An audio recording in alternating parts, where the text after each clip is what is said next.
go. Oh, and I want to point out Julie McHenry. She's at Goddard and Maryland, and she's the project scientist for the Fermi Large Area Telescope. She runs a Fermi Symposium each year, and she also provides advice and counsel to me on getting this show running. And back that way is Ann Hornschemeyer. She's the NASA PCOS Program Office Chief Scientist. So she develops the science case for the Physics of the Cosmos program and monitors progress towards achieving their science objectives. And Anne was a Chandra Fellow a couple of years ago. Good thinking. Yeah. Good thinking, Paul. And the Chandra Fellowship is one of the fellowships that sort of fed in as a tributary to the Einstein Fellowship. My next pleasure is to introduce Belinda Wilkes, who is the director of the Chandra X-ray Center here since about 6 months ago, succeeding Harvey Tannenbaum. Belinda works actually in similar kind of science to me, multi-wavelength studies of quasars, particularly radio-loud quasars. And she's also a good listener, so if you have comments about or suggestions about the Einstein Fellowship, you should definitely talk to me, but you can also talk with her.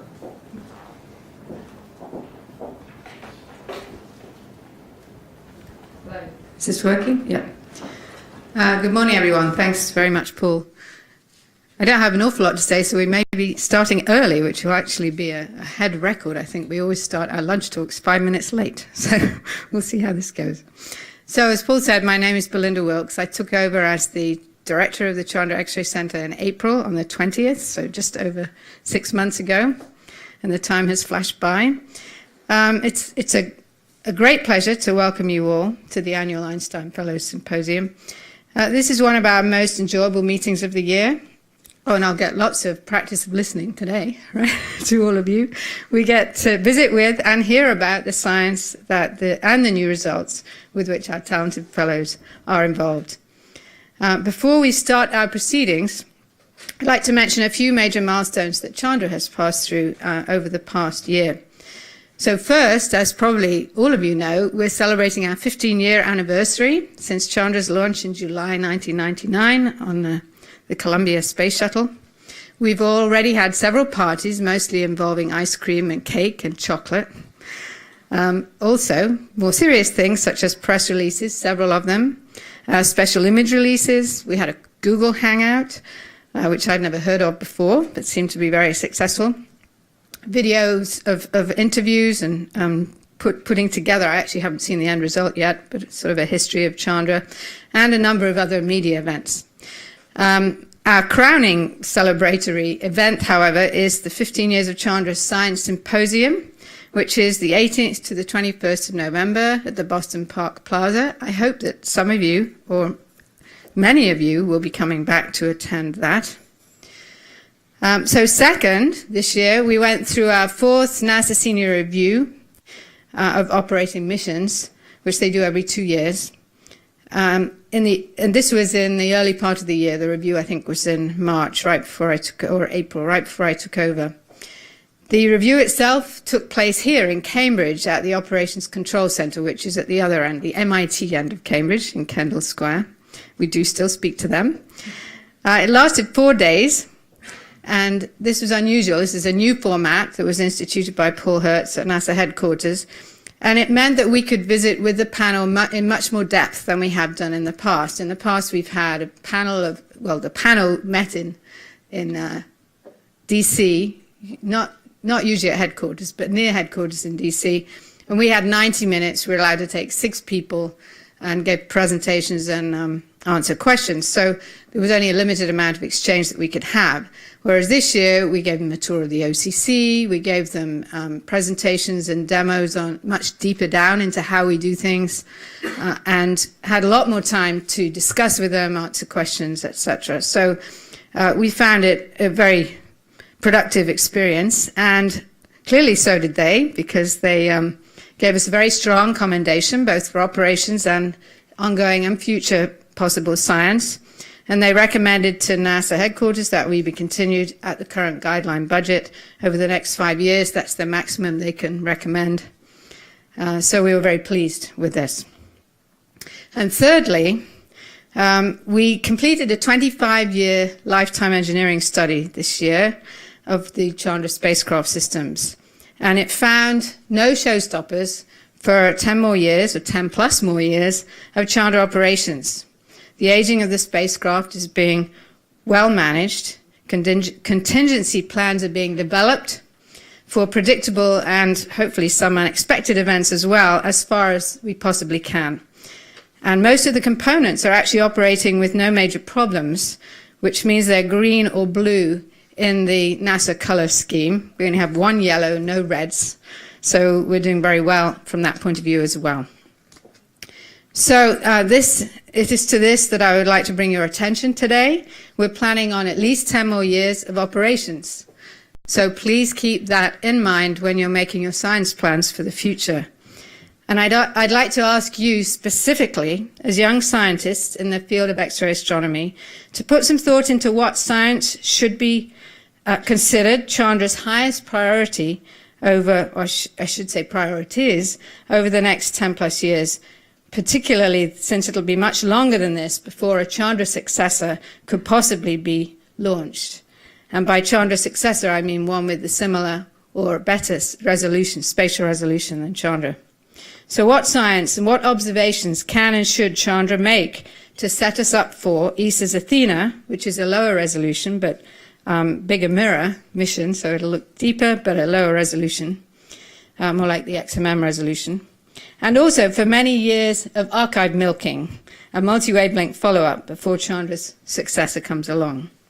So I will be emailing you all to ask for your input and suggestions to be sent back to us at the CXC, so we can, if necessary, update our CFP and proposal, category definitions, or whatever it takes to facilitate the proposal of science and observations that rise to the top of this process.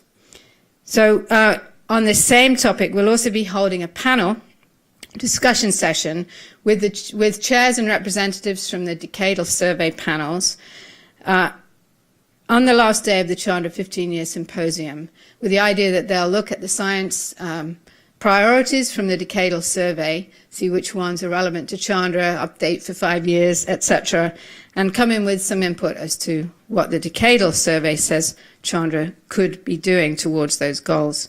So if you are coming, I encourage you to join this session. There's going to be presentations by the chairs and representatives and then a panel discussion following that. And you can fold these discussions into your thoughts before responding to us. I'd also like to encourage anyone else in this room or outside of it to do the same. We'd love to hear from you.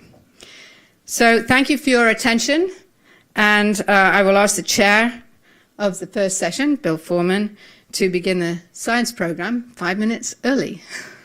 It's a little dangerous, perhaps. We probably have an influx in 5 minutes. So, Bill. Welcome, everybody.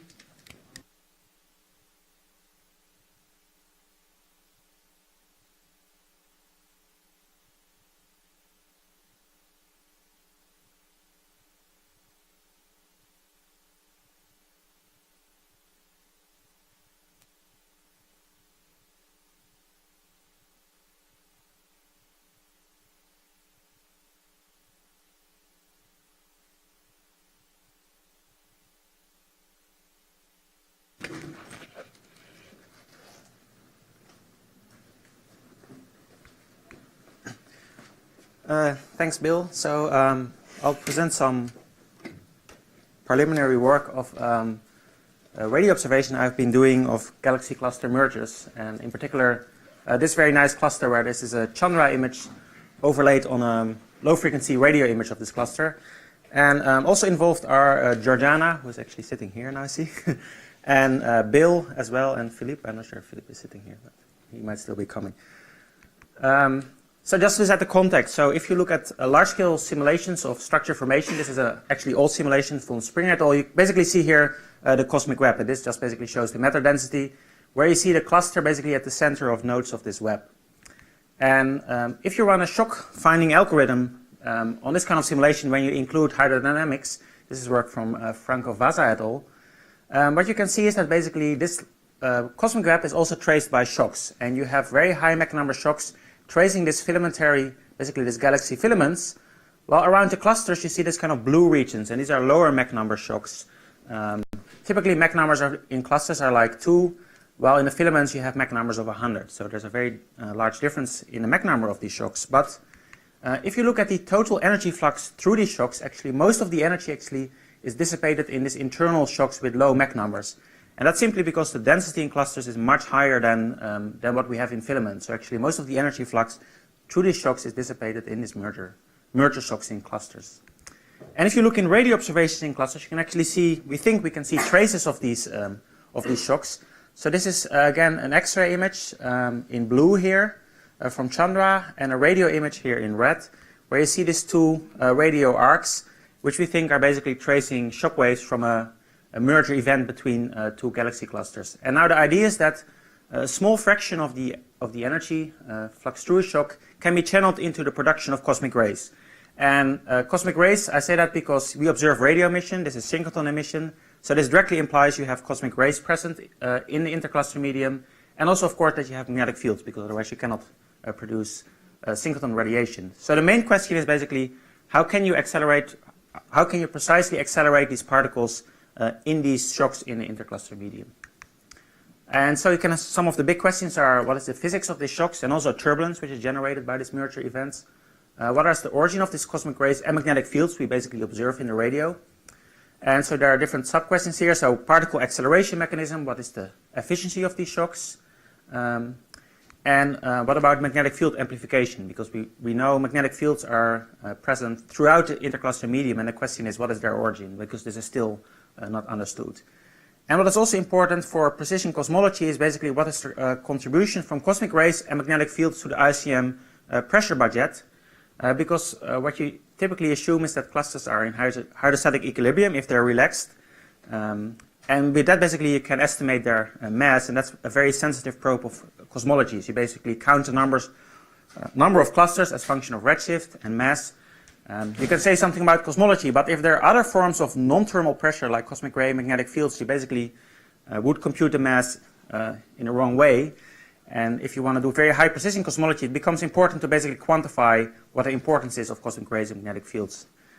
We think they're at the percent level, and that will be important for future studies. Some classification. So if you look in the radio towards some merging clusters here, you basically find two kinds of diffuse radio sources. So we have radio relics. They're arc-like sources found in the outskirts of clusters, typically a megaparsec in size, and they're highly polarized. And the idea here is that they trace shock waves.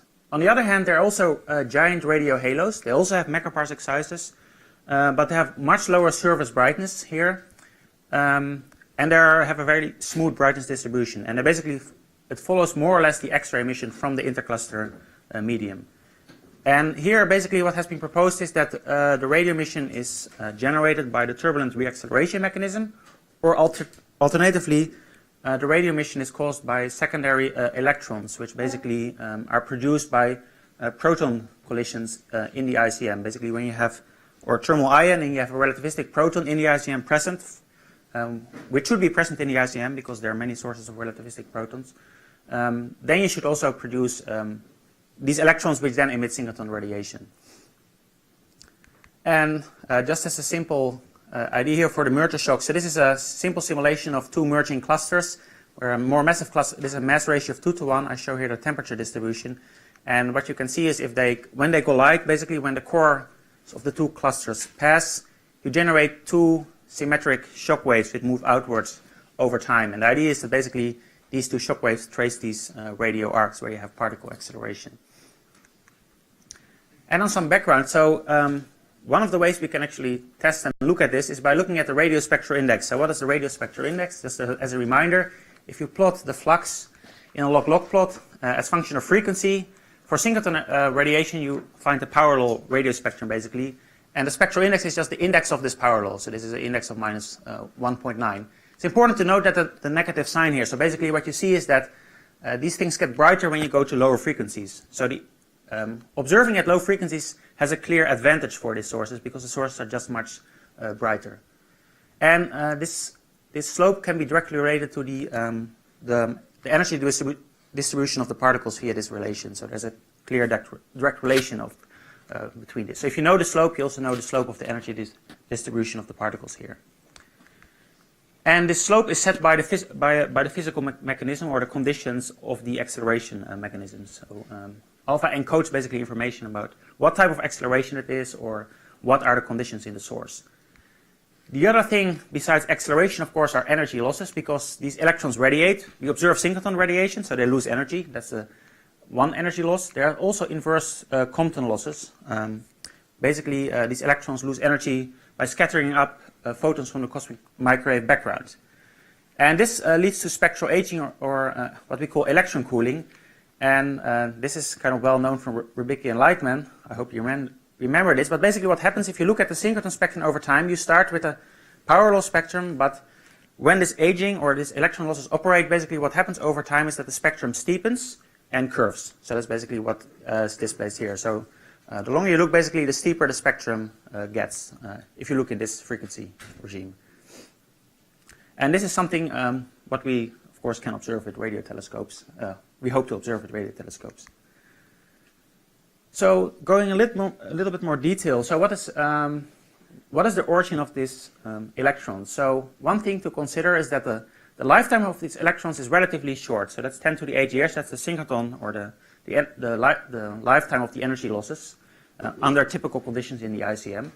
And that's much shorter than the diffusion time scale in the ICM. So basically what you cannot do is you cannot accelerate particles in a classical radio galaxy and then move or diffuse these electrons out in the intercluster medium and form these giant sources. So this basically directly tells that these electrons have to be accelerated in CT in the ICM itself. So they're not from radio galaxies. And another important clue is, of course, that all these sources are found in merging clusters, almost all of them. So this suggests a very clear link with merging clusters. It's also noted that from a theoretical point of view, particle acceleration in the ICM is very poorly understood. And the reason for this is because the densities are extremely low and the Mach number of the shocks are also low.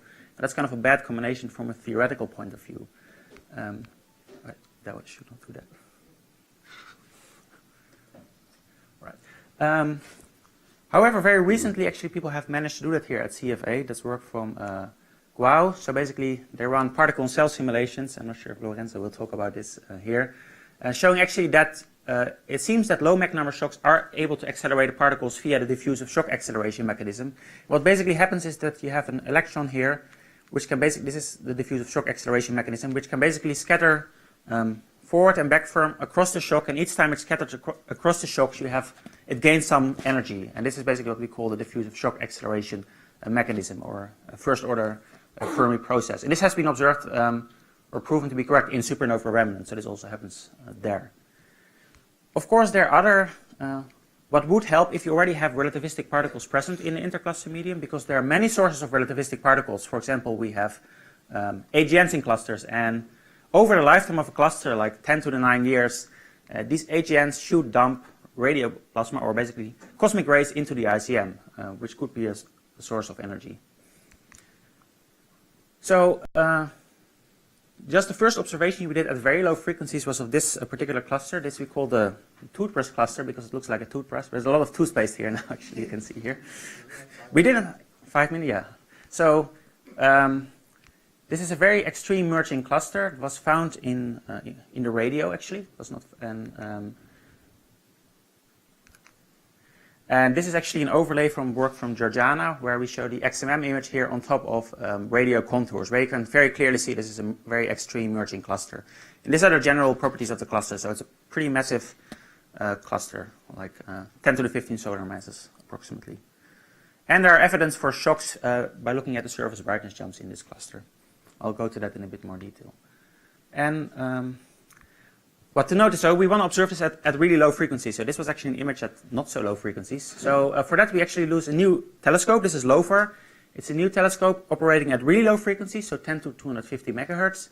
A new type of antenna, phased array technology, and the telescope looks like this. It's a bit weird. This is basically a phased array telescope, so these are individual dipoles which are kind of grouped into stations, and you can phase them up. So you can just imagine a station as a dish, as just a classical VLA dish. The only advantage here is that you can make copies of the signal, so you can basically simulate like more than one dish by just electronically copying the signal and phasing it up in a different direction. So you can look into multiple directions as one with this telescope, unlike with a classical dish.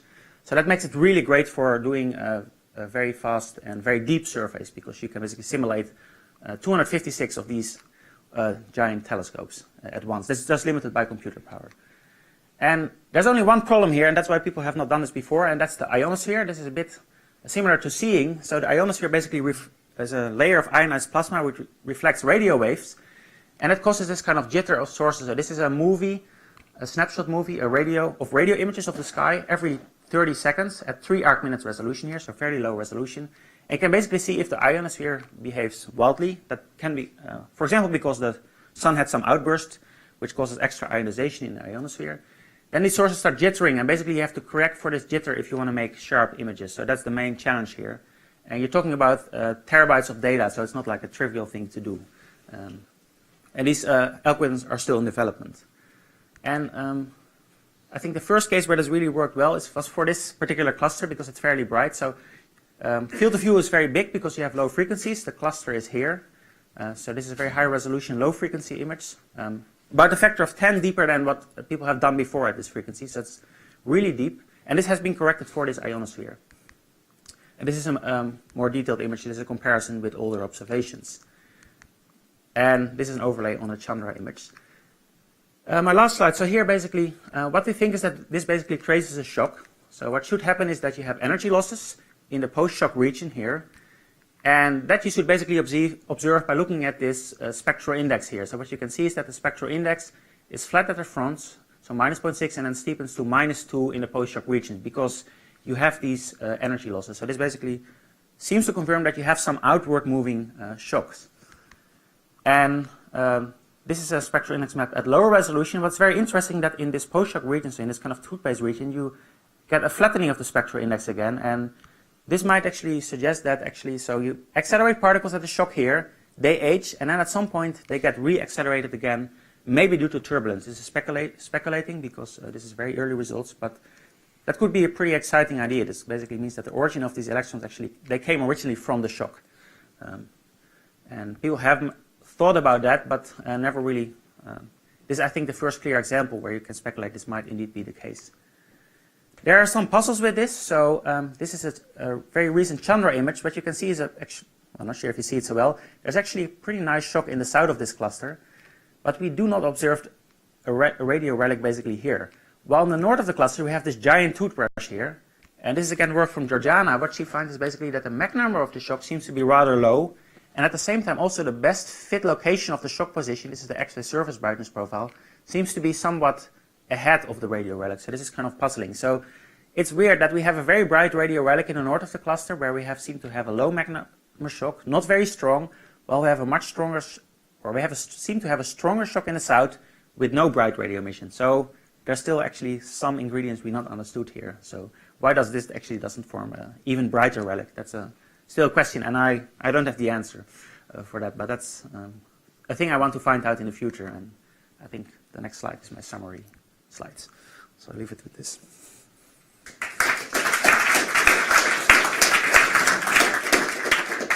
When you find out, now's your chance to ask questions. Start with the fellow. Grant? That was really nice. Thanks very much. Do you think it's possible that radio halos are just radio relics seen face on, or do you think the lack of polarization kills it? Yes and no. So I think there are a few cases where they have been misidentified. That's clear because you can rotate this thing where you can do simulation and then rotate stuff, and at some point there will certainly be cases where you actually identify it in the wrong way. A problem though, if you look at the surface brightness fluctuations and at the polarization, is that there are clear examples of these sources where they're really unpolarized at the percent level, and that's like kind of almost too low even if you play with the orientation. But I think there will be cases for sure where there is misidentification. Absolutely. Well, now, what's the relics, like the sausage, are they close to equal partition? And how does the internal pressure compare with, because you know what the pressure from the gas is too, and what the shock pressure should be. So, I mean, does the power law electrons essentially, and the magnetic fields, do they dominate the pressure, or is there some unseen component that's actually dominating the pressure in the relics?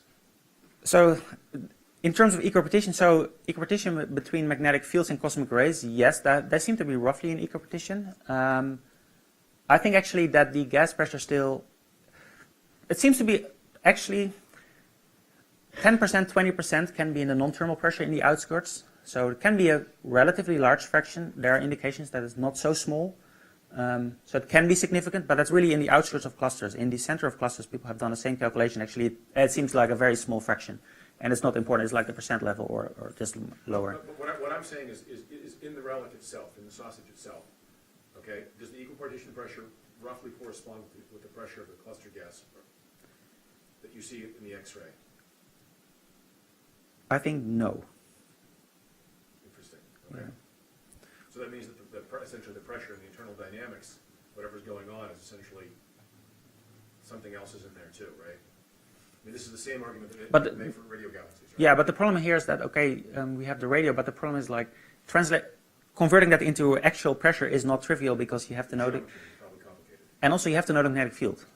So basically, because like we observe radio emission, but it's not entirely clear like to what pressure that corresponds to, because you have the problem with like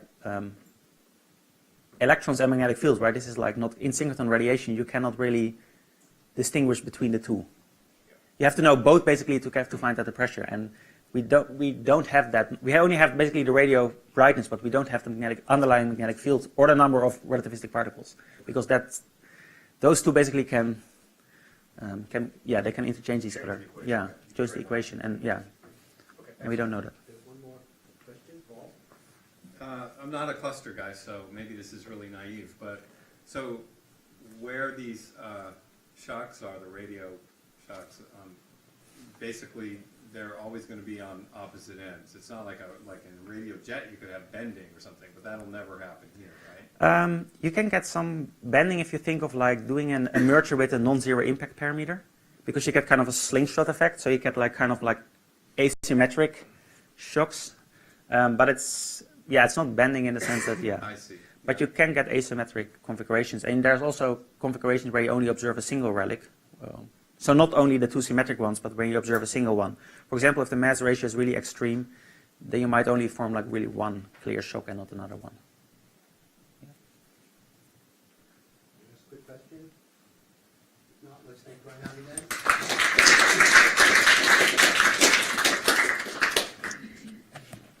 Our next speaker who's getting ready is Lorenzo Cerrone. He's from Harvard University. And his talk will be about electron heating and acceleration of particles and galaxy clusters.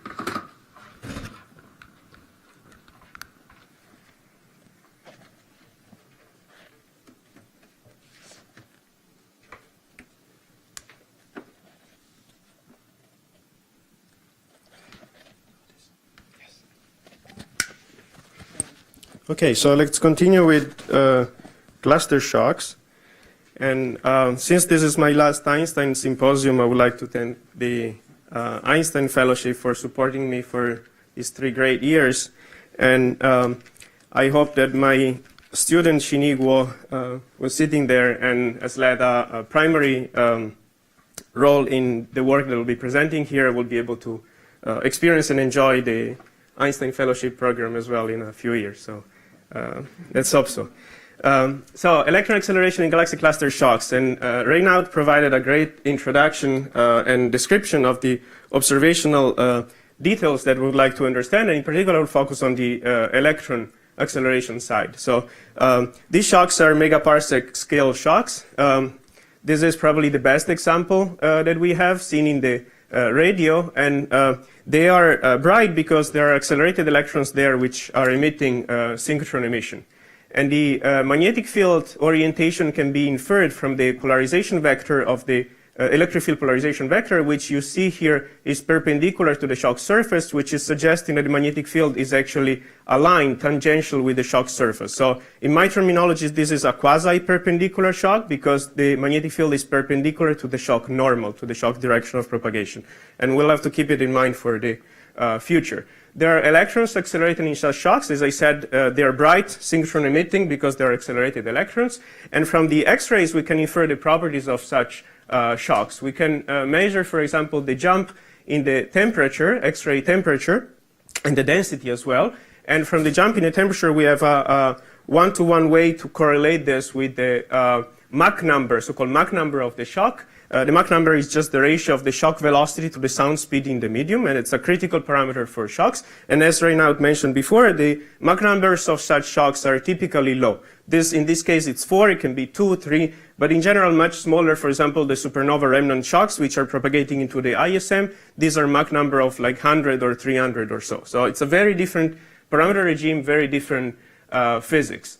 And the electrons are so accelerated in such shocks, and the usual candidate for electron acceleration is the so-called Fermi mechanism, which is very simple. A particle is bouncing back and forth across the shock. You have, it's the same as like a tennis ball between two approaching players. The approaching players in this case are magnetic waves, which are thought to be present on the two sides of the shock. And since they're approaching, the particle energy will go up just because they are moving towards each other, from the convergence of the flow into acceleration of particles. The key question really is what causes the magnetic waves. And one needs to build a self-consistent theory that accounts for the generation of the waves, which are mediating the particle acceleration, and the accelerated particles in turn are responsible for generating the waves. So it's like a very nonlinear process, and the most fundamental way to approach this is by the particle in cell method, which is a method for solving essentially the Maxwell's equations and the Lorentz force without any assumption. It's the most fundamental method for collisionless plasmas. This is the method that we use here. The simulations are performed in the post-shock frame, in which the downstream post-shock plasma is at rest. So the upstream flow will be coming into the shock with a velocity u0, equal temperatures for the electrons and for the ions, and the flow is carrying a magnetic field which we identify as B0 at a certain angle with respect to the shock normal. And as I said before, most likely this angle is close to be, it's larger than 45 degrees, close to be 90 degrees or so for the configuration most relevant for galaxy cluster shocks. The two typical parameters, two characteristic parameters of shocks are the Mach number, defined as the ratio basically of the shock velocity to the sound speed, and the plasma beta, which is the ratio of the thermal energy of the upstream plasma with respect to the magnetic energy. So low magnetic field means high plasma beta, high magnetic field, low plasma beta. Plasma beta for the interstellar medium is around 1. The plasma beta for galaxy cluster shocks, in which the temperature is much higher, are much larger than that. So we'll be in the regime of high plasma beta. We keep the Mach number fixed at 3, and we vary the obliquity of the magnetic field, the electron temperature, and the plasma beta in regimes that are typical and important for galaxy cluster shocks, and we look for electron acceleration. So let me just sketch the typical shock structure for a representative case in which the temperature is very high, 10 to the 9. This 10 to the 9 is meant to be relevant for accretion flows rather than galaxy cluster shocks, but the physics actually scales down very well to temperatures relevant for galaxy cluster shocks. Moderate Mach number, as one would expect in galaxy clusters, and high plasma beta. The shock is here. There is a pre-shock medium on the right, downstream or post-shock medium on the left. The plasma is compressed across the shock in density and in magnetic field. And the interesting thing when you plot the electron phase space, or the electron momentum, for example, along the y direction, which is the direction in this direction, the direction along the shock surface, with respect to the coordinate, the longitudinal coordinate along the direction of propagation of the shock, is that you have a population of high energy electrons here that are streaming ahead of the shock. So with large momentum and moving ahead of the shock. These are electrons that have been processed by the shock and now are moving back into the upstream region. And the presence of these electrons excites an electron temperature anisotropy in the upstream. you see the temperature parallel to the magnetic field is larger than the temperature perpendicular to the magnetic field. This is a source of free energy, and you can extract this free energy to produce waves, and these are the waves that are produced ahead of the shock. So this is just the overall picture that you should have in mind. Electrons moving ahead of the shock, free energy available, waves that are triggered, and then we'll go into the details of how this is actually done. But the key question that we had was about the electron acceleration. So let's look for electron acceleration. And if you measure the electron spectrum upstream from the shock, this is the energy spectrum, basically the kinetic energy of the electrons, and this is the number of electrons that you have. You see a Maxwellian distribution. This is the big bump is a Maxwellian distribution. And then this plus this something else is a population of electrons that have been accelerated by the shock. So this is what we were looking for. We can characterize this population. The slope of this population number of particles differential in energy proportional to energy, or gamma factor to the minus p, has a p of 2.4, which is consistent with measurement from galaxy clusters. The non-thermal population of electrons contains about 10%. You can read it from here.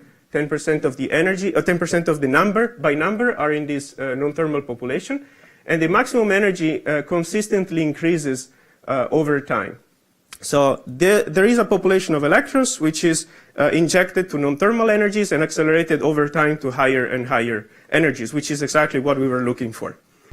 And let me spend a few words about the acceleration mechanism, which is called shock drift acceleration for, I would say, obvious reasons. The shock is here. A particle comes into the shock and then drifts along the shock surface before leaving the shock.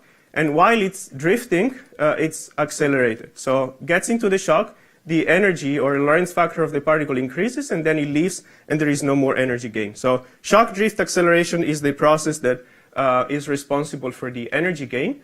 The drift comes from the, this is for the plasma physics aficionados among you, comes from the so-called grad B drift.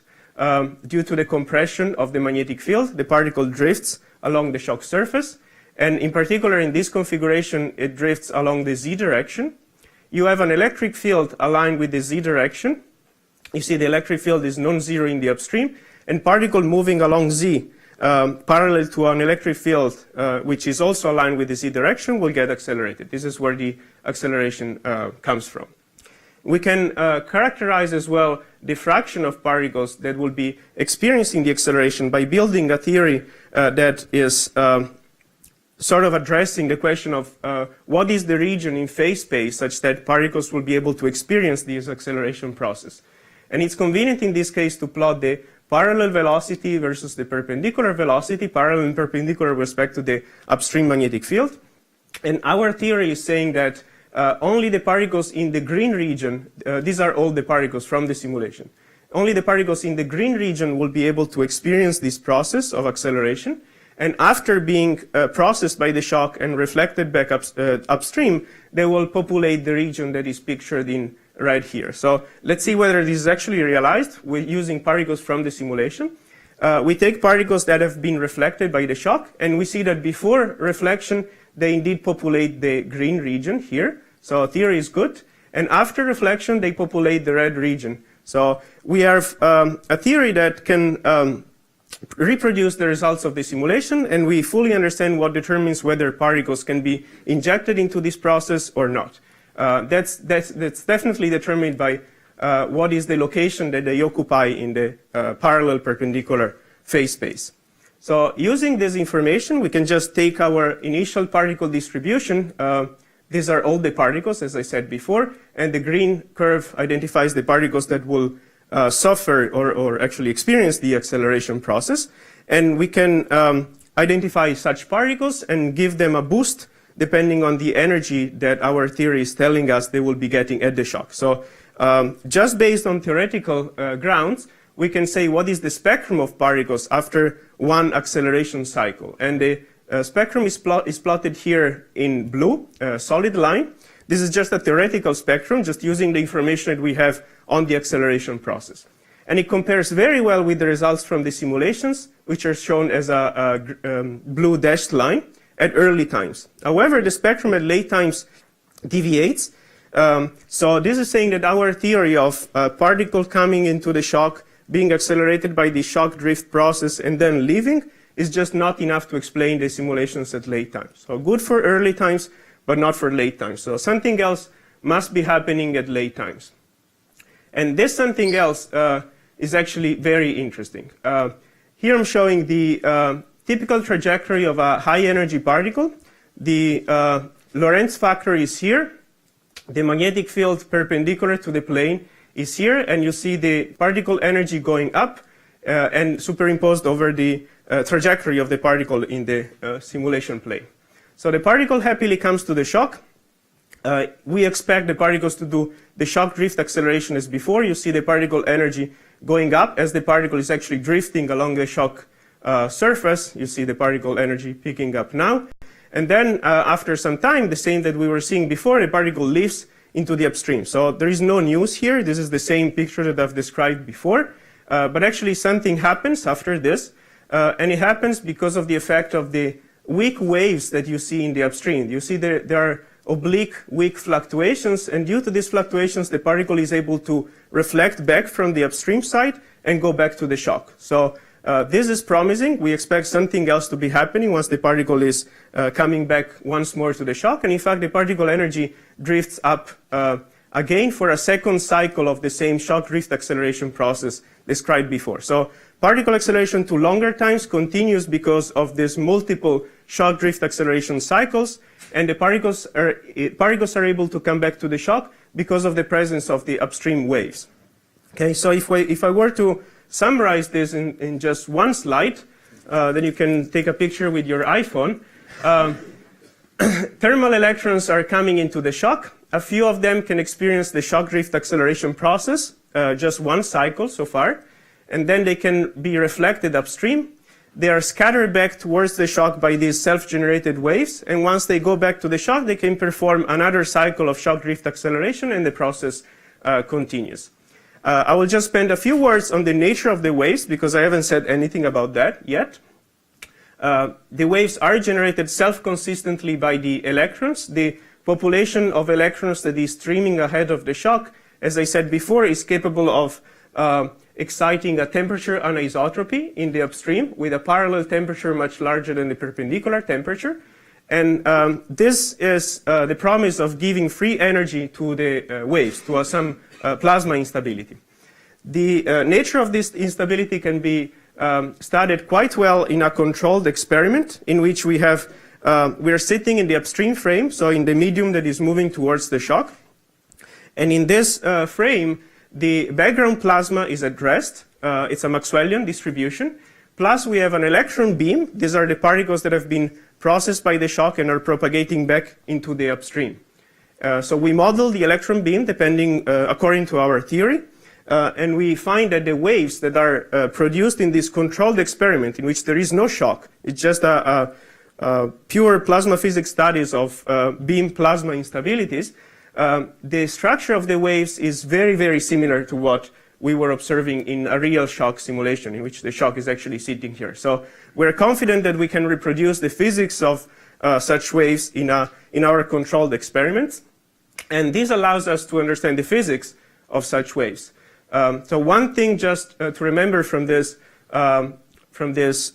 sort of plasma physics interlude is that this instability is excited whenever the pressure associated to the temperature anisotropy is exceeding the magnetic field pressure. So when the pressure in the parallel versus perpendicular component is larger than the magnetic pressure, then you can excite waves, and waves are needed, as I said before, for the electron acceleration process. When this threshold is not met, waves don't grow. When this threshold is met, you see that waves grow, and this is giving the magnetic field fluctuations, which are in the end responsible for the continuing electron acceleration. So this completes the picture. The waves are generated by the electron Phyrus instability.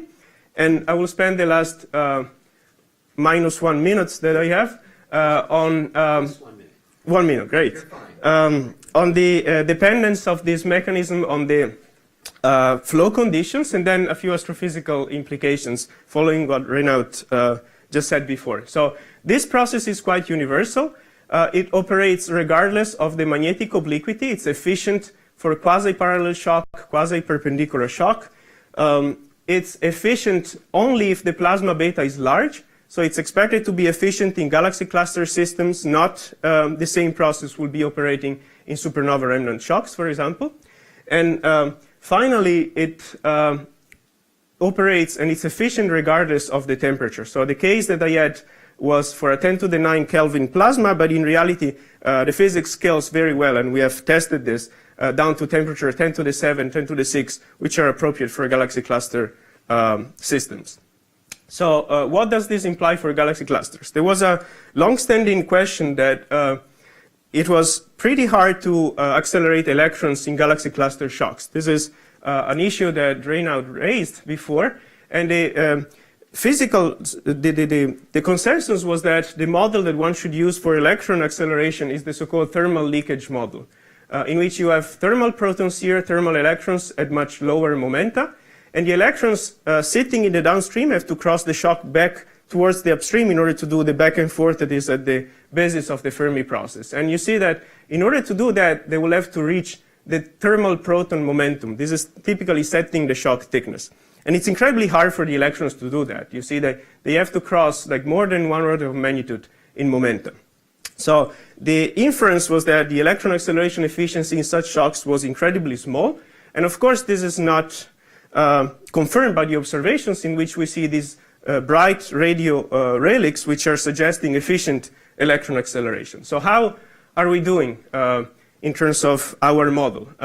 So with self-consistent simulations, we instead find that the injection efficiency is pretty high. It's about 10% of the electrons, shown here with the dotted red line, that are injected into this non-thermal acceleration process. So much larger than it was assumed before with the thermal leakage model. And the physics is different because we don't need to wait for the electrons to go downstream and then being resent back into the upstream, but the electrons are reflected directly at the shock, so before even getting to the downstream side of the shock. This is why the electron injection efficiency can be much larger, and of course, this is not more in contrast with the observations. And another point that this leads to is the fact that it has consequences for the gamma ray emission as well from galaxy clusters. Unfortunately, we don't see any gamma ray emission with Fermi from galaxy clusters, and this is opposed to claims that were based once again on the thermal leakage model, in which you see that you have a lot more protons than electrons. So all of these protons should be producing gamma rays due to hadronic interactions. We should see those gamma rays. These were the prediction for the gamma ray emissivity, way above the Fermi detection limit, which is here. However, Fermi has not seen any cluster in gamma rays. So clearly this is suggesting that we should revisit this thermal leakage model based on the protons as well, and not just on the electrons. And indeed what we find is that the electron acceleration efficiency is quite large in quasi-perpendicular shocks. As a reminder, this is the electric field polarization vector, which suggests that the magnetic field is actually quasi-tangential to the shock surface. So electron acceleration efficiency is large.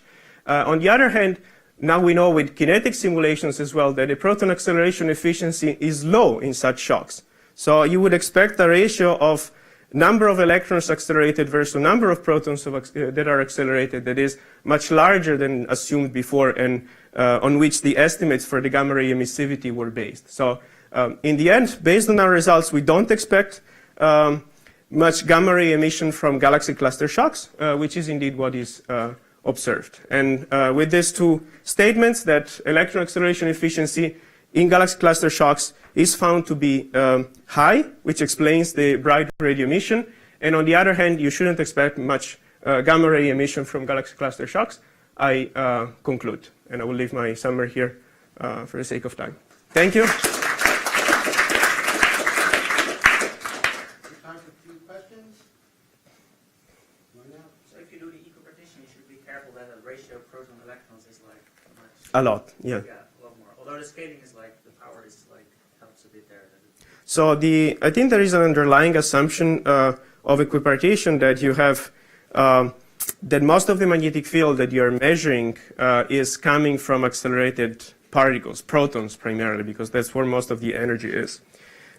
This assumption is highly dependent on the system that you're considering. So in this case, the magnetic field fluctuations that the electrons can produce is the level of such fluctuations is very small compared to the background field.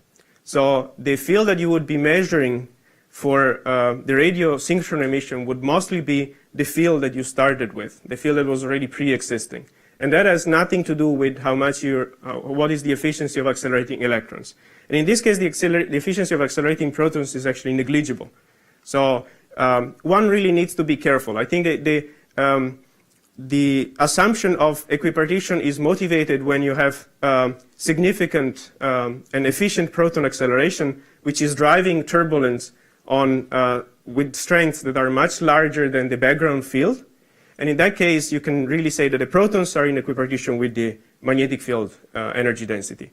The electrons, again, that's even more complicated. It depends on exactly which system you are considering. Another good question?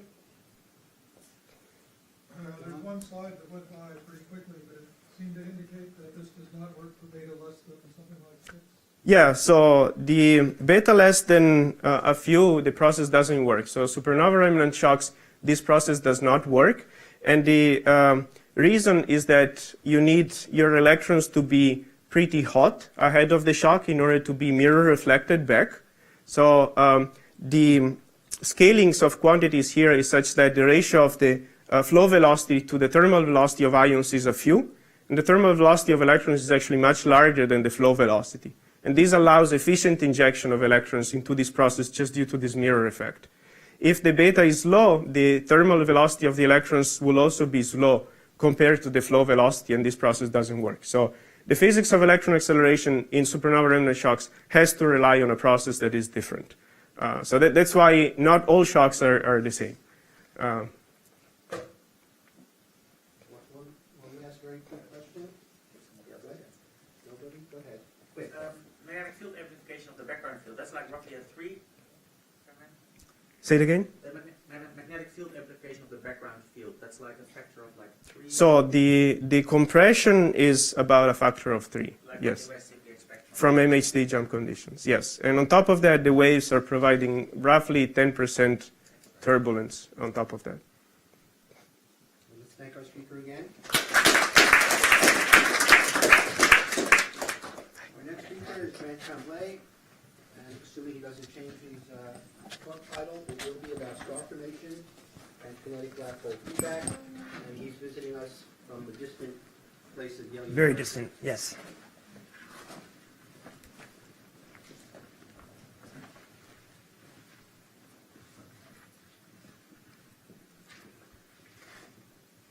Cool.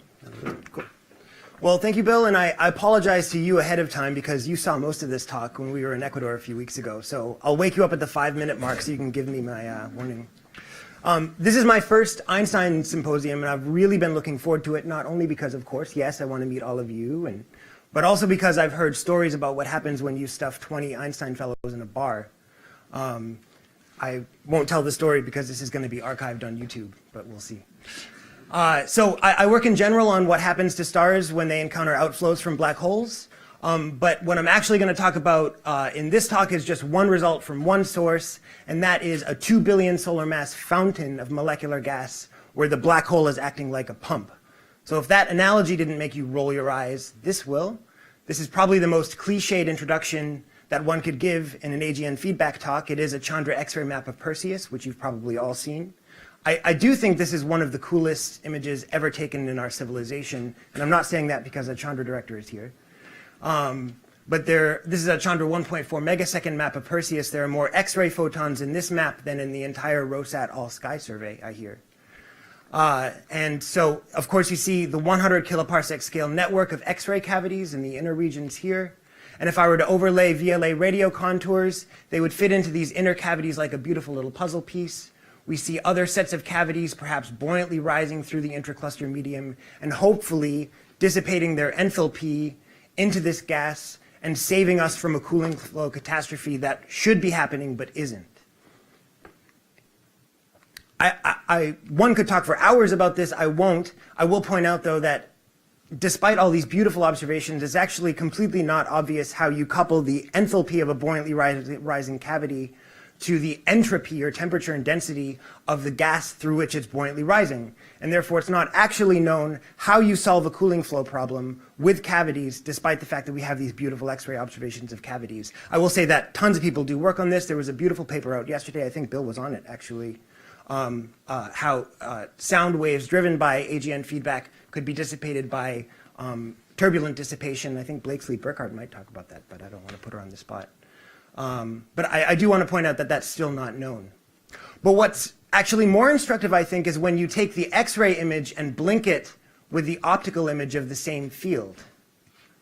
And you find that the brightest cluster galaxies at the center of the cooling flow, so the galaxy sitting below the rain cloud that is the cool core, relative to all the other galaxies in the cluster, is lit up like a Christmas tree, right? In pretty much any waveband that you choose to look in. This is H alpha, but they're lit up in molecular gas, in radio emission, in line and forbidden and Balmer emission.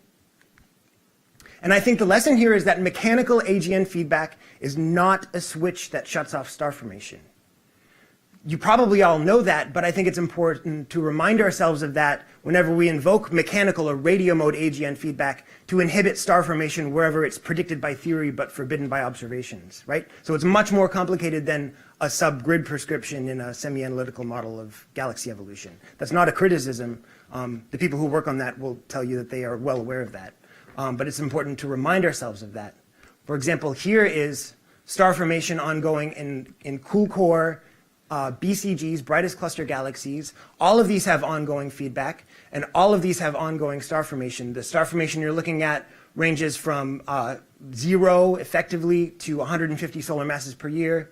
The scales you're looking at here range from 500 parsecs to 50 kiloparsecs. This is HST far ultraviolet continuum. So this is emission arising almost entirely from young massive stars.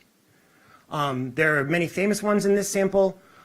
We have exquisite archival Chandra X-ray data for them, of course, so I'll show the pretty one. Hydra A is a very famous one. The VLA radio contours in green. The X-ray cavities that it's excavated, you can see co-spatial with the radio contours. And then the new HST far ultraviolet continuum emission, a disk of young baby stars rotating around the black hole with a 600 kilometer per second velocity gradient. One thing you learn when you overlay radio contours on these HST FUV images is that stars can survive the propagation of a radio source. So in this case, you know, we talk about radio source, radio feedback quenching star formation, but in this case, the stars, if not triggered in situ by the propagating radio source, have at least survived being swept aside by it. So this particular source is what I'll now show you a new ALMA observation from. This is a brand new ALMA observation. This source, so again, this is the far ultraviolet. You see the far ultraviolet kind of hugging the northern and southern radio lobes. So I'll show you this source in more detail now. Here's the 120 kilosecond Chandra X-ray map. If you take an unsharp mask, you of course see a beautiful network of kiloparsec scale X-ray cavities in the inner 100 kiloparsecs. If you overlay the radio contours, just like Perseus, just like many, many, many other cool core clusters, M87, et cetera, if you overlay the radio contours, which you see in green, they fill in the X-ray cavities like perfect little puzzle pieces. If you overlay a Chandra temperature map of the exact same field, in this particular source, you find an arc of hotter X-ray gas hugging the inner edge of this buoyantly rising X-ray cavity, which is marked in the black contours. This could be heated gas as gas rushes to refill the wake of the buoyantly rising cavity. But I've never seen hot arcs in any other cavity system, so take that with a grain of salt. So again, here's the Chandra X-ray image, and I've overlaid the HST image of the host galaxy, this giant elliptical brightest cluster galaxy, in red contours here. So this is R-band isophotes. Here's the HST image of the galaxy. And if you overlay H-alpha contours, you find that, like all BCGs and cool cores, has this beautiful 30 kiloparsec scale emission line nebula. Here it is in HST Lyman alpha, 30 kiloparsecs from end to end. And this is the source for which I'll now show you an ALMA observation that I think is of a molecular fountain powered by the black hole way, way, way down in the center of this thing. So, that's Lyman alpha. This is pure FUV continuum. And it's hard to see, but the FUV at lower surface brightness completely follows the Lyman alpha here. So this is young baby stars. And I've already showed you that. This source has some crazy things going on dynamically relative to the radio. So the Lyman alpha is in orange here. There's this hook of 1.3 gigahertz radio emission that is hugged by this northern filament of Lyman alpha as if it's being swept aside by the propagating radio source. This green is a soft excess X-ray filament from Chandra, and here is the 8.4 gigahertz radio source. So there's something going along this position angle, but this blobby offset radio source is kind of weird, right? But if you go way down in the center in VLBA, you find that the 50 parsec scale jet is along the same axis as that northern hook of radio emission and this X-ray filament. And along that same axis, you get high velocity dispersion. Ionized gas, this is an IFU map. High velocity dispersion is in red. I think that's 400 kilometers a second in red. In velocity, not velocity dispersion. So there's something happening along this axis. So that's kind of the tour of the source. This is the source that we observed. And this is the ALMA result. It's a little hard to appreciate, but ALMA effectively detects molecular emission over the entire 30 kiloparsec scale emission line nebula, as if the ionized gas is like paint on a wall, where the wall is the molecular component.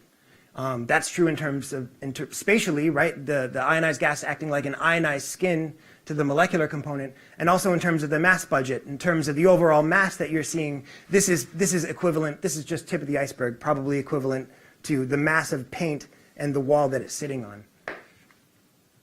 That's the 8.4 gigahertz radio contours there. These are the 5 sigma ALMA contours overlaid on the Lyman alpha. And if you wanted to push it way down to 3 sigma and 2 sigma, you indeed find that the entire complex is molecular. Here's the CO2 to 1 spectrum from this source. Looks double peaked. You say, it's rotation. Note, there's no rotation anywhere in this source. No, not anywhere to be found. About 2 billion solar masses of cold molecular gas. And we see 2 results effectively from this. And the 2 results form part of a fountain. So the first part of the fountain that I'll show you is the water coming out, right?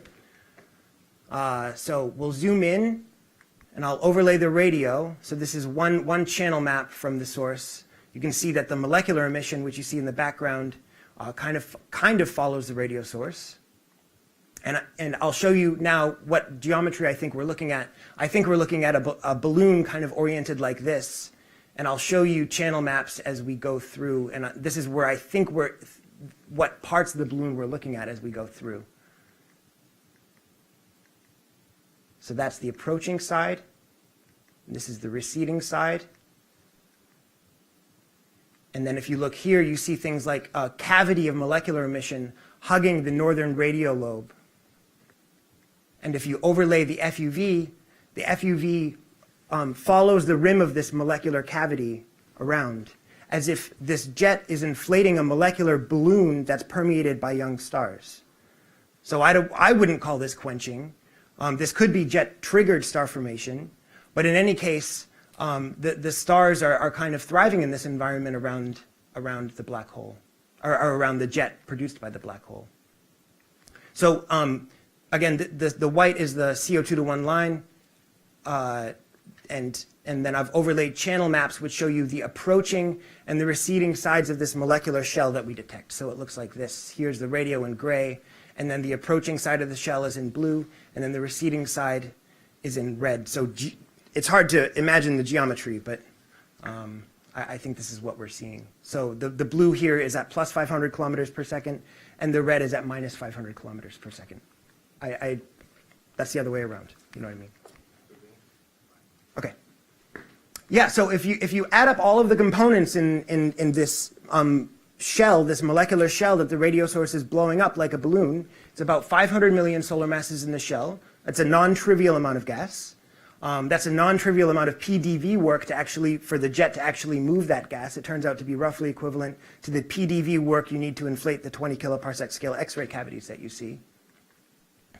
So I've now shown you the out from the fountain, and now I'll show you the in, right? So I think what's happening is this gas is being blown out. It doesn't go that far because 1,000 kilometer per second outflow is not that fast, frankly. And so you blow the gas out and then it kind of rains back in. And we see that in the ALMA data. So here's the ALMA observation again. We detect these northern and southern filaments. They're faint, they're low surface brightness, but they're still detected at high significance. And there's really exquisite velocity structure along these filaments. Here, for example, is spectrum from the southern filament.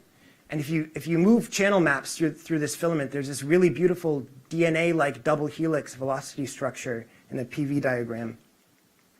And there's some evidence for a slow trickle or a drizzle of rain down these filaments, as if the filaments have been pushed upward and are now kind of slowly falling back in. Some of this velocity structure might be in the plane of the sky. That's why you don't see all of it.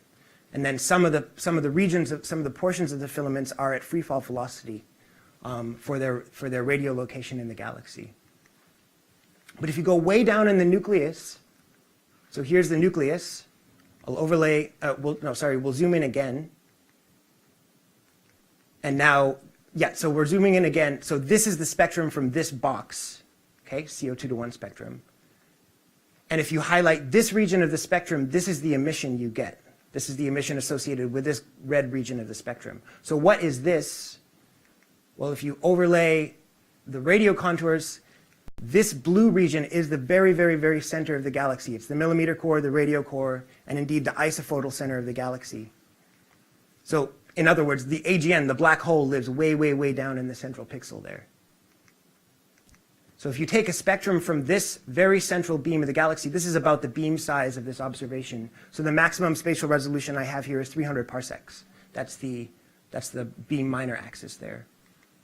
If you take the spectrum from this central beam, you see three very, very, very strong deep continuum absorption troughs at, oh yeah, okay, I'll blow it up. At between plus 250 and plus 375 kilometers per second. So this is very deep continuum absorption from ballistic molecular clouds falling not necessarily onto the black hole, but at least into the inner 300 parsecs of the source. Now you could say, well, this could just be gas, way out in the outskirts, just happening to cross your line of sight. That's certainly possible. I can't rule it out, but it is really unlikely. That's because if you insist that these clouds, one, are in pressure balance with the ambient medium that they're residing in, a reasonable assumption, and two, have enough column depth to actually create that the deep continuum absorption that you see. As soon as your clouds are anywhere beyond, say, 100 parsecs from the black hole, in order to maintain pressure balance, they become comically large, ridiculously large, kiloparsecs, many, many kiloparsecs, which is completely inconsistent with their very, very narrow velocity dispersion, and wouldn't necessarily make sense that they would survive so long anyway. So I really think that these are clouds very, very, very close to the black hole, possibly, parsec scale to the black hole, falling ballistically like rain into the central accretion reservoir.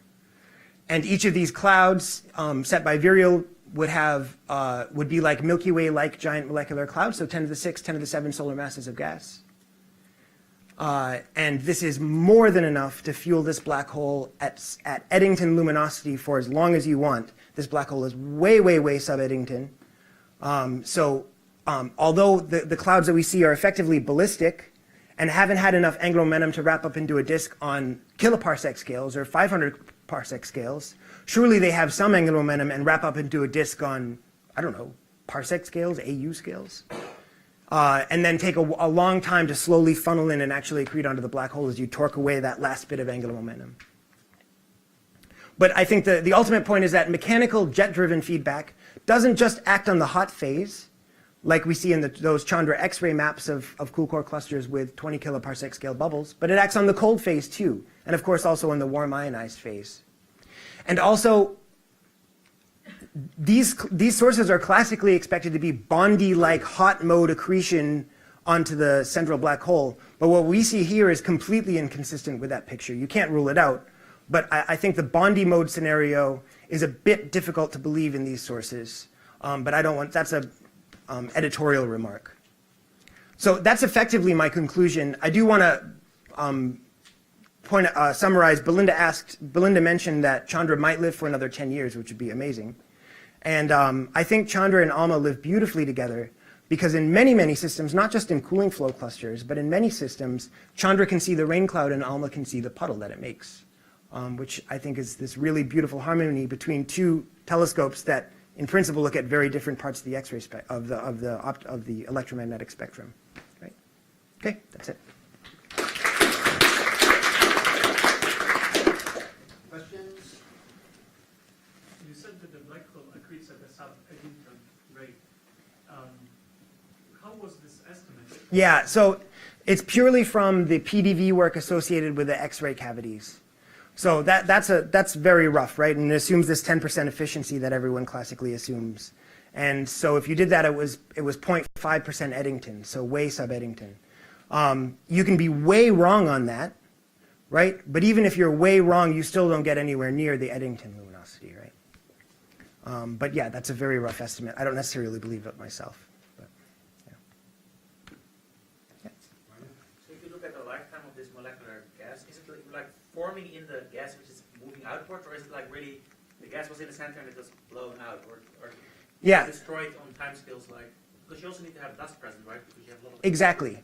So if you look at this from a purely, take yourself back to the 1970s in a purely cooling flow scenario, this gas is a river of cooling gas from the ambient hot X-ray atmosphere, and it's cooling in like this stream all the way from the hot X-ray phase to the molecular phase. The problem is it's incredibly difficult, in fact, possibly impossible, to make a molecular gas without dust. And hot X-ray gas won't be very dusty because the sputtering lifetime for an X-ray grain for a dust grain in X-ray gas is, shorter than my talk. One possibility.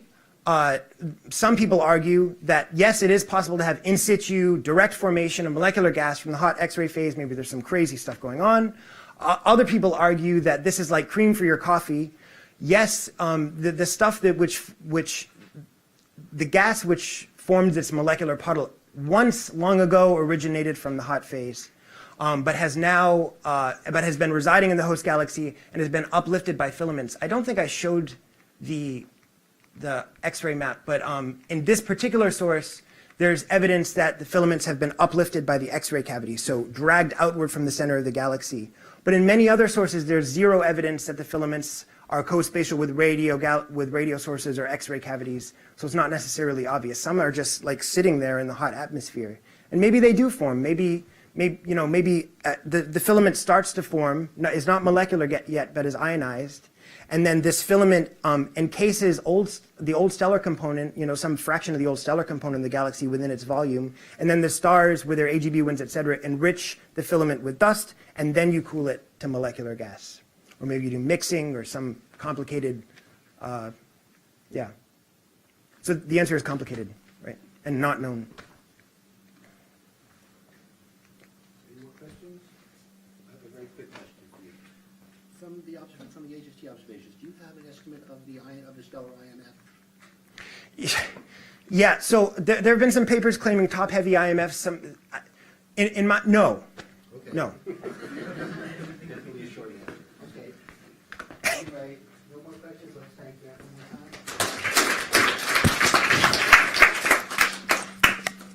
And the final speaker for this first session of the day, Stephen Kim from Caltech. And the title of the talk is Challenges in the Numerical Galaxy Formation and the Evora Project.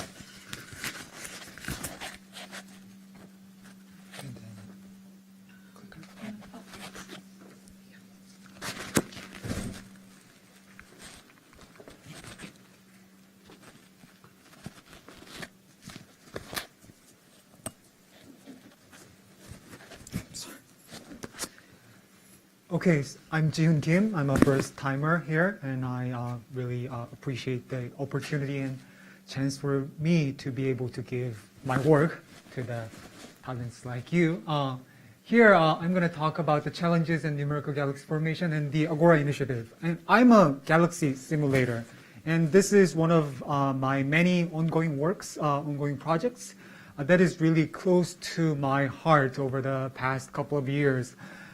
And I'm by showing what we have been doing. This is really a community effort of the numerical galaxy formation community. I'll show you and sort of convince you that why you should not have trusted when the galaxy simulators like myself were claiming that the universe was just recreated in their computers. And maybe, towards the last couple of slides, I can hopefully convince you that maybe what we are trying to will regain your confidence in the next years to come. So this is basically the sort of the diagram that I always have in mind as a galaxy simulator. So this is what you're doing as a simulator is really a numerical experiment. So you set up a two sort of experiment, one with your favorite physics, say Asian physics, and the other one with no such physics. So this is basically a simulation suite. And then you run the simulation, and hopefully when the simulation ended, you compare those galaxies with the observed ones, and then hopefully your favorite physics better fits the observed galaxy. So that will be like the basic picture that you have in mind, say, when I first joined the astronomy as a graduate student, right? And that's what you thought that is going on in the astrophysical community, numerical galaxy formation community. So that here in the y-axis, it's again the physics, and the x-axis is the different code platforms. Because what we're talking about is a numerical experiment, the basic principles of scientific experiment has to be the reproducibility, right? So anything that you produce in your simulation or a numerical experiment has to be reproduced by an independent group or independent-minded people in the same community, right? So if your beautiful galaxy cannot be reproduced by another group, then there are many possibilities, but it's likely that you will not have 100% confidence when you're claiming that you reproduced the universe, right? So that's the basic picture.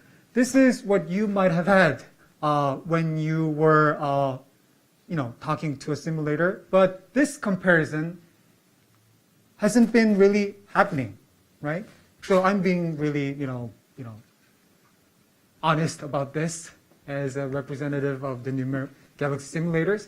So the real first attempt to compare galaxies across the different platforms, say ENSO code and Gadget code, or ENSO and Ramses code, different code platforms, was really first happened in 2012, meaning that, anything before, you can pretty much say that, there wasn't any real attempt to reproduce whatever whatever the other group has been doing in their own code platform. So here are 9 sort of snapshots of the galaxies that was supposed to be created out of the same initial conditions. And if this is the reality, maybe you shouldn't trust any of the galaxy simulators. But they fortunately included like this table. So this is the code and this is the particle mass that they employed in each of their simulations, and force softenings, UV background physics, star formation, and cooling.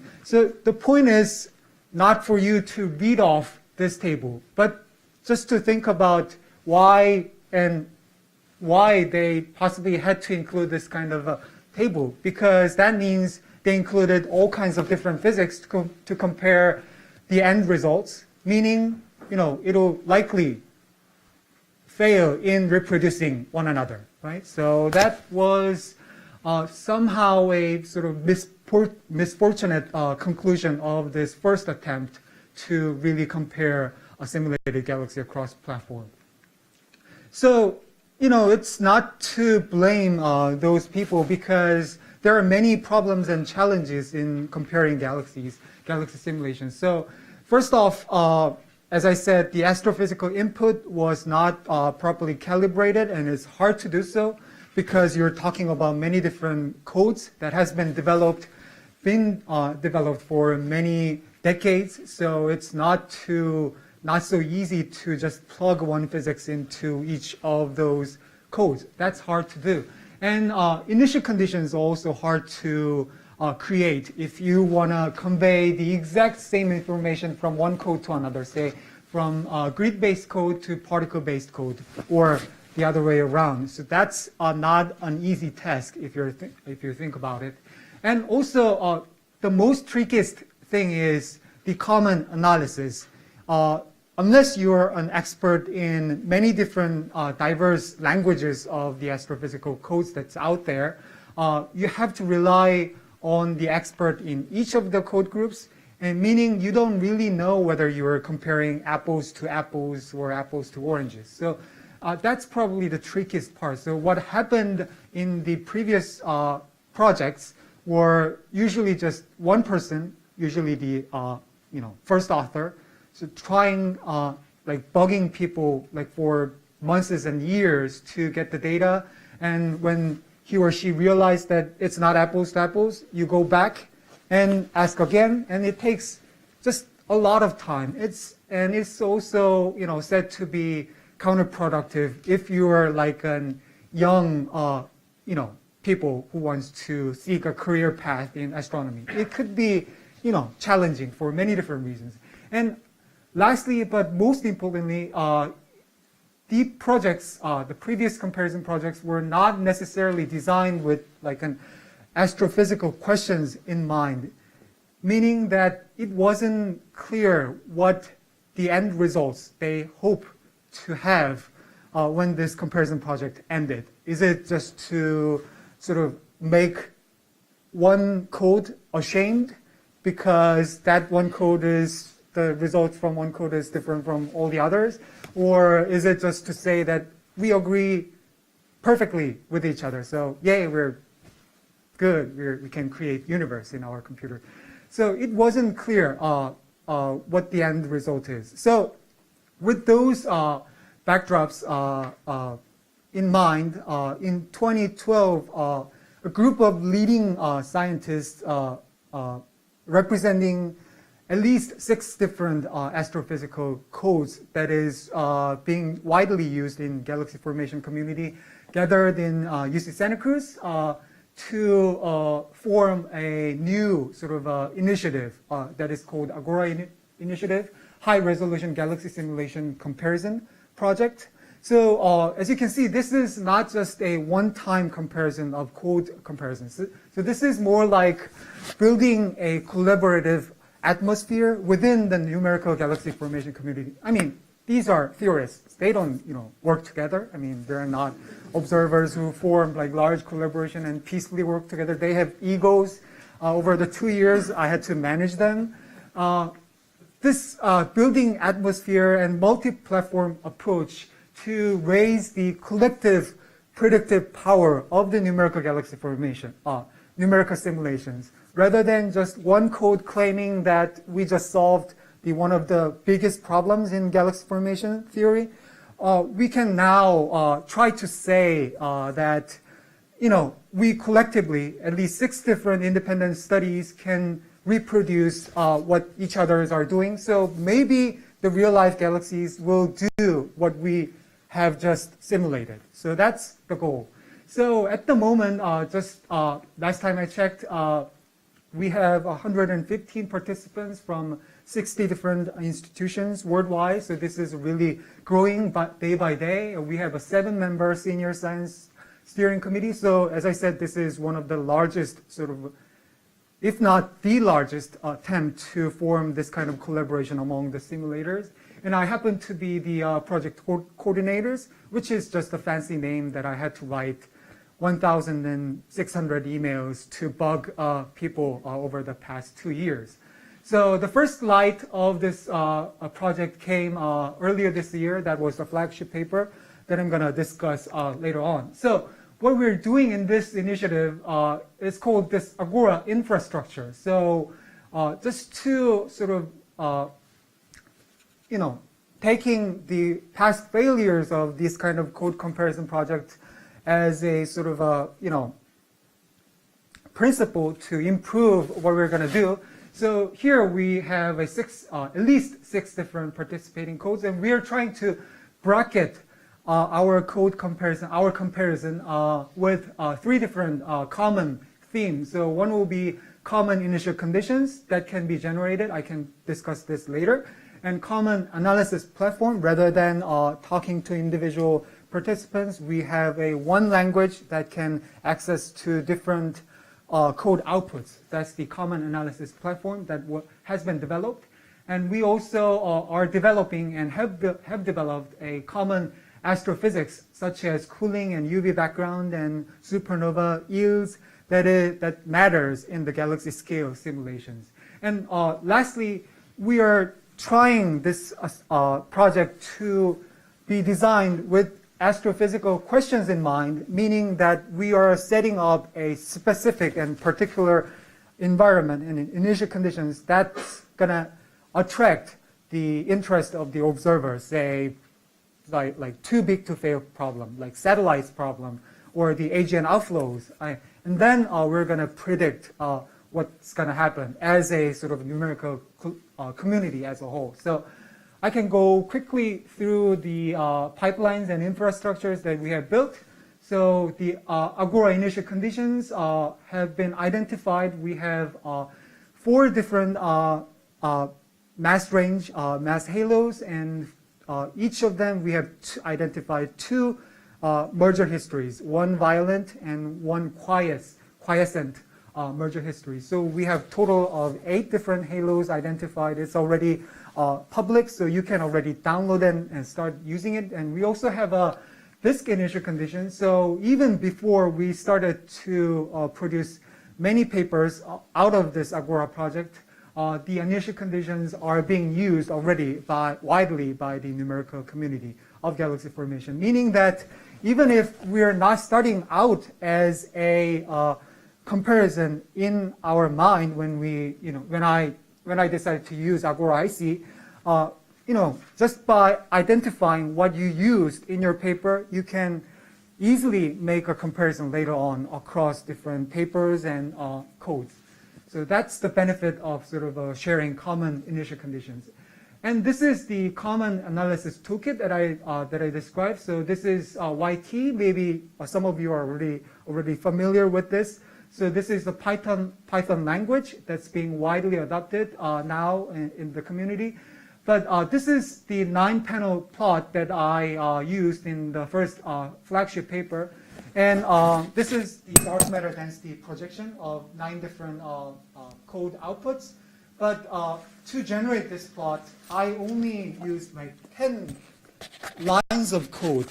That was all to access all different types of code just by a single platform. So this is particularly amazing that if you think about it, you can do this kind of comparison routinely once you figure out how to read those outputs through this YT platform. So by building this infrastructure, we're trying to allow the numerical community to have this easy tools to talk to each other and to compare each other in a quick, time, and convenient manner. So, and many of the YT development was driven by the Agora side, meaning that we asked for certain features and certain code support, and they were, both of them are community-driven efforts. So we, found a really good chemistry between the 2 community. And there's Graco package. So this is a common physics, component of the Agora infrastructure. So we have developed a cooling and chemistry library that can be plugged into a different codes. So meaning that even if Agora or not, you can employ this thing very conveniently with the existing simulations tool. So again, this was a proof of concept paper that describes the infrastructures and also the science objectives in the next future, probably a decade-long project. So we envision at least like 10 papers in the next, say, 5 years. So, as I said, the point of this paper, this first paper, was just not just to produce this single image, but to develop this infrastructures that I already described. that will allow the subsequent papers to come out relatively easier manner. So I don't think I have to have enough time to go into the details, but it's just safe to say that, dark matter only comparisons, all the major astrophysics code agree well. So, okay, so gravity, we're fine. So we have already formed 13 different working groups. 4 will be developing the infrastructures, have been developing infrastructures. 9 and 9+ working groups are working on the science cases using these infrastructures, and already 3 papers are in preparation as of this moment to characterize code difference and improve the pipelines. So this will be my last slide. I hope I'm in time. I just want to say that this Agora initiative provides this really unique opportunity to verify our answers to the most challenging problems in numerical problems in galaxy formation in a really unique way. So that'll be my conclusion. Thank you very much.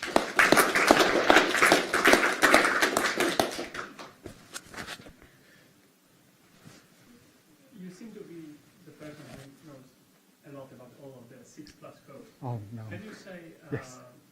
which one is your favorite and which Okay, so I'm not going to answer that question. No. But I mean, for my personal research, I use ENSO. That is a AMR code, and maybe next year I can talk about my research here. Yes. So is there an indication that some of the groups have made major changes as a result of these comparisons? Yes. For example, I with many of the ENSO collaborators sort of confirmed some problems in the code, so we were able to be sort of benefit from this code comparison, for example. And yeah, I have to, talk about this in a no videotape session. So you say the 6 codes do pretty well with dark matter. Yes. Can you preview your coming papers?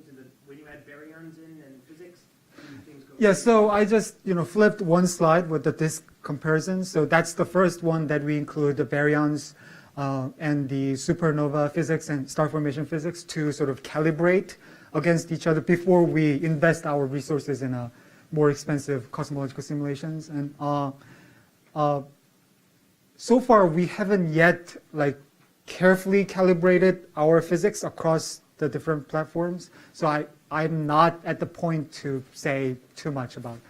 But it'll come out very soon. So Just to follow up on Grant's Yes. question, though, when you do some physical process like star formation or Yes. that, is there general agreement among the different groups of exactly, do they agree, or is there a lot of discussion before they come to some general consensus of this is how we should approach feedback, this is how we should approach yes, star formation? so that is actually described in the first paper, meaning we have already discussed through 3 workshops so far, and we came up with this library of cooling and chemistry, and also what the prescription should be to describe supernova energy and yields, and how to form stars and things like that. So that's now yes, agreed.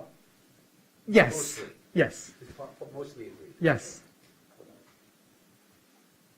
So it strikes me that there's some danger that, you guys will all work together, all the different groups, and come to the same faulty consensus. Yes, of course, of course. So what are the big important comparisons that need to be made to reality, to the observations? That's do you think in the coming decades? right. So that's why when I initially showed the diagram, I always had this observed galaxy. So one of the sort of the initiative that was described in the first paper is that we don't just stop at the conclusion that we all agree, the codes agree to the same results. We are going to compare those, make those galaxies go through the pipeline to generate mock images. So we have already, so the YT platform that can work with sunrise, that is the code that generates the Mach images, Mach telescope images in various wavelengths.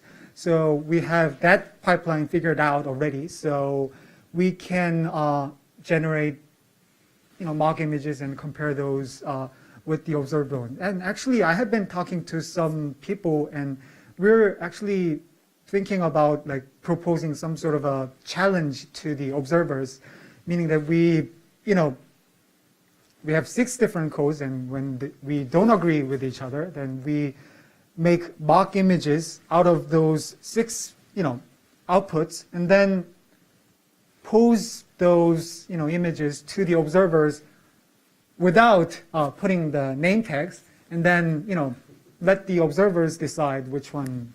Blind tasting. Yes, blind tasting. So that idea is being, toast. Let's thank our speaker again. So there'll be coffee until 11.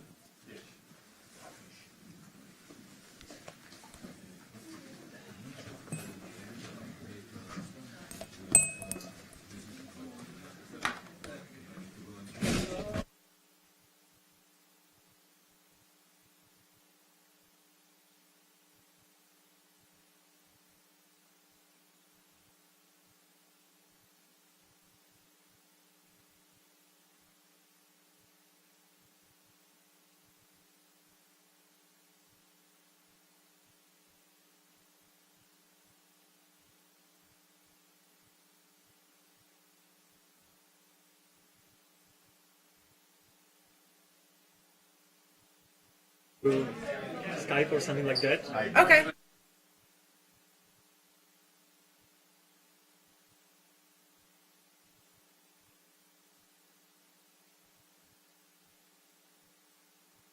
Mac or a PC?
I get started in approximately 1 minute, so make your way to your chair. If you don't make your way to the chair, I will start telling you more about the Physics of the Cosmos program at NASA, which you don't want to hear.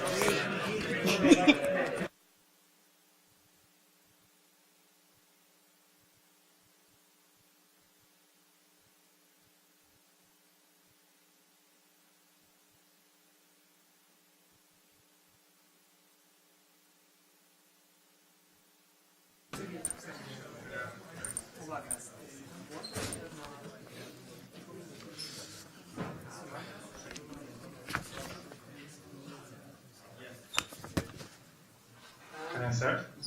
Well, I'm going to introduce you, so hold on just a second.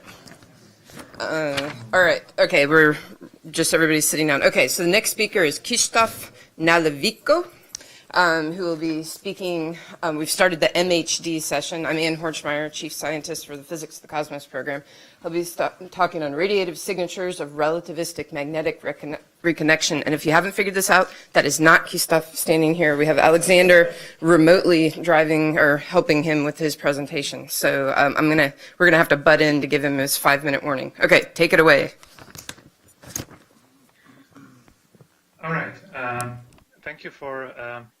I wanted to thank Paul first for allowing me to participate remotely and not forcing me to take some crazy flights to get there. And I wanted to thank Oleg for running this presentation, and I hope he will not put anything funny on my faces on the slides. So I'll be talking a little bit about relativistic reconnection. So this is a topic that was covered last year by Lorenzo, and I don't think he will be talking about this again this year. So I hope that this will not be repeating of what you know about reconnection. So if you please go to slide number 2. So my fellowship program supports mainly the Fermi mission, which is a primary gamma ray observatory, and Fermi has discovered several very interesting gamma ray phenomena, and especially in the time domain. The highly variable gamma ray emission from blazars, which are powered by relativistic jets, or gamma ray flares from the Crab Nebula, which are really not expected, and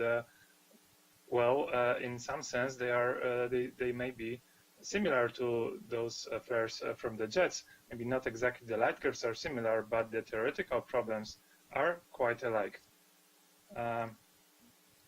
Now, please go to slide 3.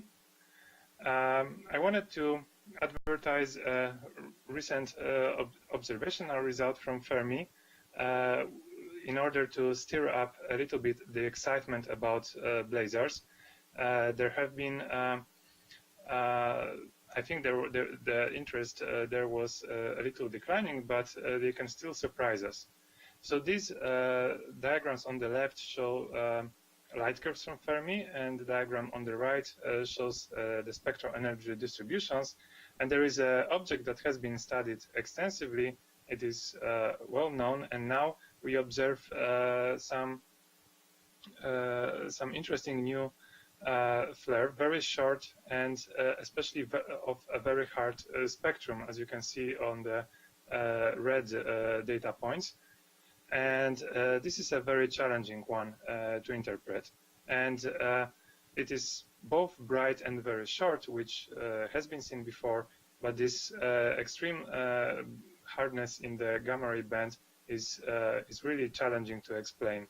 I have been working on interpretation of this, and in order to fit the spectra, we need a very hard particle distribution with index of p equal 1. This is the first such clear case in blazar studies, and of course p equal 1 is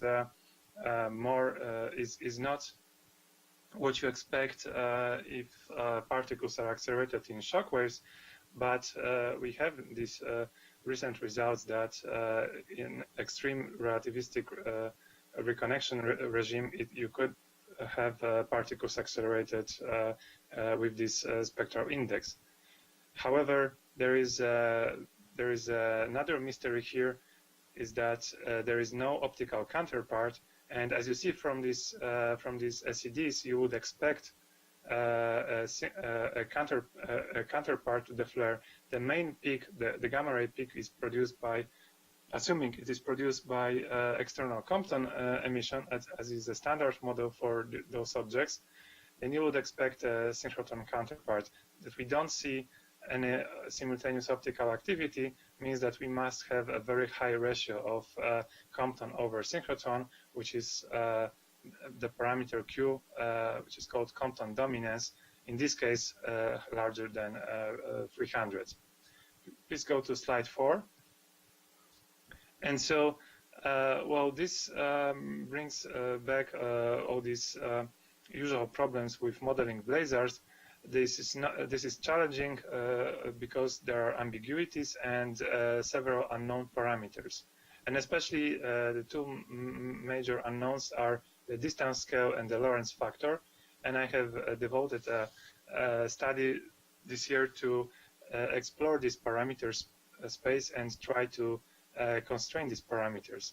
And I have a procedure for quite efficient constraining of this emitting region and of the properties of the emitting region. But what we find especially interesting here is that if a flare is showing a high Compton dominance, so the Q parameter is much larger than unity, that implies that the that magnetization in this, or at least the magnetization of plasma in the emitting region should be much less than unity.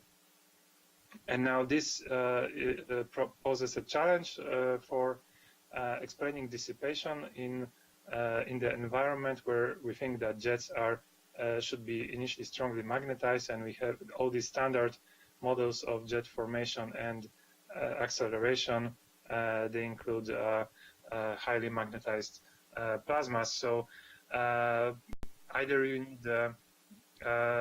need to introduce some extra matter locally, at least locally, because if you want to keep your jet globally magnetized, or you may need to have a very efficient magnetic dissipation. So the puzzle here is that on one hand, the spectrum would indicate reconnection. On the other hand, the Compton dominance is rather typical for low sigma. So this is a really puzzling case.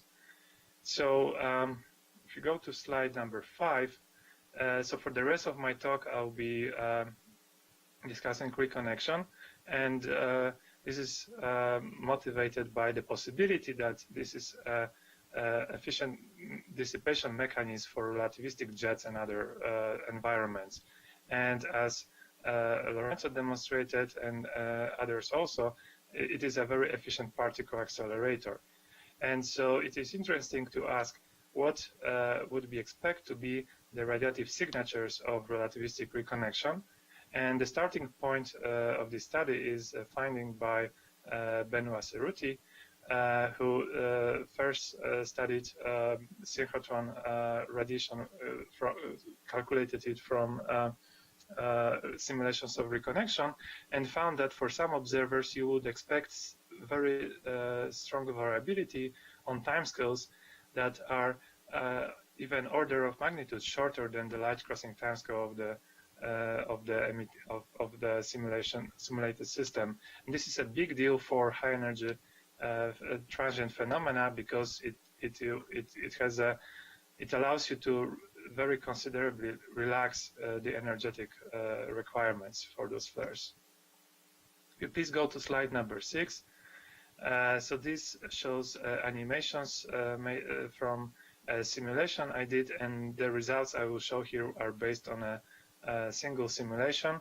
You see several parameters illustrated here, the magnetic field lines and particle density on the top diagram, then the average particle energy, and the total synchrotron power emitted at each position in the simulation. So this is a relatively straightforward setup with peroplasma and no guide field, but we calculate synchrotron emission self-consistently for each particle.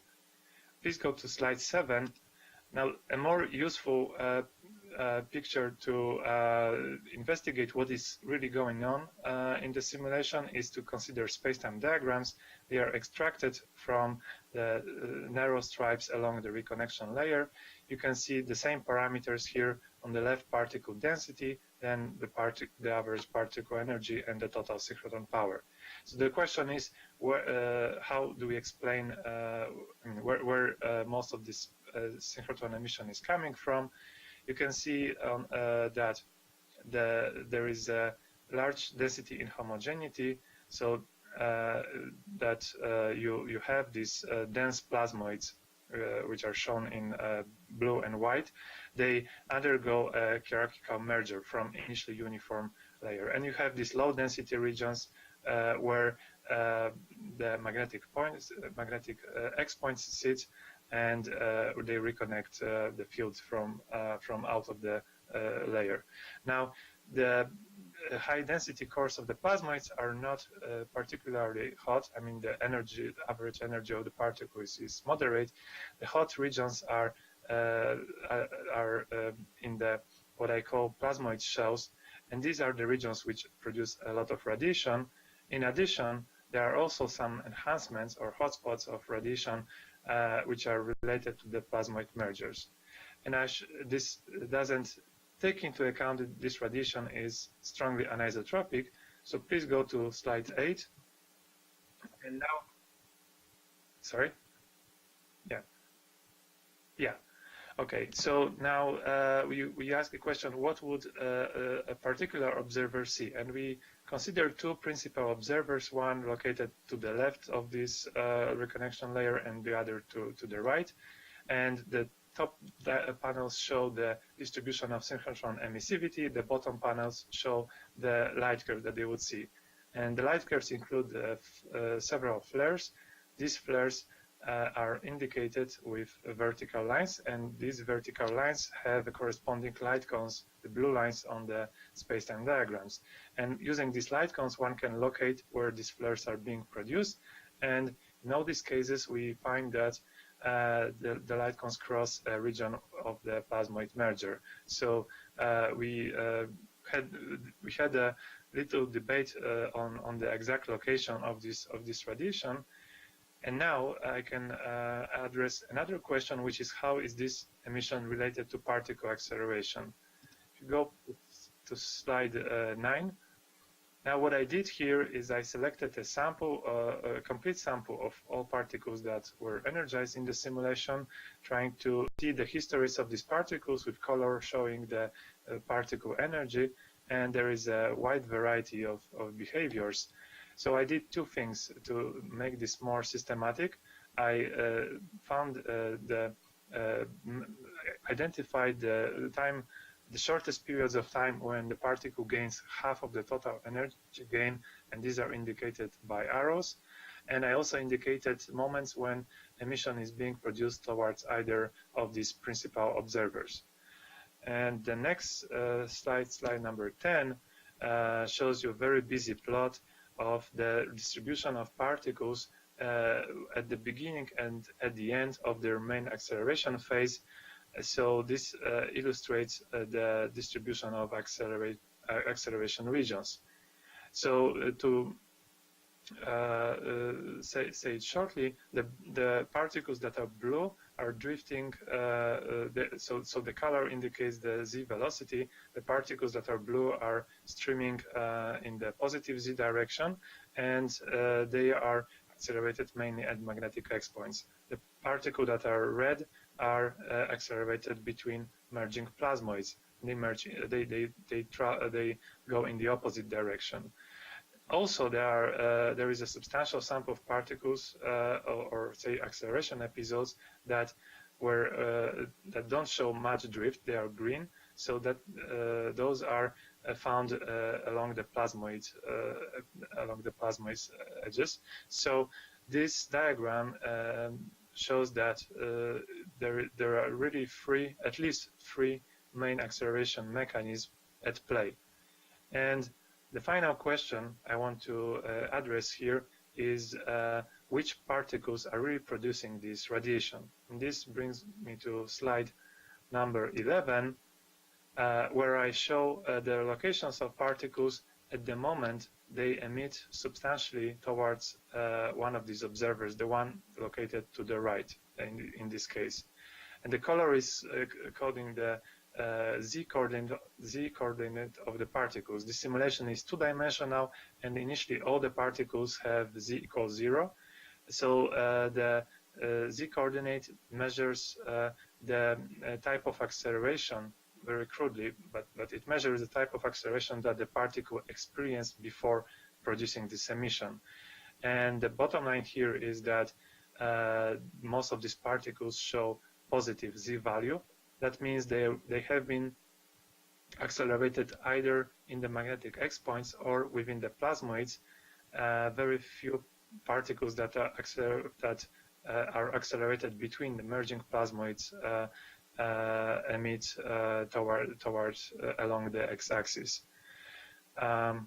Okay, my time is up, so I would rather take some questions. So please show slide number 12, and thank you for your attention. And I'd like to answer any questions you may have.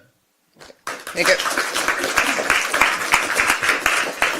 It's going to be important that questions go into the microphone, so if you will give us a chance to give you the microphone. Okay, Blakesley has one. So thanks for the nice talk. This is Blakesley Burkhart. I have a quick question regarding a different paradigm of reconnection, which is turbulent magnetic reconnection. And there's been quite a bit of recent work that shows that in the relativistic limit, relativistic MHD has many similar features to non-relativistic MHD. And I just wondered if you had any plans for comparing this plasmoid paradigm to the turbulent reconnection paradigm. Yeah, thanks. Yes, these simulations are very simplified in that they start from a Harris layer, which does not involve turbulence, and this is just a different, I would say, flavor of reconnection studies. And I'm of course aware of other approaches. I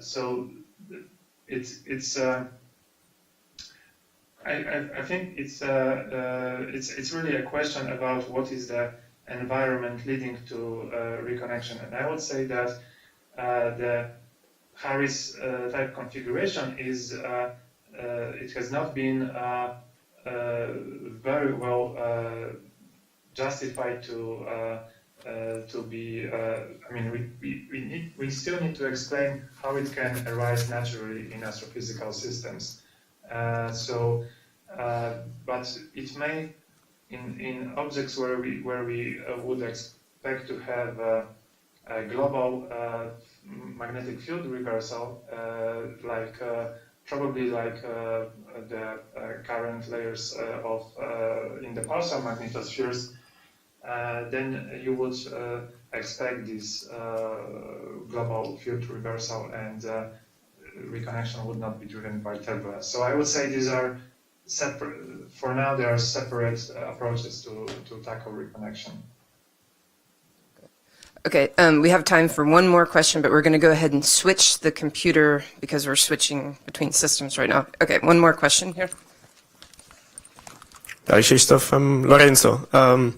I was mostly interested in so radiative signature along X, you mentioned as primary due to particles that are accelerated at the X point.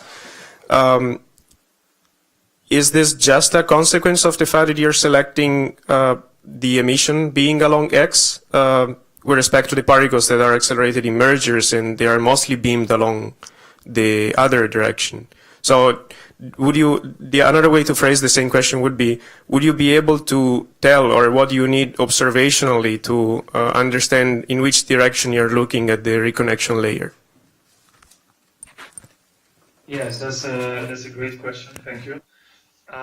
So we focused on this X direction because those initial studies of radiation anisotropy indicated that the most intermittent radiation is observed along the x-axis, but for the particles that are being accelerated in between the merging plasmoids, they would, I would say, they should rather emit along. They could emit towards the z coordinate or the y coordinate also, because there are secondary current layers formed there, and so this is, I would say, certainly not the final word. And yes, for now it is. It would be difficult to find out from observations what is really the nature of this acceleration. I mean, the thing is that the emission along X has this nice property that you get very short timescales compared to the system size. And, okay, just a button. We'll need to finish up here, so if you can summarize and finish. Thank you. Yeah, thanks. Oh, okay, then that was very good. Okay, thank you very much. Let's thank our speaker again.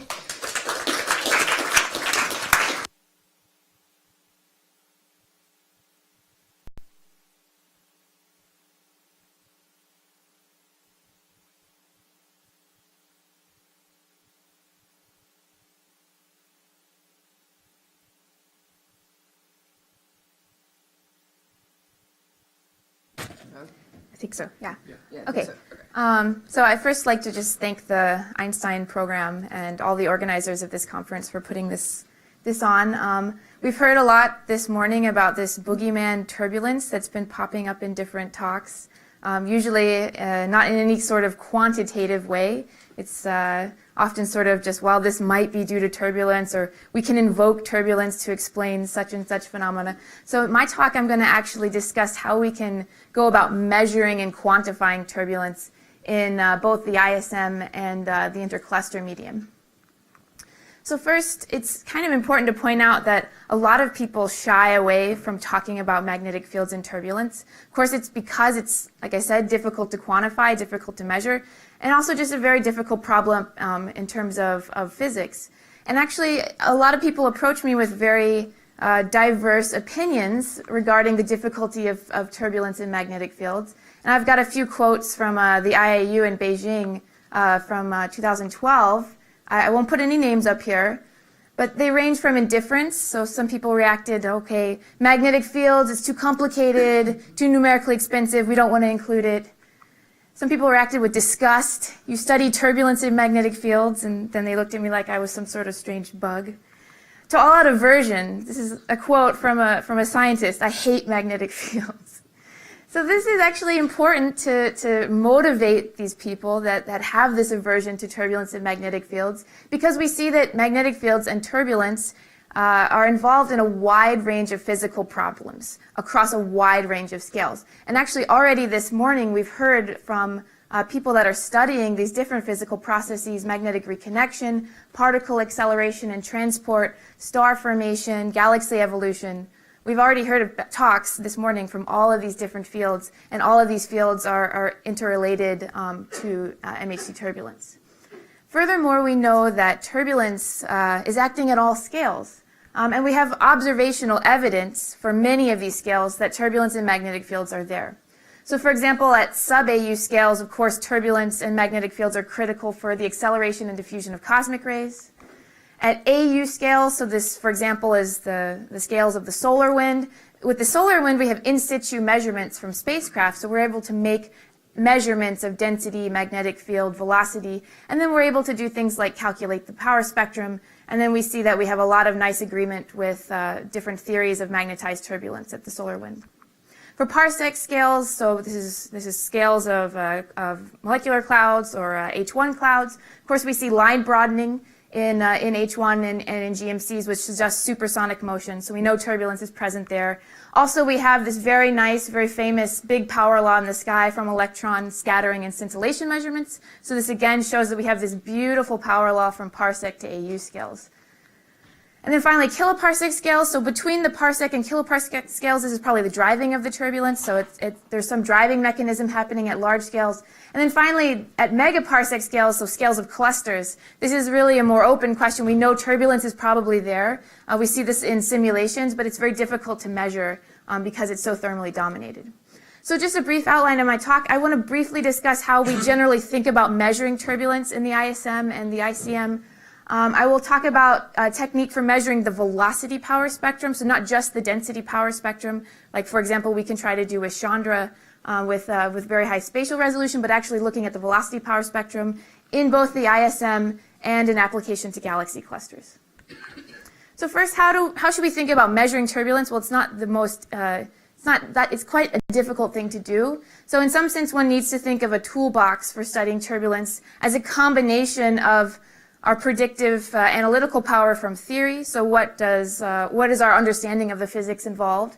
Numerical simulations, of course, provide low resolution testing of theory. So if you have large resolution simulations of turbulence in a box, you're able to test these predictions of theory for the spectral slope. But also numerical simulations can produce synthetic observations with which we can compare to the observations in order to see if we really understand the physics of what's going on. And then finally, statistical studies and scaling laws. So things like the power spectrum or correlation functions or PDFs or other statistical diagnostics are very important in order to be applied to the observations. So what do I mean by statistical studies? Well, this is work that I've been doing for several years now, developing different diagnostics that can be applied to observations across a range of scales that turbulence is acting in order to find important parameters of turbulence, like the sonic Mach number, the Alphen Mach number, which is a proxy for the magnetic field, and of course the energy spectrum. So today I'm only going to be talking about the power spectrum, in particular the velocity power spectrum. Now the power spectrum, of course, is maybe you could say the most critical diagnostic for turbulence because it's really telling you about the injection scale of the turbulence, the inertial range where the cascade of energy is proceeding, usually from the largest scales down to the smallest scales, and then finally, this dissipation range where the turbulent energy is being dissipated. So all of these scales are very important, and of course we want to be able to measure these from the observations. So there's two different techniques that are designed to measure velocity and density power spectrum from the observations. So I will talk mostly about the velocity coordinate spectrum today. So this is taking your spectral line and computing a 1D Fourier transform along the spectral line. And then there's a lot of analytical predictions for how this should behave. Another one is the velocity channel analysis. So again, taking position, velocity, radio cube, calculating a 2D spectrum as a function of channel width. And then again, there's predictions for how this should behave based on analytical theory. So for this VCA method, this method was developed first in a series of papers by Lazarian and Pogosan, first in 2000. So it's been around for a while, so there's actually a lot of applications. So here's a table showing various different groups that have applied this velocity channel analysis method to different types of data, so H1 and a couple different molecular tracers, in order to find the velocity and density power spectrum. So they met with a variety of different successes depending on if the data had enough sensitivity, enough spatial resolution. But in the cases where they were able to recover the velocity power spectrum and the density power spectrum, very, very clear trends were seen. In particular, the density power spectrum, the slope here, is always shallower than the prediction for the Kolmogorov slope, and the velocity power spectrum is always steeper. This is cool because this is exactly what we see in MHD simulations that include supersonic turbulence. So shocks create density compressions on small scales, and this shallows out the density power spectrum and steepens out the velocity power spectrum. So this is evidence that in the ISM, indeed, we see supersonic turbulence. Now I want to talk about more in depth about this VCS method. So the VCS takes the spectrum along the spectral line, so you can kind of say it's the spectrum of the spectrum, which just confuses people even more. Essentially, one can take this Fourier spectrum of the spectral line in different beam sizes for a given data set, varying the beam size, and then from this one can calculate both the velocity and density power spectrum. So I just want to go very briefly over how this works mathematically. So probably most people here are familiar with a PPV cube. So instead of density, as in like x, y, z from a numerical cube, you have position, position, so density, density, and then the third axis is velocity, or the spectral line. And so the spectral line, you can say, well, it has some Maxwellian distribution, and maybe we have to include some regular motion in our expression if we have, for example, if we're looking at a galaxy. And then we can, of course, start to write correlation functions of this PPV space. Now, this correlation function will depend on both the density, so actual density, and on velocity. So it depends on both of these two factors. And so we can write out the real density correlation, so this would be like density in your simulation, and the velocity correlation function. And so the PPV is actually a combination of both of these density and velocity correlation functions. And so this means that we need to find both the density power spectrum and in order to find the velocity power spectrum. So the density power spectrum should be measured first. Now I'm going to show a brief application of this on the Small Magellanic Cloud. So this is recent work we've done in order to find the velocity power spectrum using this technique.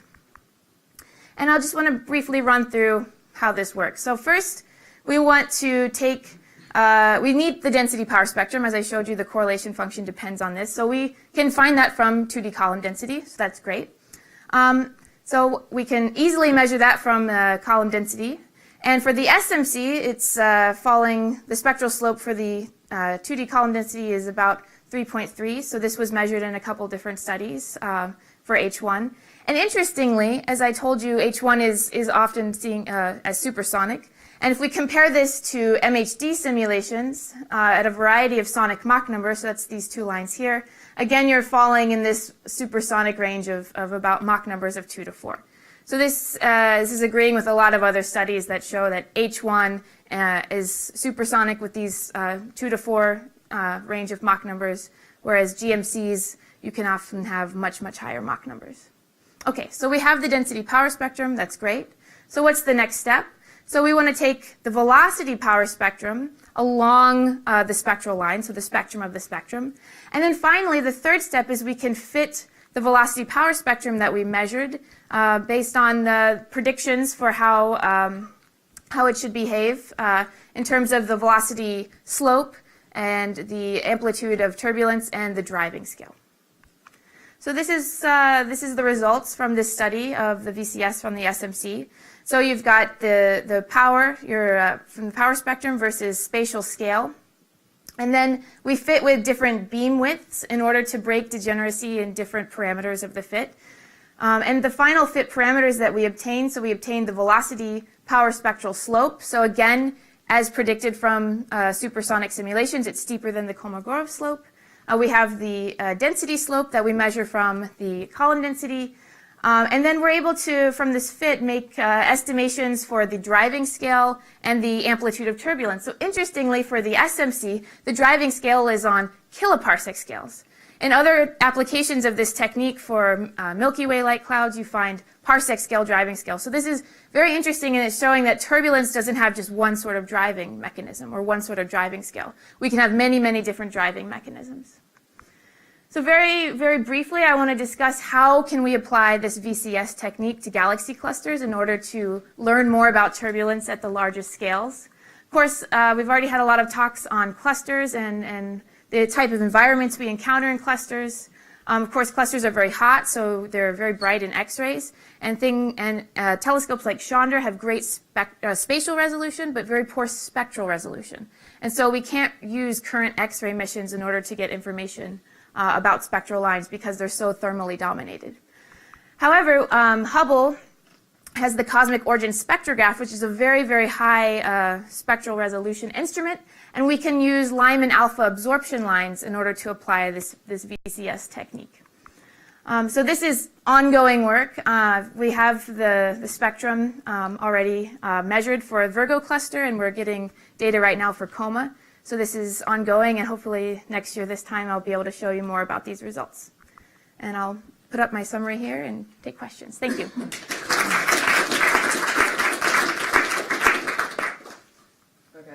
let you ask your question, but I have to, since you mentioned high-resolution spectroscopy and the higher energy lines, and I have to ask about the upcoming Astro H calorimeter, and then of course we're looking forward to, you know, that's in a year, and then in about a decade we're going to have the Athena calorimeter. So how good will that be for probing turbulence directly with X-ray emission lines? Right, so Astro H will have much better spectral resolution. So Astro H will be great because then we can, with one instrument, get both the density power spectrum and the velocity power spectrum. So with this current COS absorption line data, we'll have to use Chandra X-ray imaging to get the density power spectrum. So there's already been many papers. So with Astro H, we'll be able to do even better.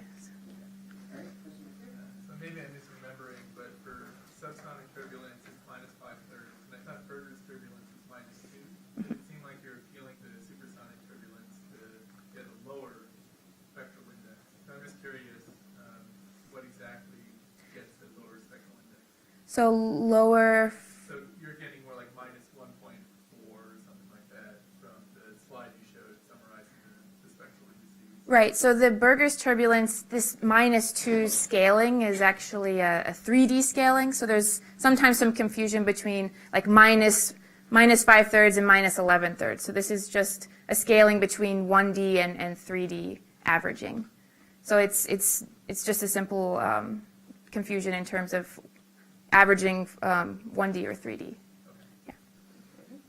So you started off with your exhortation to pay attention to magnetic fields, and then in the second part of the talk it was very convincing about the turbulence creating the density compressions to change the power spectrum. But was there something in the data that the magnetic fields were doing specifically other than just supersonic turbulence changing the spectrum? Yeah, it's actually an interesting point because in the power spectrum, there's, especially in the subsonic limit, we see sensitivities to the magnetic pressure. But in the supersonic limit, the power spectrum is somewhat insensitive to changes in the magnetic pressure because shocks are so dominant in terms of the amplitudes that you see. I've quickly flashed this slide with this horrible flow chart of different diagnostics. And we have other diagnostics that are more sensitive to the anisotropy that the magnetic field generates. It just seems like the power spectrum isn't quite as sensitive, especially in the supersonic limit. You have to look for the anisotropies then. Right, exactly. When you say supersonic, are you mean supermagnetosonic? I mean velocity relative to sound speed, where the velocity of the flow is much higher than the sound speed. So it's not necessarily supermagnetosonic. Are you talking about the alpha Mach number? Because this is a different parameter, also depending on the sound speed, or also depending on the flow velocity, but relative to the alphane speed. So we have two different Mach numbers at play when we talk about MHD turbulence. Well, alphane, so alphane waves, the magnetosonic speed is a combination of the sound speed and alphane speed. Right. Right, so this is parameterized with like beta, plasma beta. You can take ratios of sound speed and alphane speed. So are you finding that this is the speed of the turbulence has to be greater than the magnetosonic speed, or is it just greater than the sound speed? So you have different regimes where you have high and low beta. In the ISM we have kind of a mix depending on if we're in GMCs versus H1 environments, and in the cluster environment it's I think not well known at all what kind of betas you have. So it just depends basically. Are you supersonic or are you supergalvanic, or you both? Both. We test for all these different parameters, and that's why in that flow chart I showed you we have different sensitivities to different parameters because we kind of treat it as an open system where the parameters are unknown. Just for curiosity, what is the best source of turbulence in the SMC on a driving scale of kiloparsec? The best source. Well, there's two I can immediately think of. So in the SMC in H1, there's been observed these super bubbles, these H1 super bubbles that may have been due to supernova explosions or something of that sort. Definitely not winds, probably more likely supernovas. So those match that 2.3 kiloparsec scale. Another possibility, of course, is tidal interactions because the SMC is interacting with the LMC. So those are two potential sources that I can easily think of. Okay, let's thank the speaker again, and we'll go ahead and switch.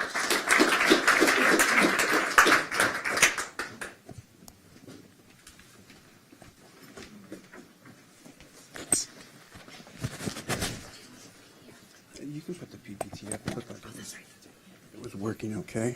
We'll see if I can. Okay. Testing, testing. Thank you. Okay, all right, so our next speaker is Mary Emanuel, who's going to switch a little bit to laboratory experiments, testing energy in the laboratory. Okay? Great, thank you. Thank you everybody for coming. I'd like to thank all the organizers and especially for just having the opportunity to be a part of the Einstein Fellows community. It is extremely exciting and novel for me to always come to these astrophysics conferences because my background is an experimental plasma physicist, and so coming here is always a very new and exciting thing to see all the different stuff that goes on, and I learn how little I know about all of the different things that astrophysicists actually do. So I'm going to talk about a very small part, but I think important in the grand scheme of things. And so you see a lot of observational talks or numerical talks, and what we try to do in laboratory astrophysics is sort of merge these two together, where you can actually test these codes in a controlled environment and constrain the models that you use in the numerical simulations with data that we take in the lab. So my group at University of Michigan specializes in looking at hydrodynamics and the effects of radiation and magnetic effects in different systems. So what I'm showing on the title slide is actually sort of a compilation of different topics that folks in our field look at. I'm going to spend most of my time today talking about the top bullet, dynamics and magnetized flows. But a lot of the folks in my group at Michigan work on radiative and reverse radiative systems. There's a group at Livermore that does a lot of work in collisionless shock interactions, which Lorenzo, I think, is familiar with. Lots of people looking at instabilities, Rayleigh-Taylor, Rickmar Meshkov, Kelvin Helmholtz, and like how these types of instabilities develop in plasma systems.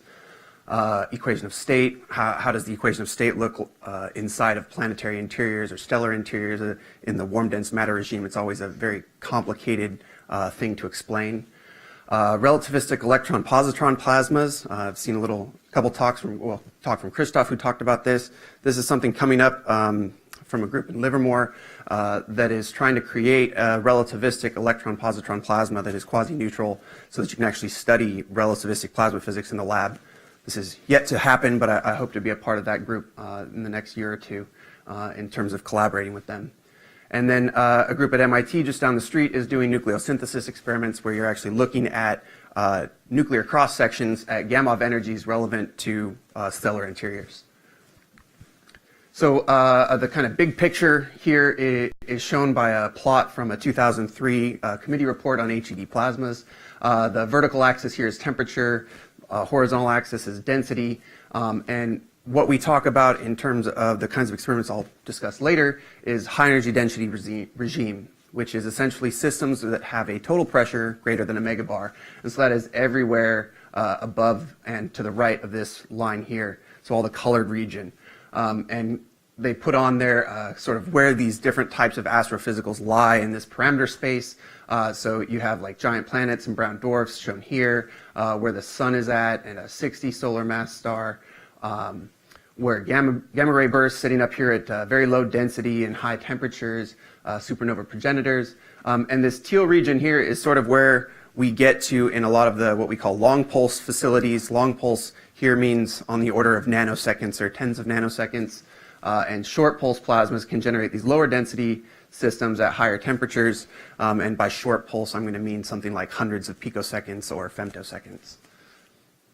So slightly different time scales and spatial scales than what everybody, I'm sure, is used to thinking about. So the takeaway from my talk here is that scaled experiments can provide a complementary technique to investigate the dynamics in some astrophysical systems. I'm going to cover one particular one, but this is kind of the takeaway bullet I hope that you get from the talk. Our field focuses on using high-power laser facilities because they provide this unique way to generate short time-scale, high-density systems which are scalable to astrophysical systems.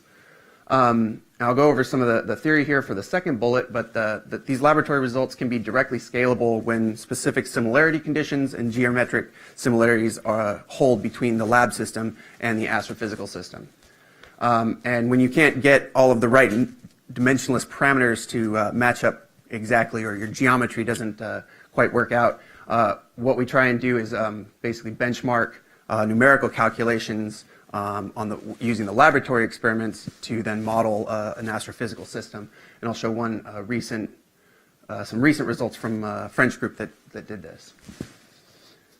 So I think this is the only slide with any equations on it.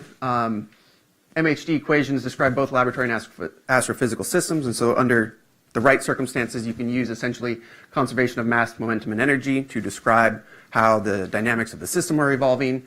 In this particular equation, it's just an adiabatic equation of state. And then you have a field evolution term where you're really just concerned with the advection of the magnetic field, which is already pre-existing. There's a whole bunch of papers on how the scalability of these equations work from going from the lab to the astrophysical case, but I won't go into any details there. So the typical dimensionless parameters that we look at to make sure that our laboratory system is going to be described by those equations is essentially that the system exhibits fluid-like behavior. So your mean free path is much less than the system size, and basically that advection is dominant in all of these different things. So in the heat conduction, in radiation flux, in viscous dissipation is negligible, and the magnetic diffusion is negligible. So all of the diffusive things are less important than the advective things. And in astrophysical systems, a lot of times these things hold true because the scale size is so large. But in the case of the lab, we're talking about things on the microns or hundreds of micron scales. This becomes a little bit more difficult. But the scaling in terms of size scale to time scale works out in the equations. So the real hardship is to get these numbers into the right places. So if you describe both systems by these equations, how the way that you can say that one system evolves similar to the other is through the similarity of the Euler number, which is essentially a Mach number, and the beta parameter, the inverse magnetization of the system. So when those two parameters are close to the same thing and your geometry in the lab is the same as the geometry in the astrophysical case, the two systems will evolve similarly. So what I've been working on mostly for the last year or so is a magnetized flow experiment, and this is relevant to young stellar objects.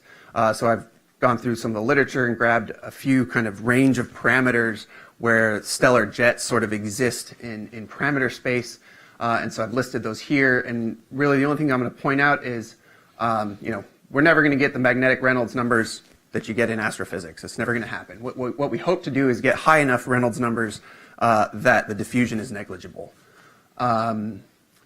Supersonic flow, we can get supersonic on the order of a few typically, but going any higher than that is often not the case. So depending on which type of system you were trying to recreate, the exact similarity criterion won't hold, but you can still look at the relevant supersonic dynamics or magnetosonic dynamics, as somebody pointed out earlier. Plasma betas. We operate in a regime that is often a very high plasma beta because of the high pressures that we're dealing with. Magnetic pressure tends to be smaller than the thermal pressure unless you can get a very large tens of Tesla kind of field going on, which can be hard to produce in the lab. I think that's what I'm going to stop on there. So this is some work from some colleagues from France that were doing similar kinds of experiments and looking at magnetized jets. And what I'm showing here is a figure from that paper. This just came out like a few weeks ago in Science. This is an astrophysical simulation of essentially a stellar wind coming out isotropically. It is initially embedded in a horizontal magnetic field. And what they're showing is the magnetic field essentially collimates the expanding flow into this sort of conical shock here. And at the end of at the outside of the conical shock, you actually get a very long aspect ratio collimated jet. And what they did from this particular simulation is then calculated what the X-ray emission is supposed to look like, and they use this to essentially provide a plausible explanation for X-ray emissions from stellar jets. This one is HH-134, I believe.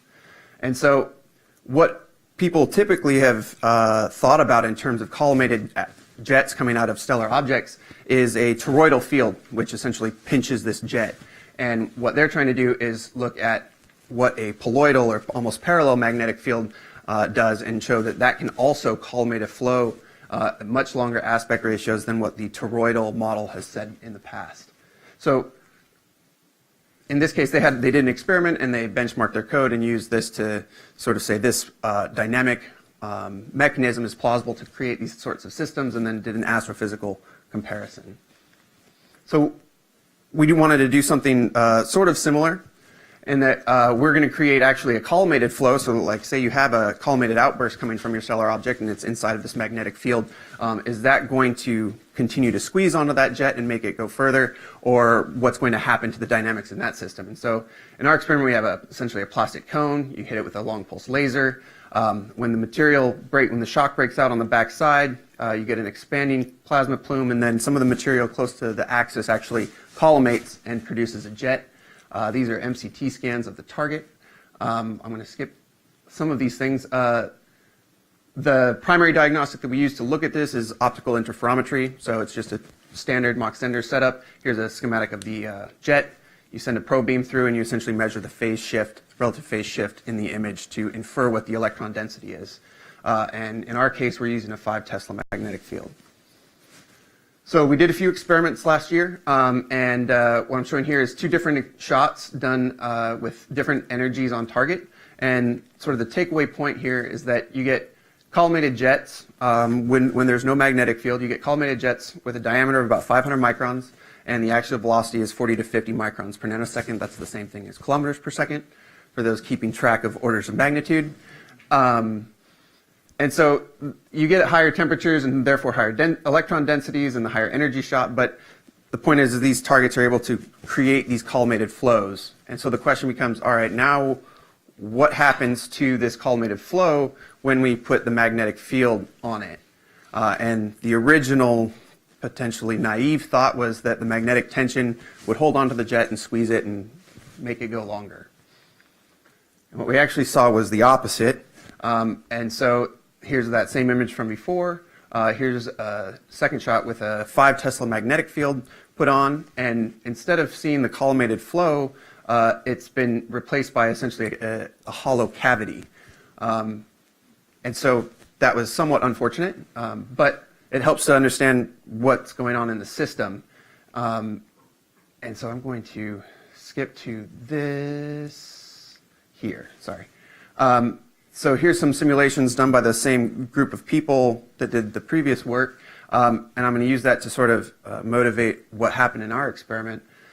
Here you have a laser coming down, plasma flow, an adiabatically expanding plasma flow here, and the magnetic field is up in this direction.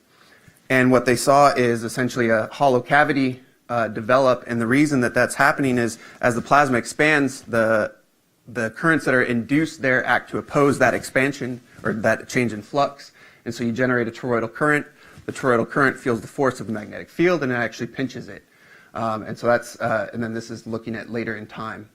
And so they justify this by saying, well, you have frozen in magnetic fields, it's a hot plasma, so you get the compression of the magnetic fields up here and this sort of pinches off things.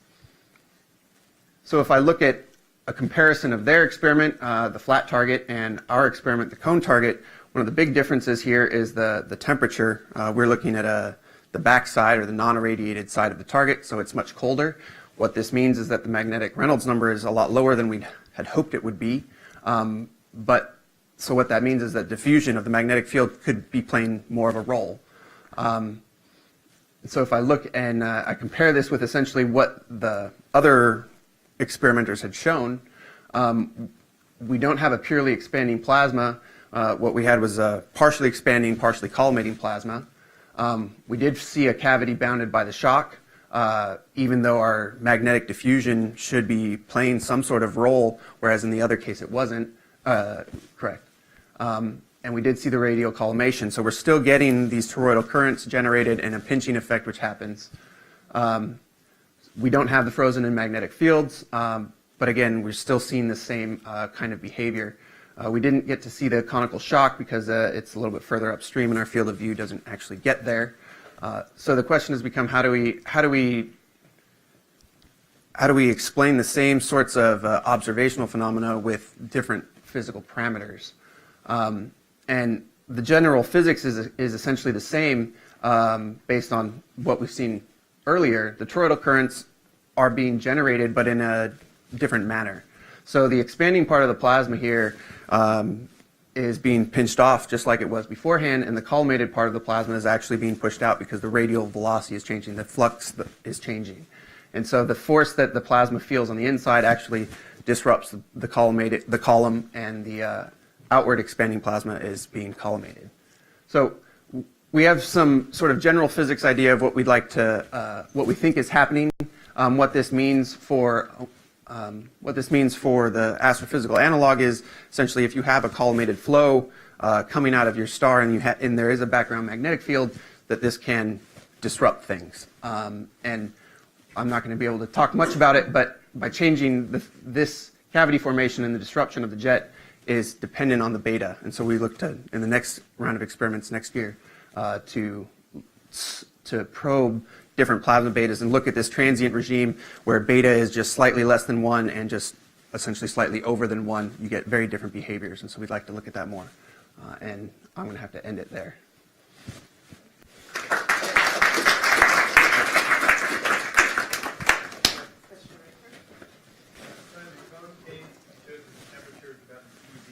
Yeah. Do you have a significant neutral fraction in that plasma? Closer to the left of the plot, definitely. So in this regime here, the shadow is very dominant by neutrals. What the actual fraction is, I have no way of diagnosing it. What we're sensitive to in the measurement, though, is the free electrons. So we know that there's free electrons there, and we're seeing that. And you actually get a transition somewhere in here where your index of refraction is going from being dominated by the free electrons to the bound electrons. So definitely in this region, you're dominated by neutrals. So in the other experiment, presumably everything is ionized there. Right, exactly. So actually the simulation was more on the 400 eV side. The experiment that they did was kind of 70 eV, but you're still talking, it should be not necessarily fully ionized, but definitely partially ionized. Because these are carbon, sorry, I probably didn't say that. It's plastic, so there's a lot of carbon in there. This might be a naive question, but do you think the effect of the plasma evacuation from the region that you're seeding with field is only true if you have a background field that you start with before exploding, or if the plasma itself is carrying its own field? So in these experiments, there's definitely no self-generated fields. I'm not saying that, but let's say that you have like well, it's hard to do like laboratory-wise, but in the simulation, you can turn it on, right? So your plasma that is leaving from the surface of the target is unmagnetized. Right.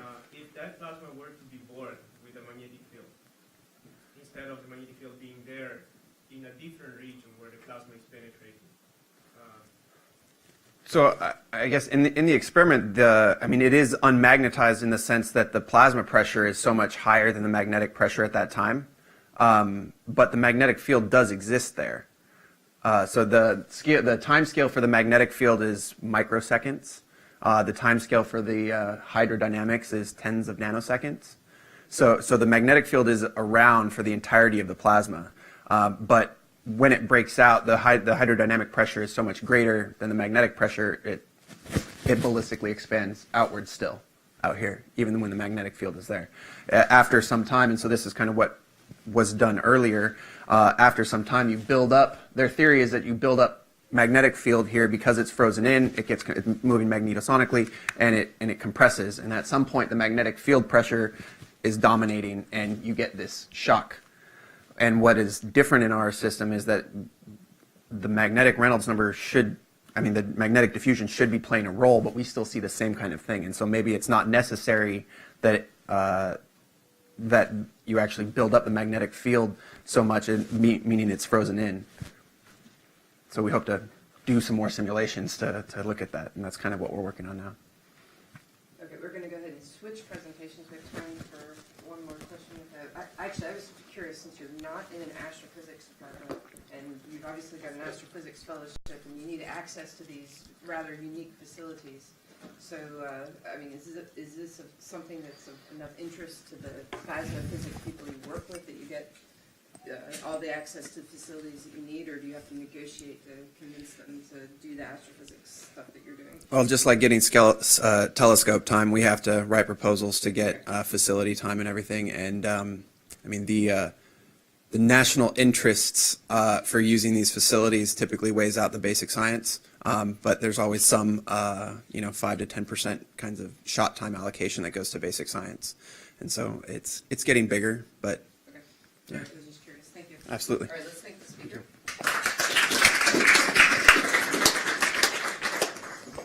All right, we have our final talk before lunch. Continuing on with the NHD session.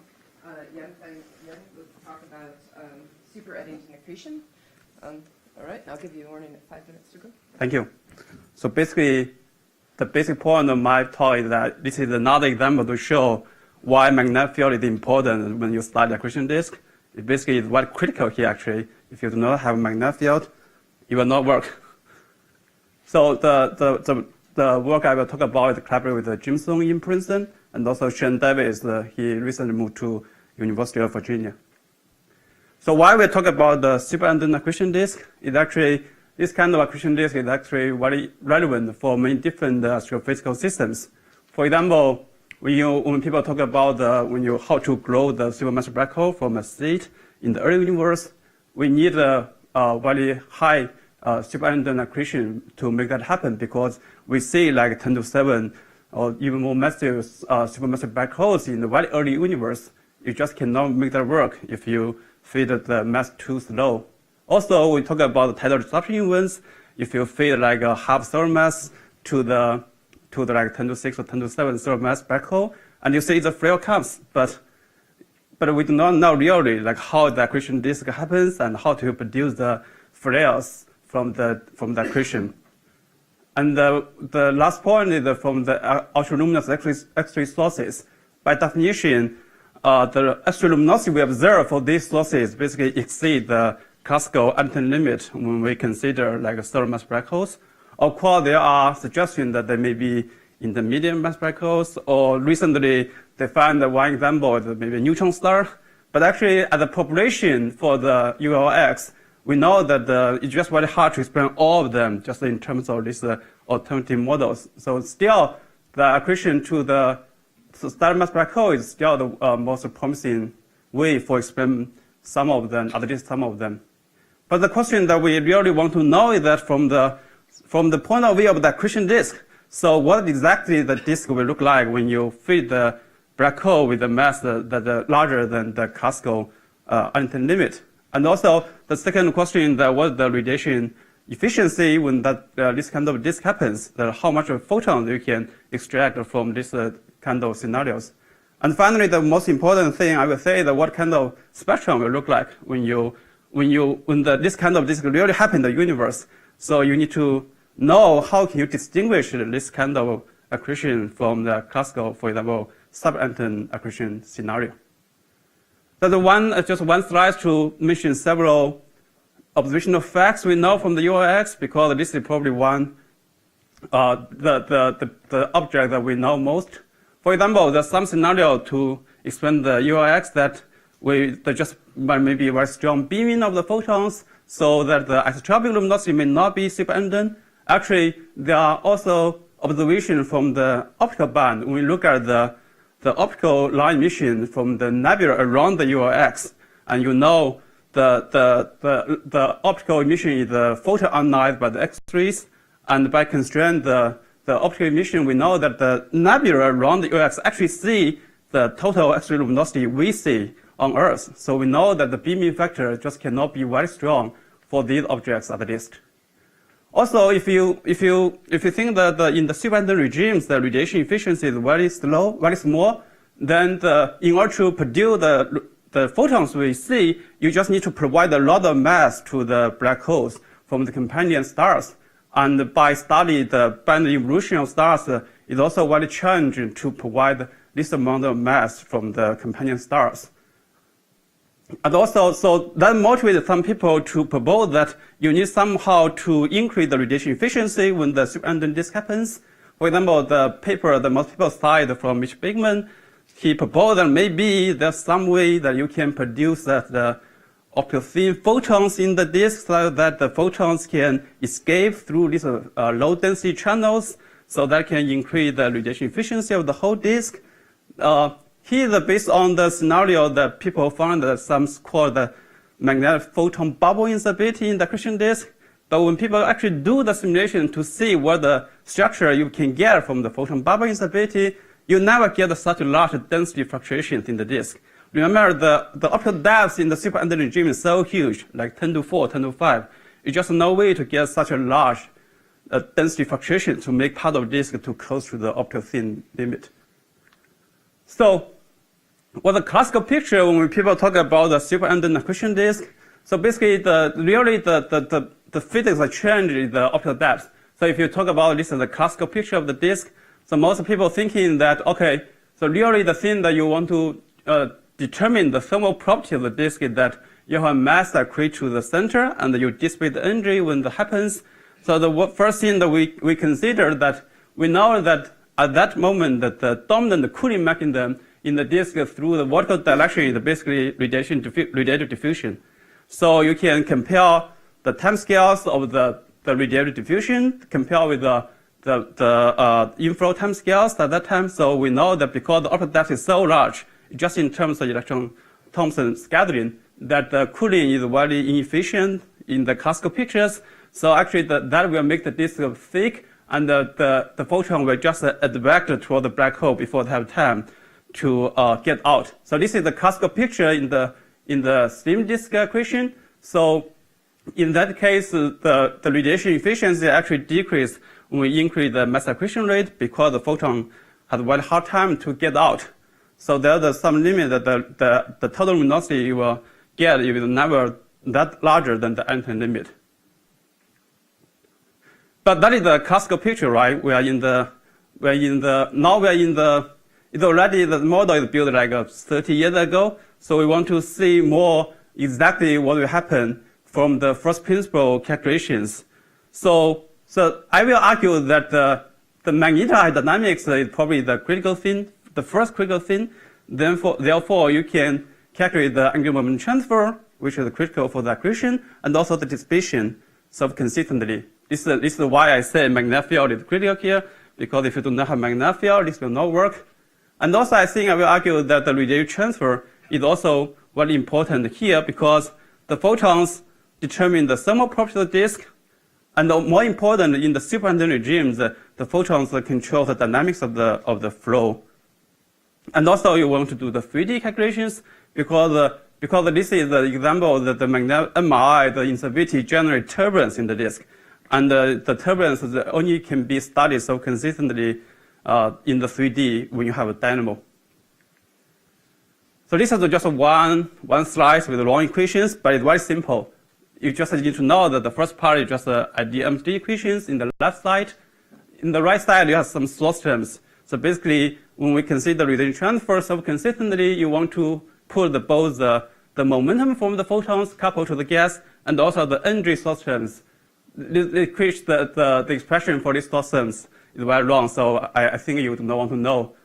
But the way that you can solve these source terms is by solving actually the transfer equation directly. This is how we do that. So we know that transfer equation is actually controlled by the specific intensity from different angles.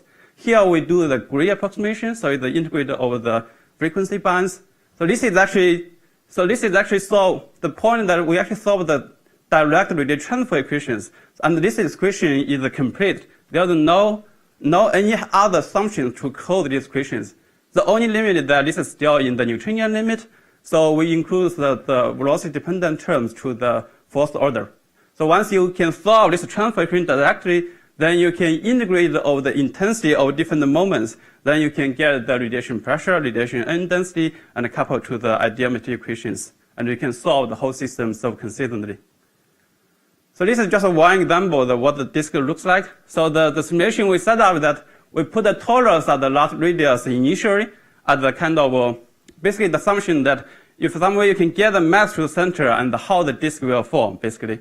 And we put this around the disk and let the MRI develop and let the accretion disk form toward the black hole.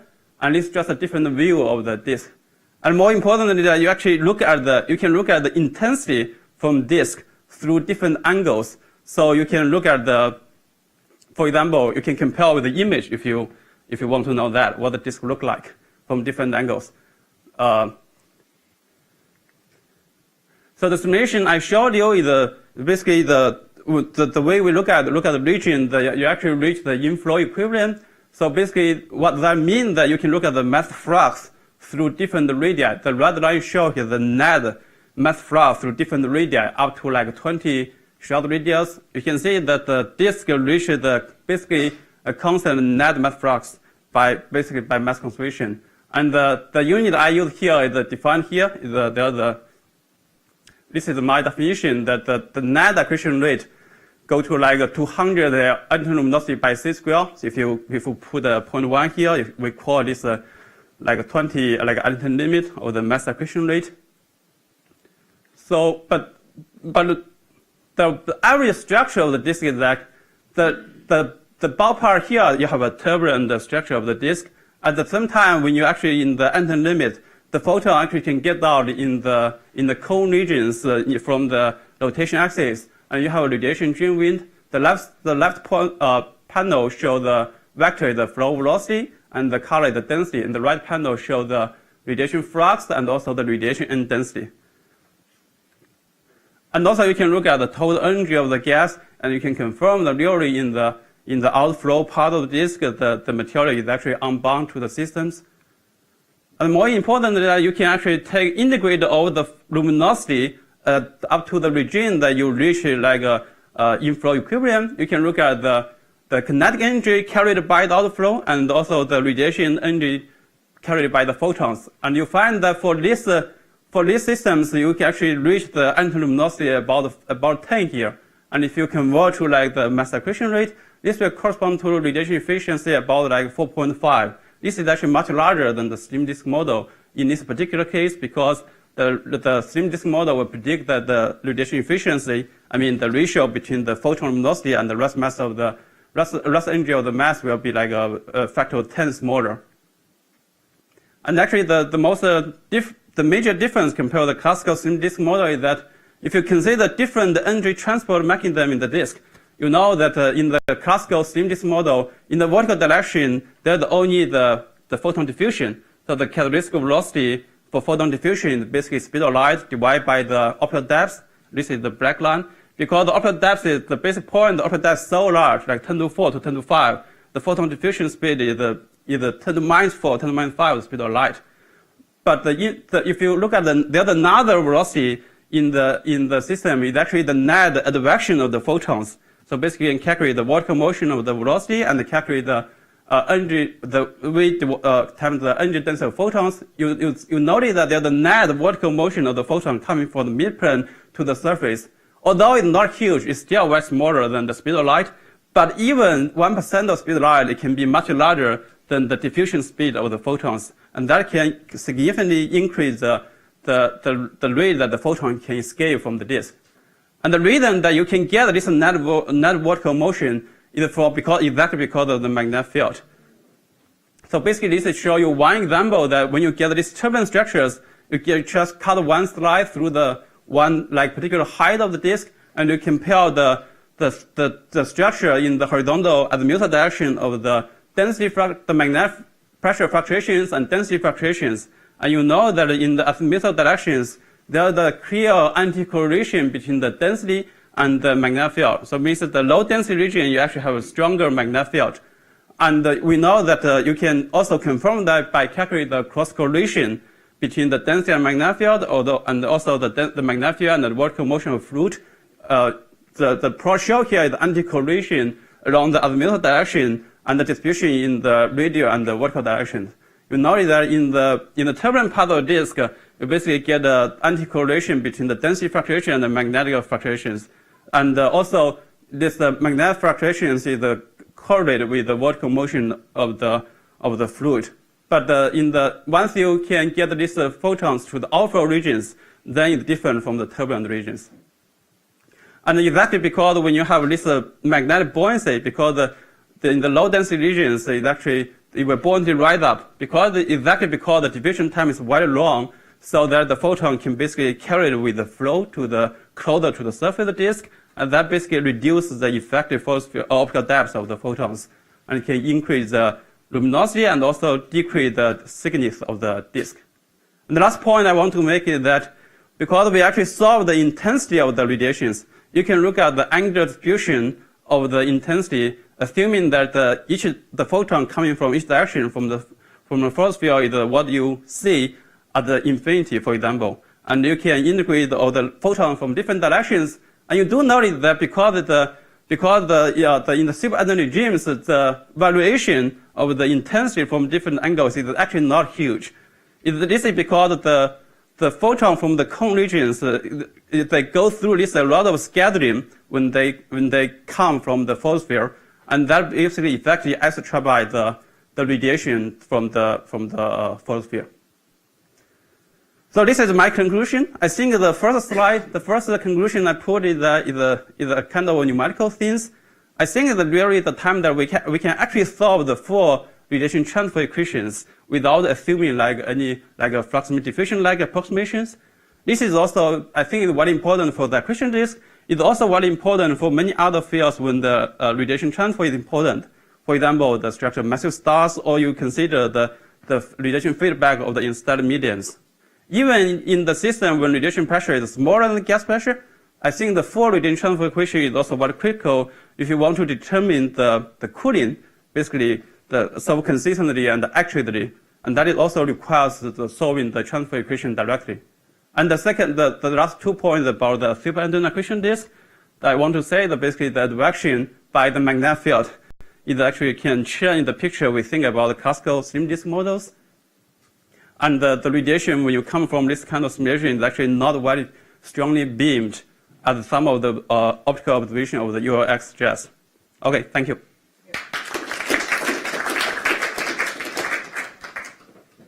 So time for a couple of questions.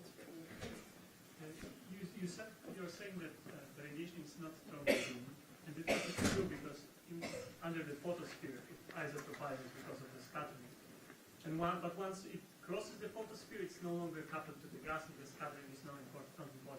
What if the photosphere is moving with mildly or quasi-relativistic velocity? Would you not expect that radiation would be beamed? Yeah, the point that is not that relativistic. I mean, the flow velocity we get only 0.33, and the gamma factor, if you go to square root of 1 over v square over c square, the gamma factor is already 1.05 something. Really the velocity is not that large compared with the c. So the beaming factor cannot be very large, the relativistic beaming. Do you have a feeling of how much the Gray approximation might affect the result, especially compared to the need to resolve the angular distribution of the radiation? You mean compared with the other approximation? The Gray approximation that you are doing, do you have a feeling of how much that might affect the result, and how important it is compared to the need to resolve the angular distribution of the photons? Yeah, you mean the Gray approximation? Sure, but I will argue that in terms of dynamics, because, for example, the dominant opacity is the electron scattering, this doesn't have any frequency dependence.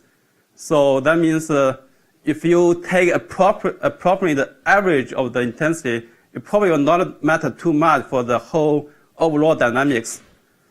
It's exactly because the opacity is not very sensitive to the frequencies. And also the second point that all the energy in this region is probably dominant in the X3 band. So you can take that over. You can think that this is probably the dominant X3 photons.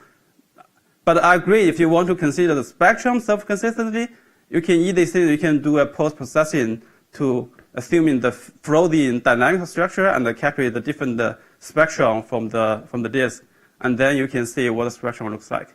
I wanted to follow up on Oleg's question. The photosphere from which the radiation comes out depends on the angle away from the jet direction. much further out in the dense regions that enshroud the lower density jet that does most of the radiation in your model.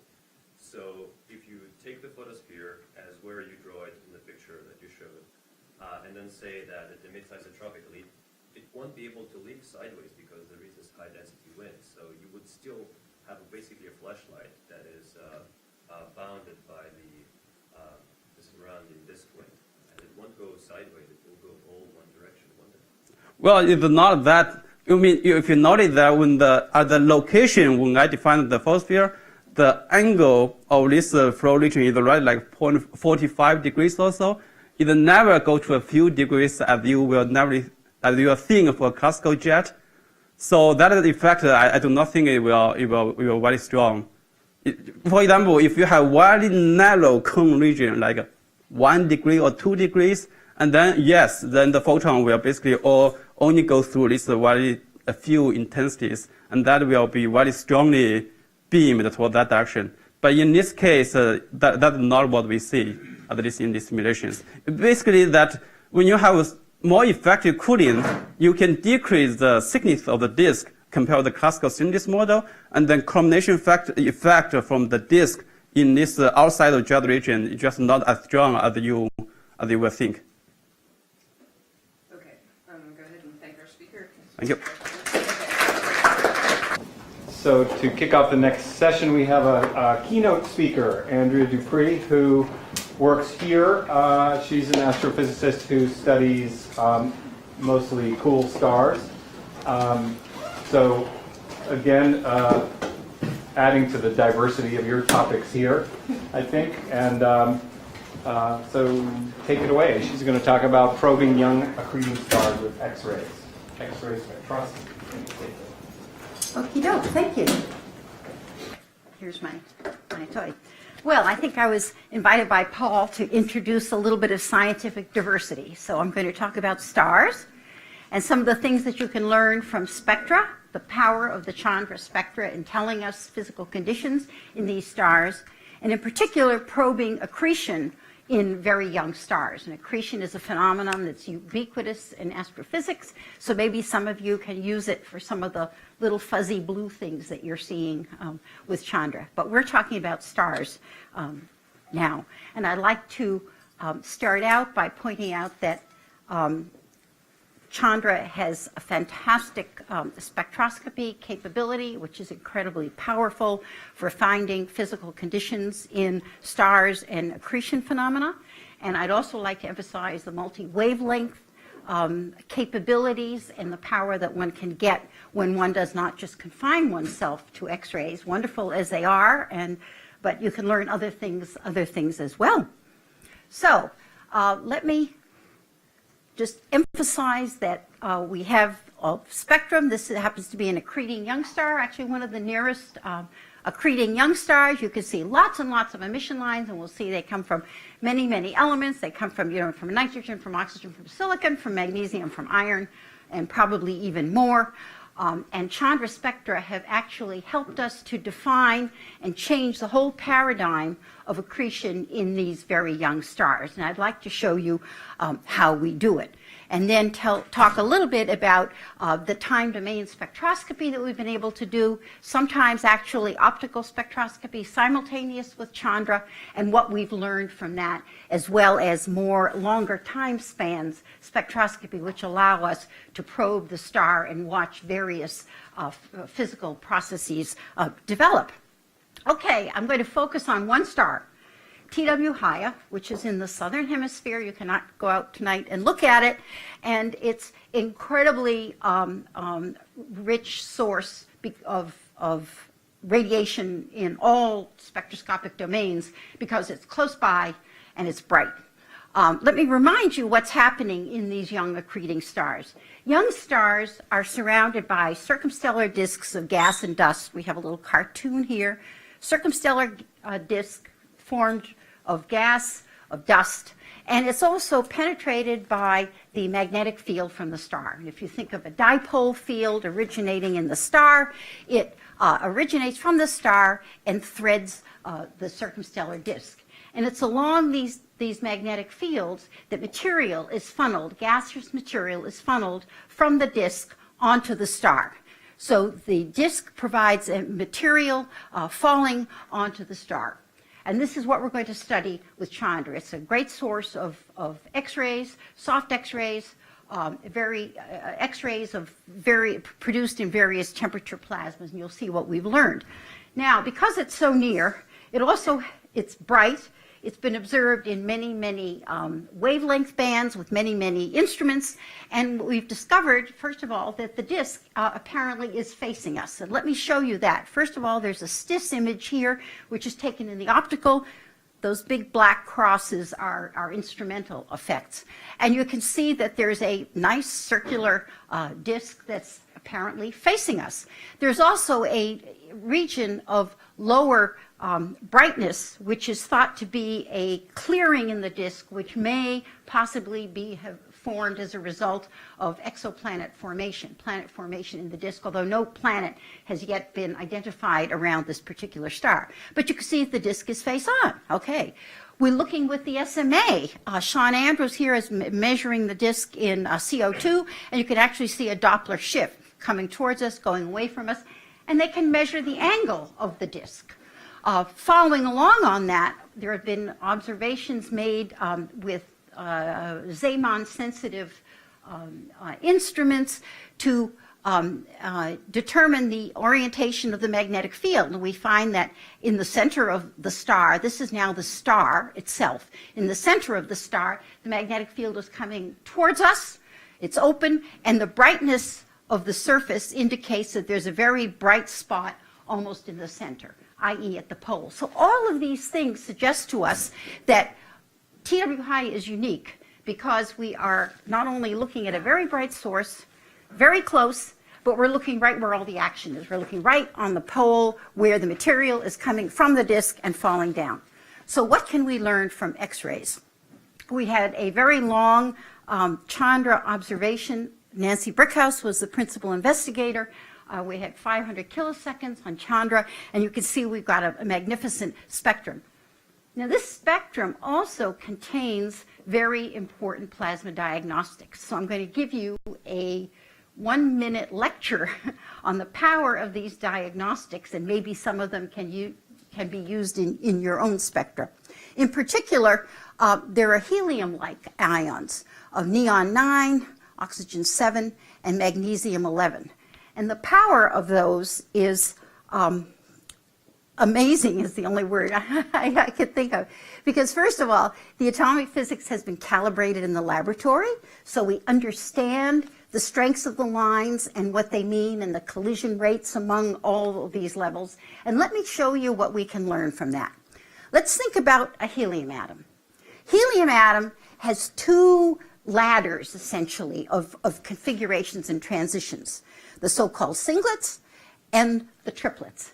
And they talk to one another in very important ways. First of all, we can measure line transitions between these various lines. And these transitions give us plasma parameters. For instance, if we measure the so-called resonance line, the strength of this line relative to these two lines, this will tell us the electron temperature in the gas. If we measure the ratio of these two lines, the I and the intersystem line and a forbidden line, that tells us the electron density.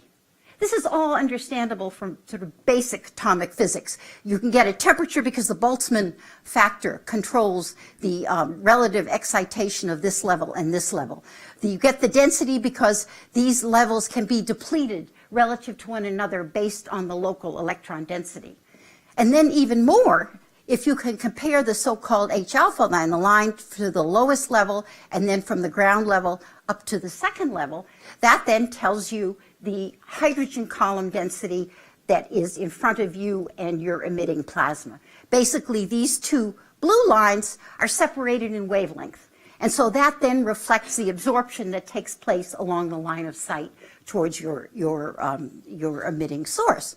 So with this Chandra spectrum, and with the measurement of all of these lines, which we were able to do, we can look at this star and we can determine the electron density in the region that it's formed, the electron pressure, and the hydrogen density, which is also related to the ratio is related to the electron density, but the electron temperature. But we can get the electron temperature from this red ratio and put it into the measurement of the blue ratio, and we find the hydrogen column density. So this is very powerful, telling us what the conditions are in this accreting plasma. So what have we found out?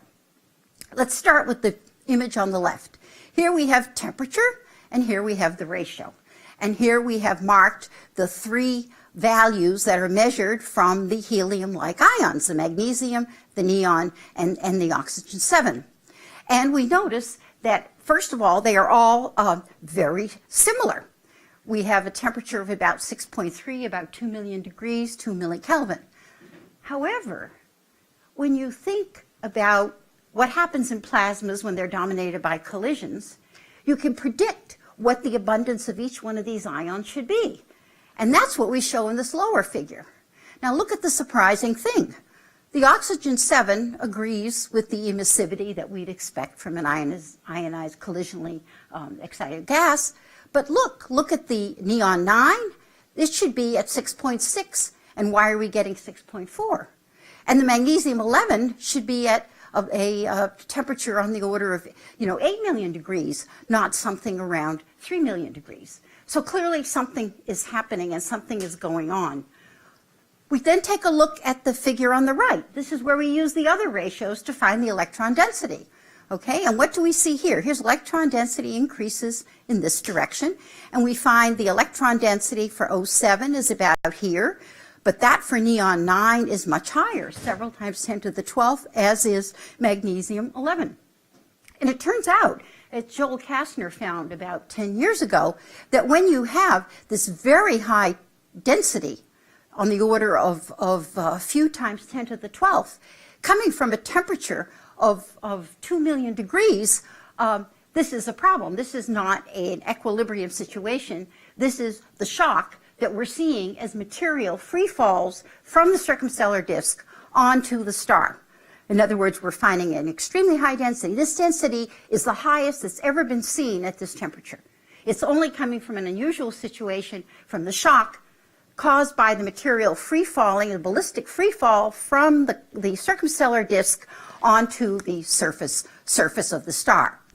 Now, there's another very puzzling thing, because in the standard scenario, people assume that material fell onto the surface of the star, it created a shock, and then this material penetrated inwards. And as you go inwards, the density should get higher, right? I mean, you're starting in the corona at a lower density, and you're going into the chromosphere or the photosphere, which is a higher density. However, when we look at the O7 line, we find that this density is not higher, but the density is lower than the density from the shock. So that was a real puzzle. And we think what is happening when we look at the strength of this line, we find that this has 30 times the mass of the material in the shock and 300 times the volume of the material in the shock. So what else is out there that would have a lower density than the shock and have much more volume than the shock? And it's the corona.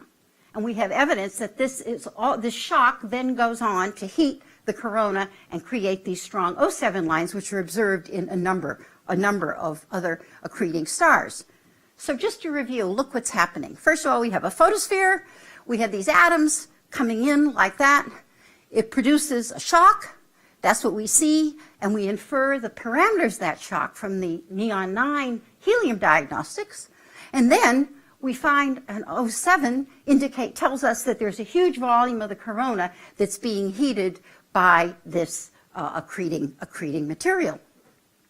Okay, so if we try to model the spectra now in detail, we can find out how much material exists at what particular temperature. In other words, an emission measure distribution. And you see here that we have a lot of material at this temperature of about 2 to 3 million degrees, and that is arising from the shock. We then have a lot of material in the corona at a much higher temperature, about 10 million degrees.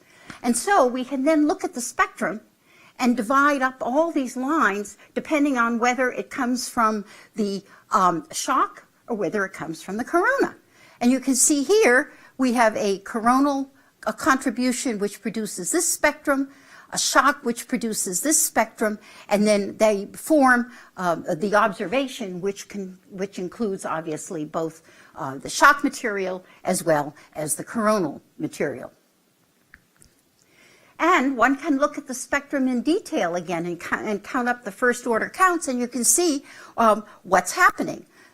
Here are the total counts indicated in magenta, where there's a flare, and you can see that the coronal lines show the flare, but the accretion lines in the shock do not show the flare.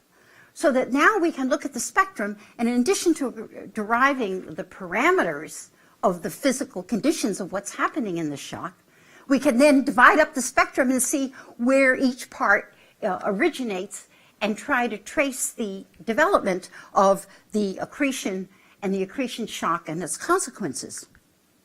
So, with the 3 Chandra pointings that form the 500 kilosecond observation, we could divide these up into the 3 sections representing the 3 pointings, and we find substantial changes in the accretion that's happening onto this star. We see that if we look at the temperature, these are the 3 sections of the pointings, 1, 2, 3. This is the average pointing, the filled circle here, and you can see that the shock temperature changes quite dramatically from about 3 million degrees, 3.5 million degrees, down to less than 2 million degrees, and these are significant measurements. Now, the shock temperature changing tells us that the free fall velocity is changing. Temperature of shock depends on the velocity, the free fall ballistic velocity of the material. And why would the velocity change? Well, the velocity would change if the disk changes, if the inner radius of the disk moves in or moves out. When it moves out, we're going to get a higher free fall velocity. When it moves in, we're going to get a lower free fall velocity. And we also see that the absorbing column changes. This is the material along the line of sight in the accreting column.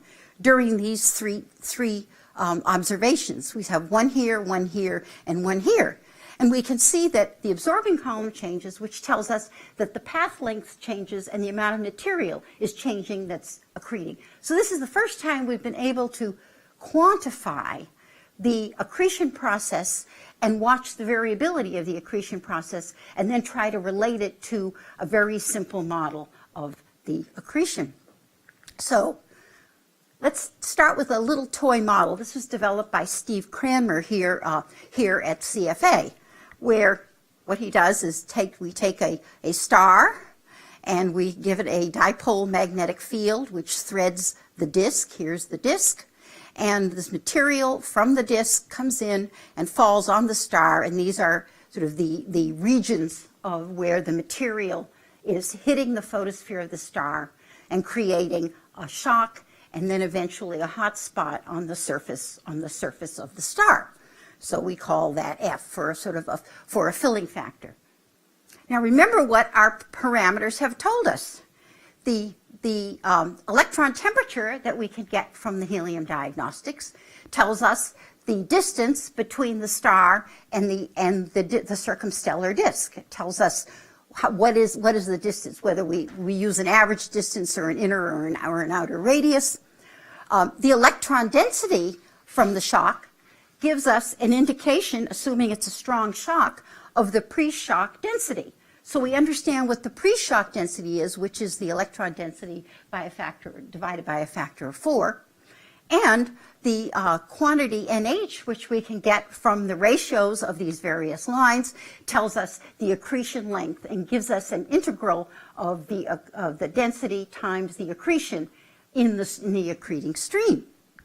And what did these toy models show us? What we have now is TE, NE, and H, so that we get directly from the Chandra spectra, and that then can be used to constrain the mass accretion rate, the magnetic field, and the filling factor. This just comes from very simple mass conservation equation. And what do we find? These different symbols here indicate the different pointings that we had. Remember, we saw 3 different pointings. We had 3 different values. So we have a red, a green, and a blue. We didn't have very good parameters for constraint in the blue pointing. And then the black indicates the average that we measured from the whole spectrum. And so what do we find? This now is a plot of the inner radius of the disk as a function of the filling factor, or the filling factor of the star as a function of the inner radius of the disk. And what we find from these very simple models, and these are selected to match the parameters that we're getting from the helium line. So it's all a self-consistent model. And so what let's go back. What we find here is that as the disk moves in, as the distance from the star to the disk is smaller, the filling factor on the surface of the star is larger, and the accretion rate also increases. So that you can think of it as it's a big, thick funnel flow or accretion flow from the disk onto the star. And as the disk moves away and becomes more distant, these are thinner accretion tubes, and we don't get as much of a filling factor on the surface of the star. So, taking the spectra where we know what the accretion is, we know which lines are indicating accretion, we can select those lines from the spectrum, which we have here. We've marked the accretion lines, and these are these rather low ionization stage lines, maybe the highest one being iron 17, and we can select from the spectrum just those lines, average them up, and see what happens as a function of time. And for a particular time, this was one of our pointings, during 11 hours, we found a time when there is the highest flux that we saw during the whole 500 kilosecond observation, which we then identify as an accretion event. Suddenly, all the lines indicative of accretion went up and were the strongest we've ever seen for a whole hour. Well, what does that mean, and were there other consequences? And this is where we then had simultaneous observations, and this is the power of simultaneity. Simultaneous observations from Magellan using the Mike spectrograph, looking at spectra every 60 seconds. It was a long 3 nights, I can tell you, every 60 seconds, watching the same star and taking these spectra. And what do we find out? Well, look, here's the accretion event that we saw in the X-rays, and here is the asymmetry of the H-alpha line. Now, here's H-alpha on the right. Now, H-alpha is a big, huge emission line. And what we're looking at is the very top profile of the line. And remember, when you have an emission line like that, and you have material coming towards you and expanding towards you, what you're going to see is absorption on the short wavelength side, on the blue side of the line. So you're going to get an asymmetry such that the red side is bigger than the blue side because the blue side is coming towards you and it's absorbing, and vice versa. So if material is falling down onto the star, you would expect to see the reverse asymmetry. You'd expect to see a blue side higher than the red side because there's more material on the red side. And that's exactly what we saw. If you look here at the beginning, in the black profile, we have a relatively symmetric, maybe slightly inflowing indicator. But then after the accretion event, which is indicated by this magenta bar, the line becomes more asymmetric, and then at the very end, the line goes back to a symmetry again.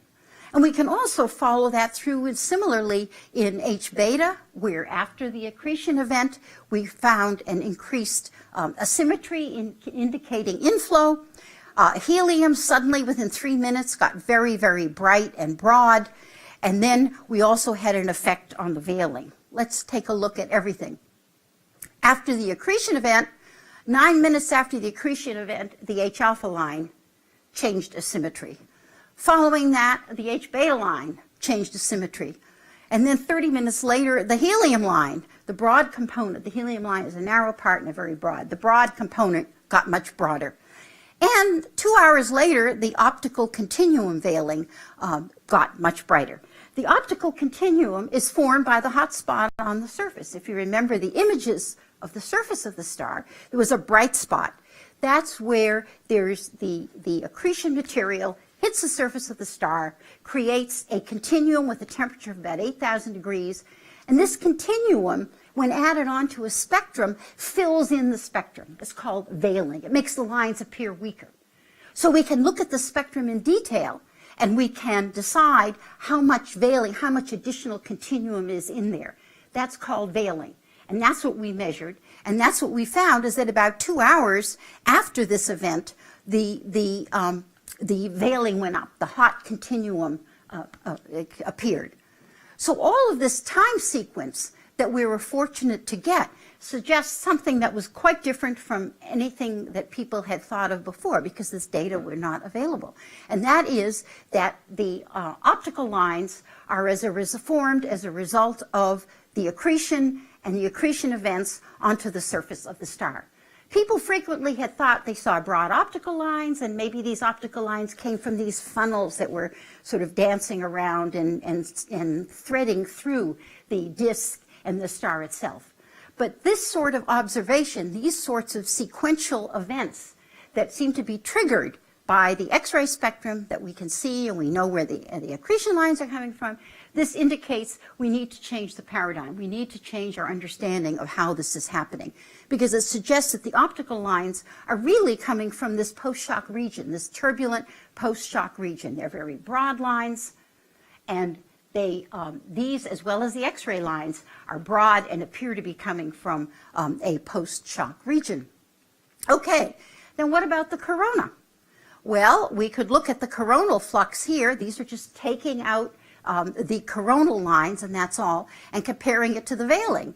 And if we say, okay, what happens? We just correlate one with the other. There's not a very good correlation. However, if we shift the veiling, I'm going the wrong direction here. If we shift the veiling lines by about 2 hours, 1/10 of a day, we find a very good correlation, suggesting that the continuum formed by this veil, indicated by this veiling, 2 hours later, it heats the corona. And all of these time scales are reasonable time scales for the sizes and the shapes and the densities that we expect. So the X-rays plus the simultaneity have really allowed us to probe the details of this accretion phenomenon. And the best correlation is about, 2.5 hours. So what we think is happening in this star is that we do have these incoming atoms. They're forming the shock wave. We have a hot spot, which produces the continuum veiling. And then, following that, there are effects in the corona. The effects may be driving, in part, the stellar wind, heating coronal loops. In other words, we're producing hot plasma that we're either putting into the stellar wind, into open magnetic field regions, or we're putting it into loops, closed magnetic field regions, or we're heating just a large volume of the corona. And we've been able to watch the time sequence of all of these using, starting out with the Chandra X-ray spectra and the diagnostics that lie within that spectrum. Okay, let me talk for the next few minutes about a more extended time domain spectroscopy and what we can learn from that. One of the unsung diagnostics occurs in the near infrared, which is a line from the helium atom. And the power of that line, as you can see, here is the helium line in many, actually more than about 10 years, 8 years of observations of TW Haya, and you can see it's a good, strong P Cygni profile. And so what we think, of course, is that the emission now is coming from this post-shock cooling region, this turbulent post-shock cooling region. But you see, we can also measure the absorption. And when we measure the absorption, this is telling us the infalling velocity onto the star. And we can measure the outflowing wind velocity as well, and actually diagnose not only the opacity by the shape here, but also the terminal velocity. And you can see over this period that we have various amounts of expansion, terminal velocity in the wind, as well as various amounts of infalling material. We might not expect it to happen simultaneously, given that we've seen a lot of these time delays, but clearly this is a very potent diagnostic of the dynamics of the atmosphere. And what did we find out? If we look at the observations, we find that the helium emission, what we show here on the left side, is the terminal velocity. It increases this way, and the emission increases vertically. And we find that the emission increases as the inflow velocity increases. In other words, as we get slower velocity, the emission increases. And that's just what we would predict from the model and what we would understand, that the accretion rate increases as the free fall velocity decreases. This comes from this very simple toy model of magnetic fields intersecting the circumstellar disk. So in other words, these observations are giving us an overall picture that's consistent with a very, very simple toy model of how this accretion occurs. So in conclusion, we've been able to use both X-ray spectroscopy, which in itself and with these various diagnostics is very powerful, but then combined with sort of multi-wavelength observations and time domain observations can really give you a handle on the fundamental parameters of accretion and what's happening. We've changed the paradigm that these broad emission lines now, we believe, are formed in this post-shock, turbulent post-shock cooling region. The emission lines in the X-rays are also broad. We've been able to measure some of those. Those are also broad. The UV is very broad. And this has been a characteristic of accreting young stars for a long time. People know when you see an H-alpha line that's broad, it's an accreting star. And what we've been able to say and should demonstrate is that all the optical lines and the UV lines are broad because they're coming from this turbulent post-shock cooling region, which is quite different from what has been thought previously. And because we have these time delays, we're able to suggest that the accretion can heat the corona and may well drive the wind. And there are some correlations that indicate that we have seen that as well. So what do we want to do next? No one has ever calculated the post-shock cooling region like this. People stop at 100,000 degrees and stop. So that's very much on the agenda to do right now.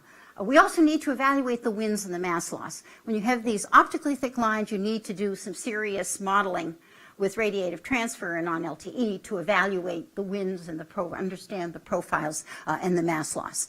And we're also trying to study another star at another orientation. I mean, we're darn lucky. TW Haya is face on, okay? But now we're trying to look, we have some data on BP tau, which is tilted.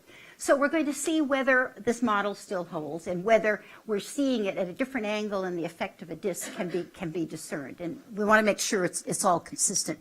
And then, of course, it's nice to get more time domain observations. So that means trying to get Chandra at the same time as optical observations, and sometimes there are solar flares and other stars that create problems and havoc. So that's not always possible, but we're going to try. So there's a lot left to do, but I hope that I've convinced you that using a spectrum from Chandra can be incredibly powerful and insightful if you want to learn the physics of what's going on in your various objects. Thank you.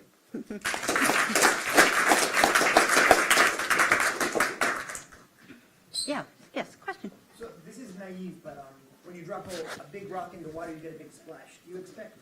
Well, that's a big splash. It's heating. Yeah, do you expect significant splash at your terminal velocities? There is a significant turbulence. In other words, the lines are very, very broad. They exceed thermal broadening by factors of 2 to 3 to 4. I mean, they're much higher than the thermal broadening. We have not seen any, it's hard to measure that kind of shift with Chandra. And most of the lines that we look at in the optical are optically thick lines, so that you don't really see shifts left and right. So that's why we've been looking at these asymmetries. But those lines are very broad. And some of the modeling that's been done, people have started doing modeling, and they find, what happens when you have a stream that penetrates the chromosphere. And what they frequently find is all hell breaks loose. There's a lot of turbulence. They may have multiple fibers coming in, and it's not solved at the moment. there is turbulence. We know there's turbulence. We measure the turbulence. We haven't measured velocities directly. Yeah. Okay. Yes. Oh. Your light curve, the continuum had another peak before. Yeah. But that was right at the edge. We had photometry that was simultaneous, and before this, I mean, it happened before that, and it showed that it was flickering, it was bright and flickering, so there may have been another flare. There was, WASP was, in the south, was monitoring this at the time, and it flickers in the optical, which is, whether it's accretion doing it, we couldn't find a rotation period from the optical flicker. It just seems to be erratic kind of flickering. The MOST satellite, this very small Canadian satellite that does very precise photometry, looked at TW Haya for a month or two, very much like Kepler does, and did find periods that seemed to change. So it's not clear what's really happening, whether these periods really reflect a rotation of the star or whether it reflects sort of a hot spot that sort of moves around, on the star. Yeah. Does that mean that the second peak in the optical light could be unrelated to the X-ray? The second peak, I'm not sure. There were two peaks in the optical light. One came before the X-ray peak and the other came after, and you interpreted the one after as being related, but it may not be. Well, it may, except that we didn't see any unusual behavior of the optical lines at the time, following that putative peak at the beginning of the third pointing. And we've always been a little bit skeptical about things that are right at the edge for various reasons. Yeah. Okay, thank you. Hi, Nito. Okay. That goes there. All right, so I'm Ido Berger. I'll be chairing the next session. I'm a professor here at Harvard. Sorry. And I work on various...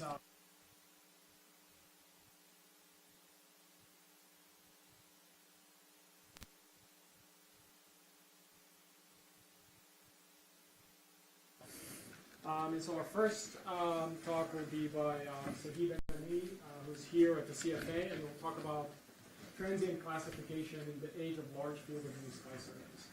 So we get 5 minutes. Yeah. Okay, can you hear me? Yes. Okay, so my name is Sagi Ben-Ami. I just started my Einstein Fellowship 2 months ago here at DSAO. Unlike, I think, most of you here, I'm an instrumentalist, and it's kind of weird being the only one, and I hope that as years go by, more instrumentalists will get fellowships, because we are also people. And I think that it should be like divided equally, and it's important for us as a community, because more instrumentalists means that most of you will have more data that was gathered by the instruments that we are building. So saying that, I've joined here the SmartX team, which is working on what we envision to be the next generation high-resolution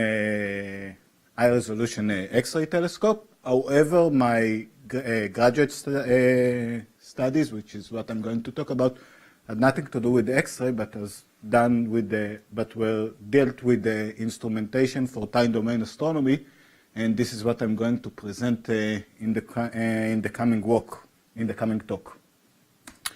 So first of all, the main scientific motivation for all the instruments that I'm going to present is massive star explosions. We know that those are interesting because they govern the chemical evolution of the universe. Most of the matter is synthesized at the heart of massive stars and then spread across the universe in supernovae. They are the origin of some of the compact objects in the universe, mainly stellar black holes and neutron stars. They are related to cosmic neutrinos and particle accelerator, and also trigger star formation. We do have, as all of you know, we do have a basic conceptual model of how these things work. We have a massive star, core collapse, proton-neutron stack, a shockwave, and an explosion that we see. But of course, that most of the objects actually don't really agree with this naive picture, and it is important for us to gather as much data as possible in order to really understand what is the zoo that we are actually observing. And in that aspect, I want to give an example, object that I've observed a couple of years ago.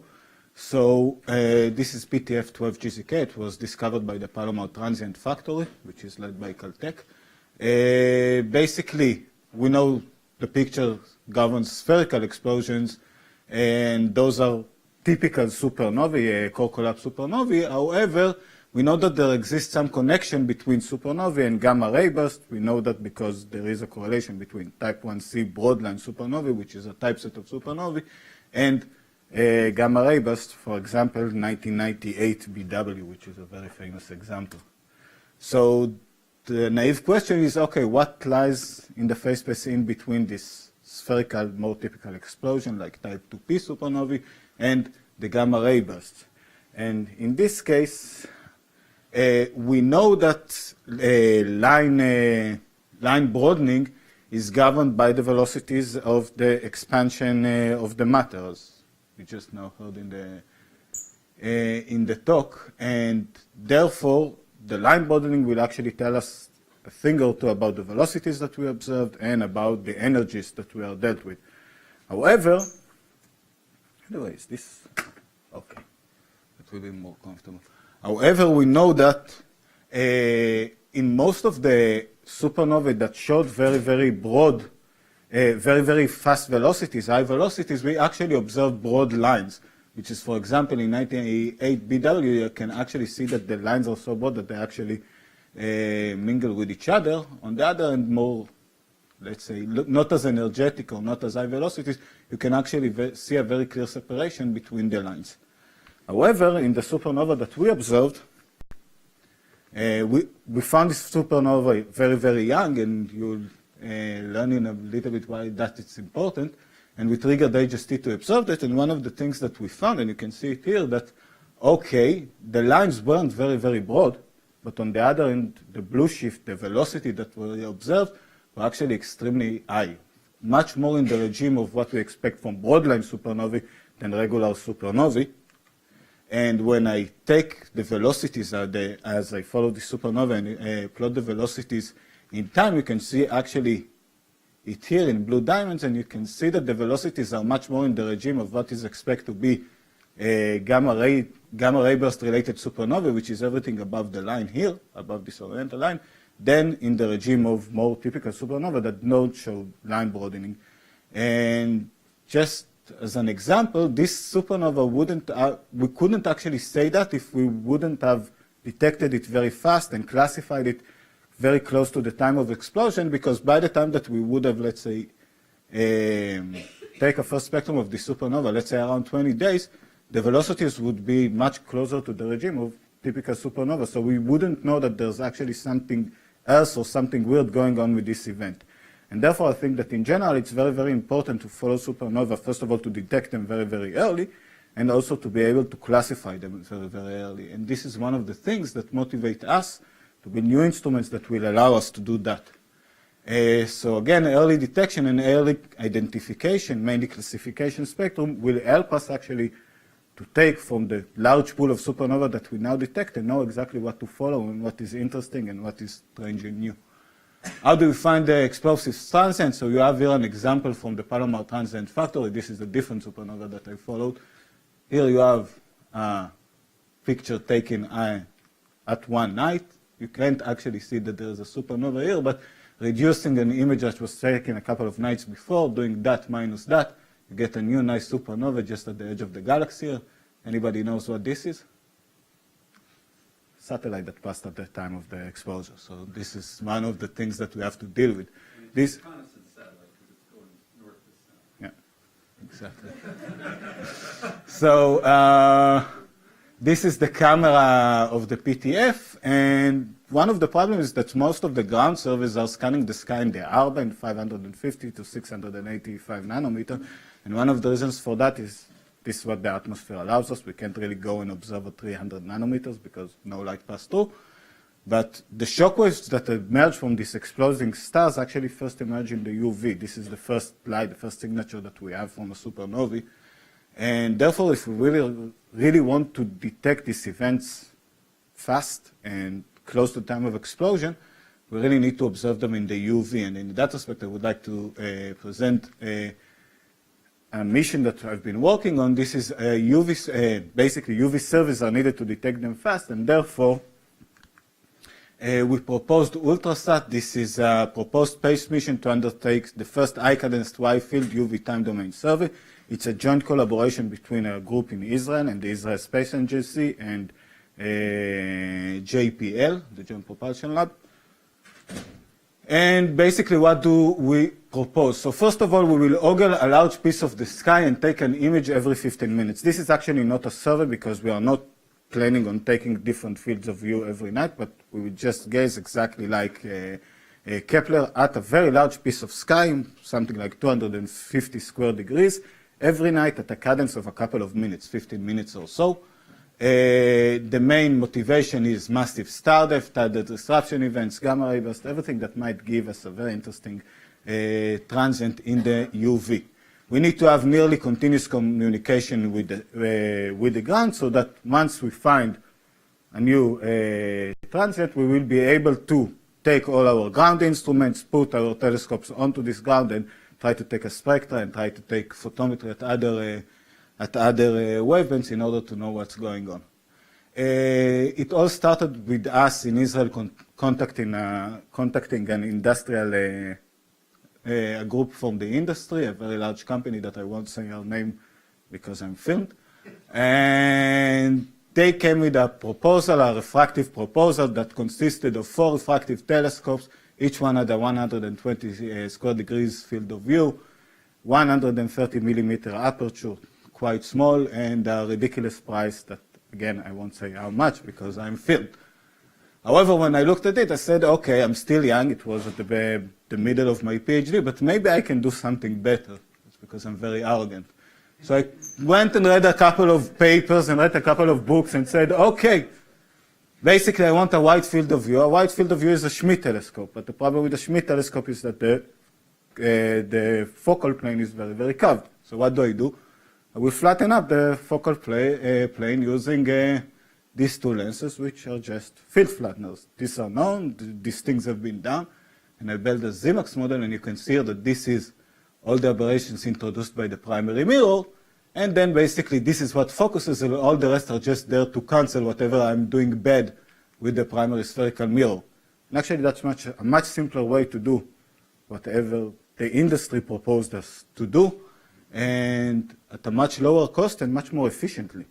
So all of that was very, very promising, and I'm happy to say that this design was chosen to go on with the proposal that is actually going to be proposed in the next MMO with JPL. We yesterday passed a gate at JPL.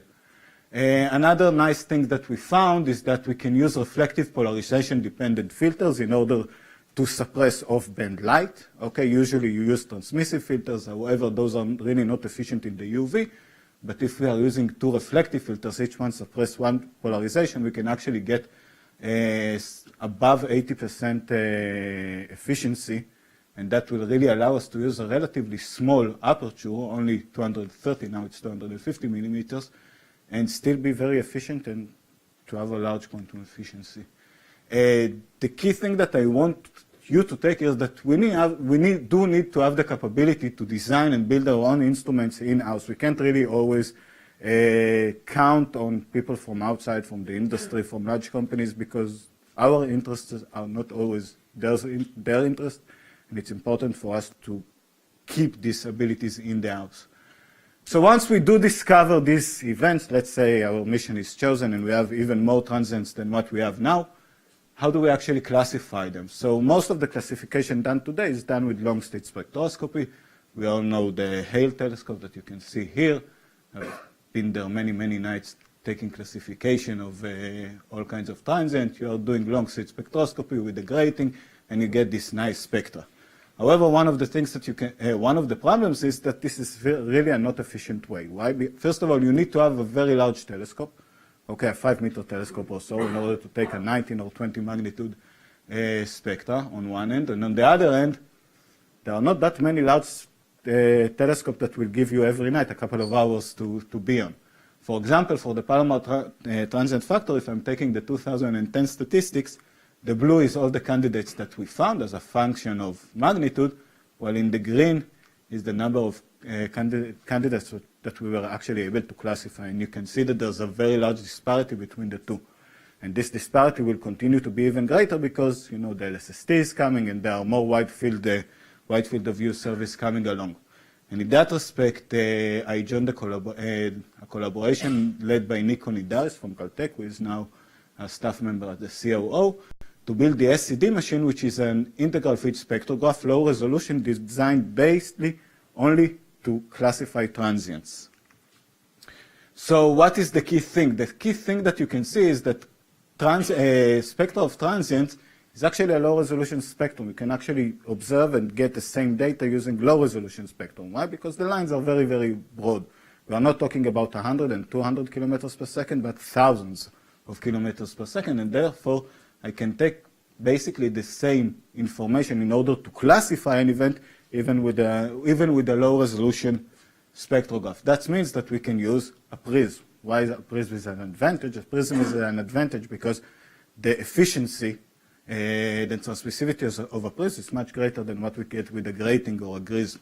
Okay, the problem with a prism is that the resolution actually changes as a function of wavelengths because the index of refraction changes.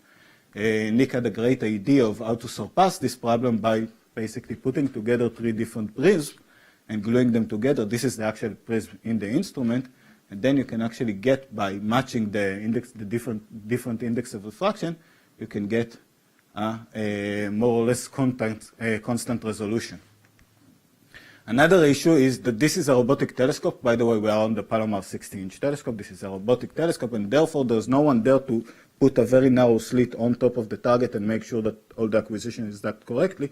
That's why we went with an approach of an integral field unit where we are dividing our focal plane into different spaxers. Each one is like a new point source, gathered into a new point source, and each one is then dispersed by our prism and recorded on the detector.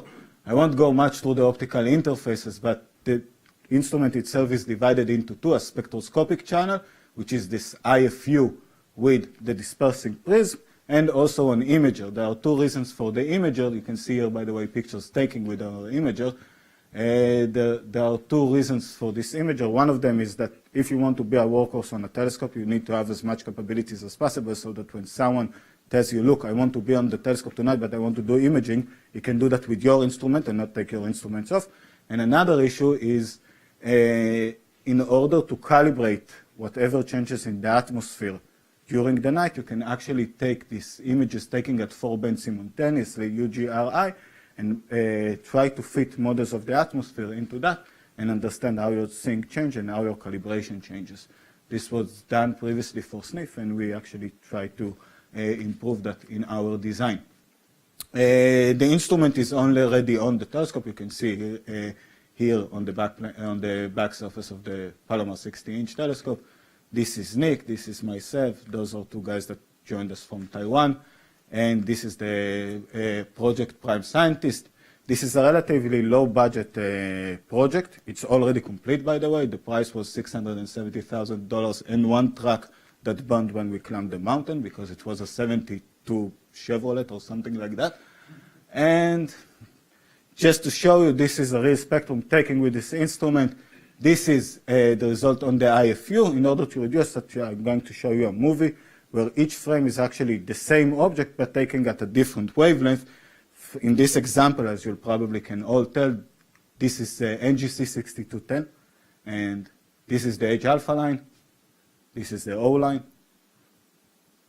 And that's about it. Thank you very much, and hope you enjoy.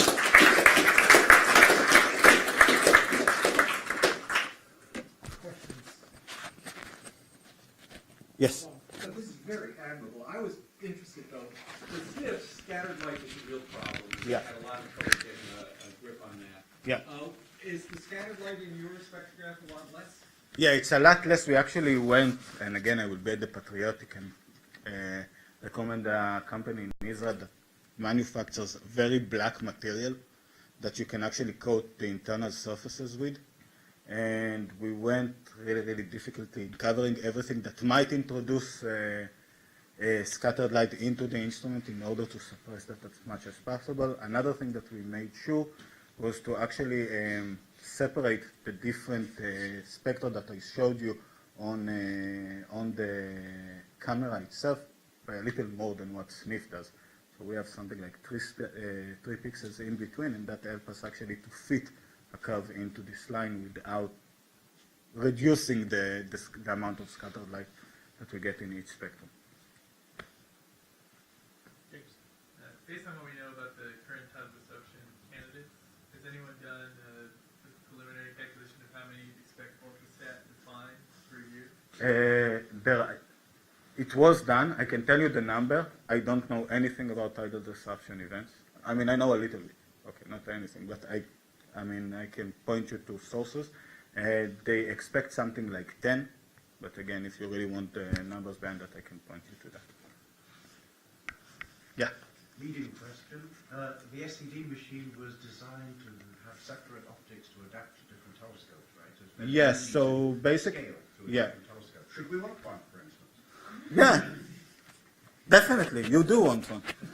So contact me later. We already stopped. But, Other questions? All right, if not, let's thank Sagi again.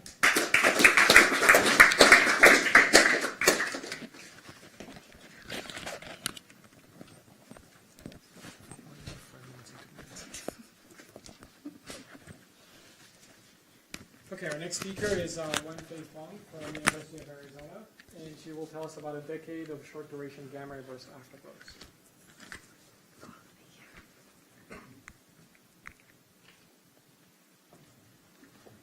Yeah.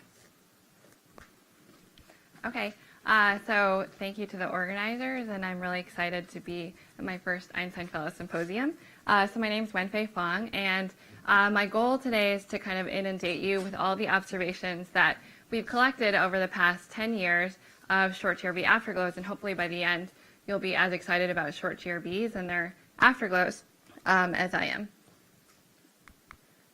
Okay, so I know there's a few GRB talks coming up, so I just wanted to give a one-slide background to kind of set the stage for what exactly happens in a gamma-ray burst. So in the case of short-duration gamma-ray bursts, the progenitors we think are compact object mergers, so either two neutron stars or a neutron star and a black hole that merge and form a central engine. The main model is accretion disk around a black hole. And then the central engine gives rise to a relativistic blast wave that's shock heated and produces this gamma ray emission that gives gamma ray bursts its name. And it's the first thing that we see from gamma ray bursts, and it's called the prompt emission. And then the remaining portion of the outflow goes on to interact with the circumburst medium and produces synchrotron emission, and this is called the afterglow. And the synchrotron emission is, in principle, detectable in X-ray through radio wavelengths. And so this talk, I'll concentrate mainly on just this afterglow portion in X-ray through radio wavelengths, and to try to understand what happens around short GRBs on parsec scales, to understand their basic explosion properties, and in particular look at their kinetic energies, so the portion of the blast wave that interacts, how much of the energy ends up in this afterglow emission versus the prompt emission.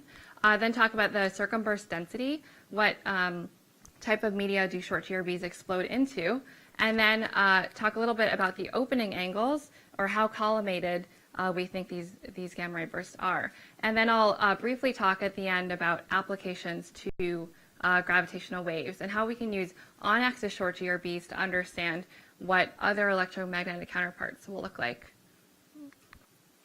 Okay, so the outline is just to give you a background of basically why it's taken so long, a decade, to collect and extract useful information from short GRB afterglows, then give you a census of all short GRB afterglow observations, just describe how many detections we have in each wavelength. Then I'll talk about their basic explosion properties, their kinetic energy, circumburst densities, and their opening angles, and then just have a one-slide application to gravitational waves. Okay, so 1 decade ago, in 2004, actually almost a decade ago, the SWIFT satellite was launched, and this had the main purpose of discovering and localizing gamma ray bursts. So this has really been a revolutionary landmark event in gamma ray burst astronomy. And I was just trying to think of other landmark events that happened in 2004. And because we're in the city of Boston, and I'm a huge Red Sox fan, actually 10 years and 1 day ago, the Red Sox won the World Series for the first time in 86 years. And this also coincided with when I moved to Boston, so I feel like I'm a good luck charm for the Red Sox, and they've left. But anyway, being a Red Sox fan and a gamma ray burst fan, it's difficult for me to figure out which event was more important. But since this is not a baseball symposium, I'll pretend that this is more important. So the launch of SWIFT. So SWIFT was very revolutionary, and this is because of three main capabilities. One is that it can rapidly slew to the position of the burst, and it has multi-wavelength capabilities from X-ray, UV, and optical capabilities. So first it discovers in the gamma rays, and then it has X-ray through optical capabilities and can just monitor the burst within 30 seconds after burst detection. So it's very unique in that capability. And then it also has very precise localization. So if the afterglow is detected in the X-ray wavelengths, you can get a position on the sky that's only a few arc seconds. If you get a UV or optical detection, then you get a position on the sky that's only sub-arc second. So it's very, very unique in that respect. SWIFT didn't uncover the two populations bursts, but we know there are two populations from before SWIFT. And just looking at the SWIFT duration distribution, there's a separation at about 2 seconds. So this short duration population is what I'll concentrate on. And this is a typical gamma ray light curve. And these long duration populations, where you'll hear about more in the next talks, have durations greater than 2 seconds. And we know from direct evidence that long GRBs come from the core collapse of very massive stars, and short GRBs from a wealth of circumstantial evidence. We think that they come from the mergers of two compact objects. So SWIFT detects these in a ratio of about 90% long GRBs and about 10% short GRBs. So already short GRBs are at kind of a disadvantage in terms of, because they have a relatively low detection rate. SWIFT uncovered the first short GRB afterglow. So this was a landmark event in 2005. This is a series of Hubble Space Telescope images tracking the optical afterglow, this point source right here, over time. And this series of observations occurred with the Hubble Space Telescope over the course of less than 48 hours. And you can see by day 2 or so, the afterglow is faded below the detection limit of our most sensitive optical telescope. And after collecting a lot of these observations, we found that short GRBs have an average optical magnitude of 23 magnitude at 10 hours after burst discovery. So it's really a very difficult problem because it requires very large telescopes to actually track these afterglows over time because they're so faint. Okay, so this has necessitated very large telescopes and the most sensitive telescopes that we have. So this is an observational campaign that I've run over the past few years, and I'm starting to develop at Arizona. So this is the multi-wavelength target of opportunity programs that we have. So anytime SWIFT detects a short gamma ray burst, I have programs on these various telescopes to slew to the position interrupt the observing sequence that's on that telescope and slew to the position of the burst and track the afterglow in multiple wavelengths to later times. And so I have programs on Chandra and XMM in the X-rays, and then Magellan, MMT, and the LBT in the optical. And then UCURT, I'm starting a program there in Hawaii for the near infrared. And then finally, I'm part of a larger collaboration with the VLA in the radio wavelengths. So this has made me practice being really nice to people, because obviously people don't exactly like to have their observations interrupted, but being able to kind of explain why this is an important problem and also having these dedicated programs and offering free co-authorship gets people excited, of course. All right, so I'll give you a census of all the afterglow observations that we have. And so first I want to emphasize why we need multi-wavelength. And the reason is because this afterglow spectrum is synchrotron. And the beautiful thing about the synchrotron spectrum is it directly maps to the the explosion properties of the burst. So, so each segment directly maps to the isotropic equivalent kinetic energy, which is this EK iso, and the density, which is this n parameter. And so each segment has different dependencies on these two parameters. And in fact, if you get an X-ray afterglow at higher frequencies, then you're only sensitive to the isotropic equivalent kinetic energy. So by detecting the afterglow in multiple wavelengths, you can actually break these degeneracies and actually get an independent handle on these parameters. All right, so this is what the current X-ray afterglow census looks like for short GRBs. So this is a collection of all of the short GRB X-ray light curves. This is flux versus time. And you can see SWIFT is beautiful in the sense that it can get on really quickly after the burst, and then within about a day it kind of stops being sensitive because short GRB afterglows are so faint. And then these triangles represent upper limit, so sometimes SWIFT will point to the position of the burst and not see anything at all. And the typical decay rate is at about t to the minus 1. So we're doing pretty well with the X-rays. About 60 bursts have been detected in the X-rays out of 78 that have been observed. All right, in the optical, we're doing okay too. So this is optical AB magnitude versus time. And often with our target of opportunity programs, we can get on within a day after the burst. And you can see the typical optical AB magnitude is about 22 or 23, so quite faint. But we still have a lot of upper limits. So each of these triangles represents a night that I stayed up all night and pointed the most sensitive telescope at the portion of the sky and got 0 photons. So it became a gift in grad school to do that. But we have a lot of upper limits too, and the detection rate is about 26 out of 72 that have been observed. And I'm just showing the typical 6 to 10 meter limit. Okay, and in the radio, we have 3 detections. So these are 3 detections, and we have many, many upper limits. Okay, so you kind of get the idea. There's been 50 detections, 50 bursts observed, and only 3 that have actually been detected. Okay, so this is the current census. We have 3 out of 50 in the radio, 26 out of 72 in the optical, and 60 out of 78 in the X-rays. All right, so the next part is I want to talk about their explosion properties, and in particular, what can the lack of afterglow detections tell us about their explosion properties? So we can use all those upper limits that we've collected over the past few years to actually constrain their explosion properties. All right, so I just want to walk you through one example of what I've done to constrain the isotropic equivalent kinetic energy density parameter space. So this is a GRB 120804. This was a short GRB that had X-ray and optical afterglows and a radio non-detection.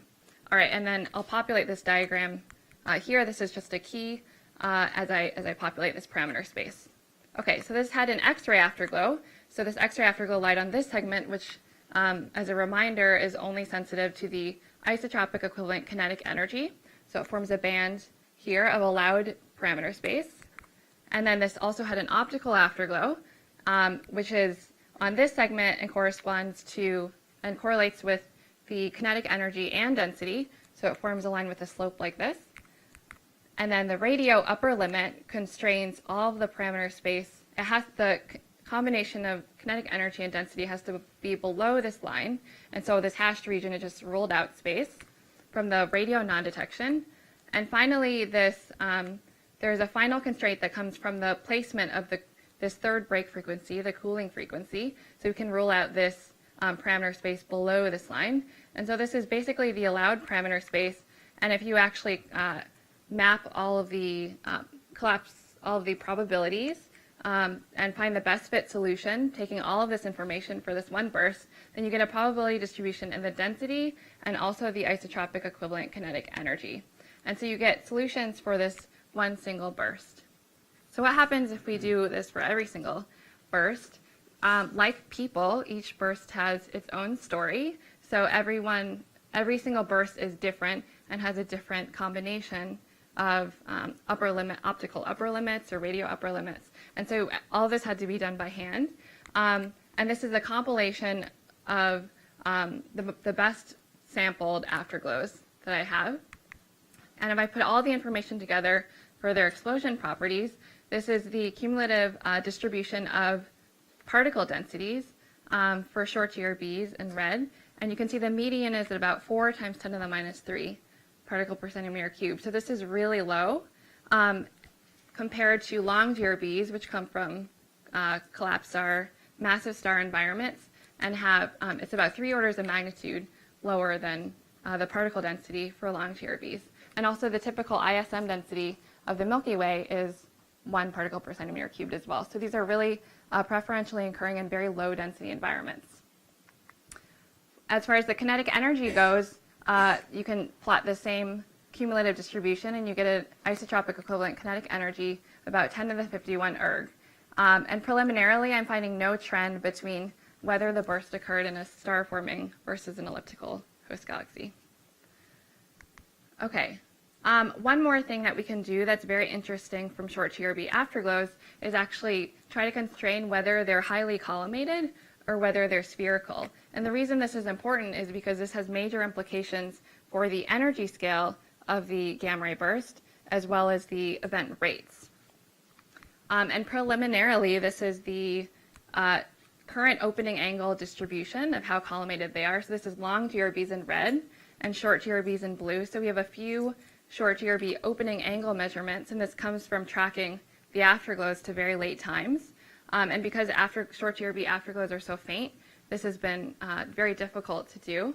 But we managed to have a few opening angle measurements.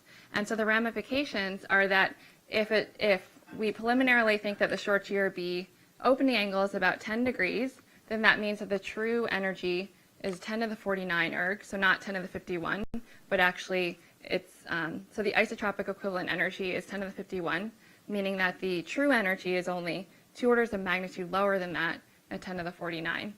And then the true rate is much larger than the actual observed rate, because that means, because if they're collimated, that means that there are many that are occurring that are pointed away from us. And so we're missing a lot. Okay, one slide. I'm sorry. Okay, so basically just one comment on gravitational waves and how we should use this information to infer what compact object merger electromagnetic counterparts will look like. So all the observations that we've had are on axis from SWIFT. So when SWIFT detects a gamma ray burst, this is how we see it. But for a compact object merger that occurs at about the advanced LIGO horizon distance of 200 megaparsec, we're likely, if they're actually collimated, we're likely to not actually see the GRB, but see it off axis. So if we're looking somewhere here for an observer angle that's about twice the opening angle of the actual jet, we're looking off axis. With typical inputs from observed short GRBs, we can actually calculate what the light curve will look like for an electromagnetic counterpart to gravitational waves.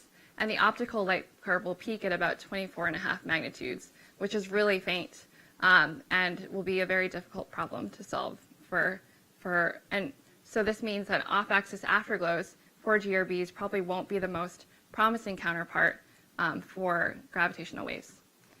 And I'll just say that it's really going to be a needle in a haystack problem to actually find electromagnetic counterparts to gravitational waves, but hopefully we can work over the next few years to try to make this needle as big as possible so that when we go search these 100 square degree error boxes of these gravitational waves, it'll be obvious what the electromagnetic counterpart is. And I'll just end. Thanks.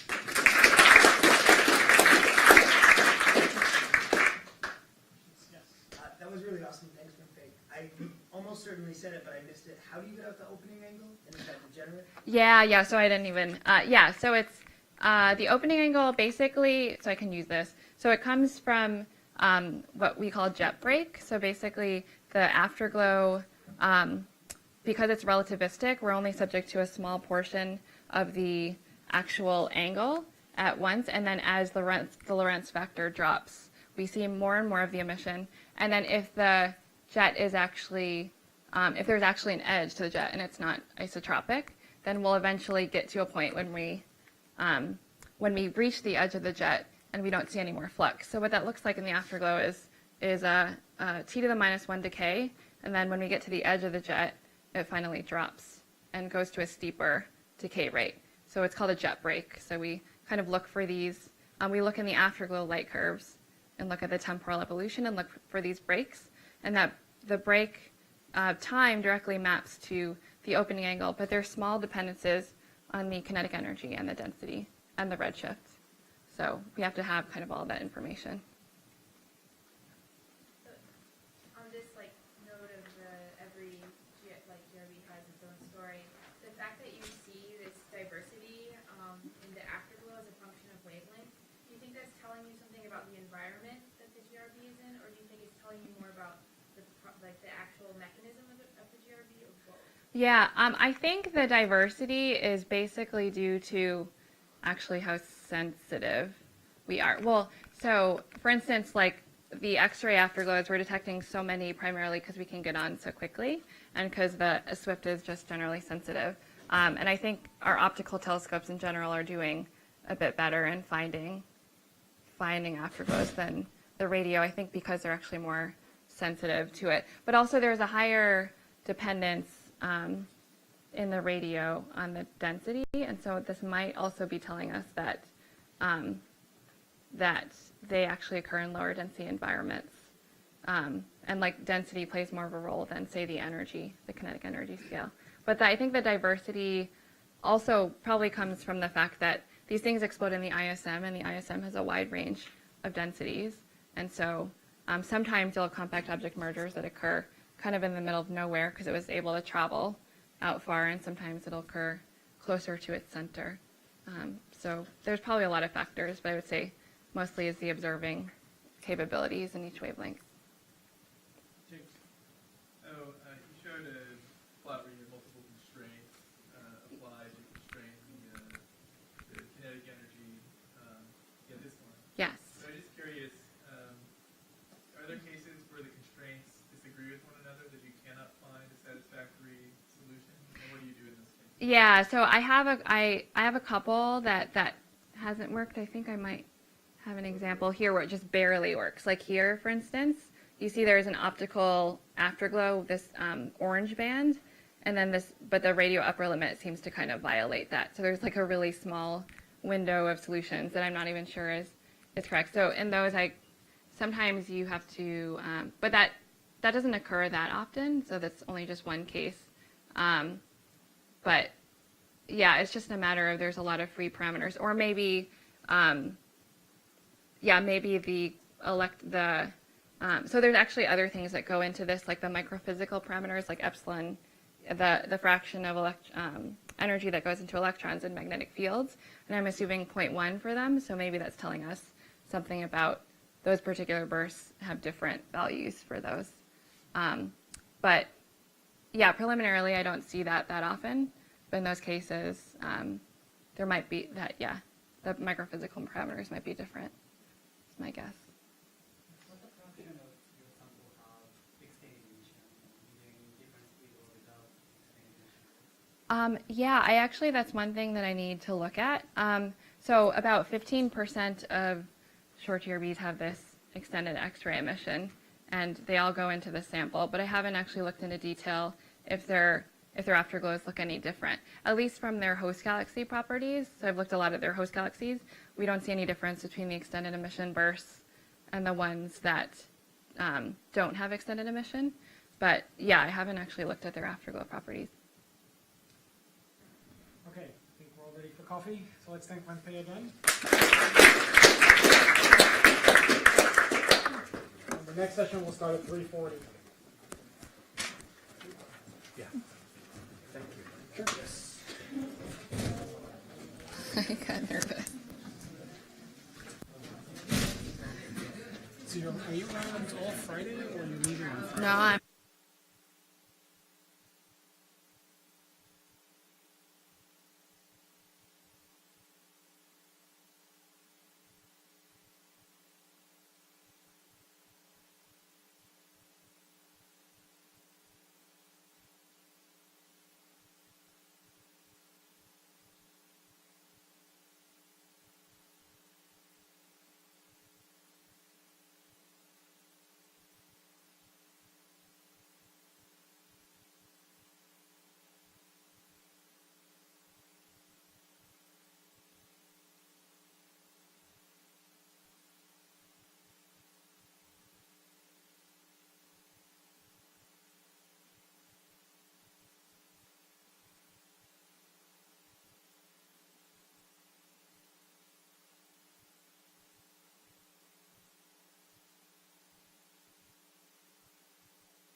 Hello?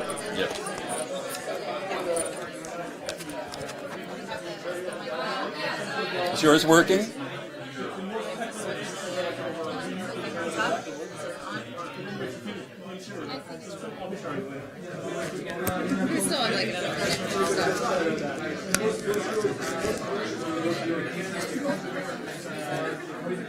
Okay, folks, if you'll take your seats, we're going to resume. Frankly, we're going to resume even if you don't take your seats.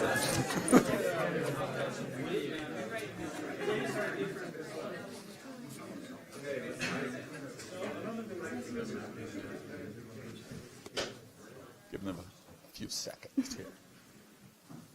Okay, well, now we're ready for the last session of the day. My name's Bob Kirshner. I'm on the Harvard faculty, and it's a pleasure to be here with so many smart people. I mean, not that I'm, well, never mind.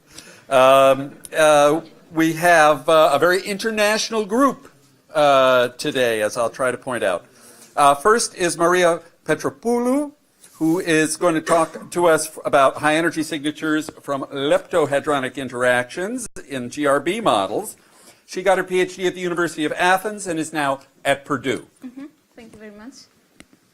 So, good afternoon, and I'm really glad that I'm going to be here for the first time and discuss some recent studies on GRB models. So, in this sense, I'm going to continue the presentation of Wen Fei. It's going to be the same context, but I'm going to focus on high-energy emission signatures from gamma-ray bursts, meaning I'm going to talk about gamma-ray emission, of course, and as well as high-energy neutrino emission.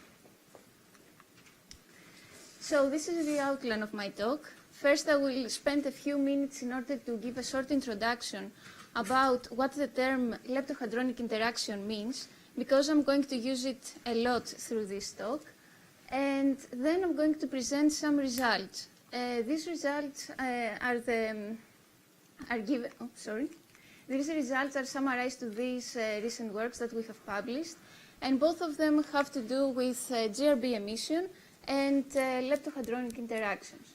And if you're interested, you can take a look for more details into the references here.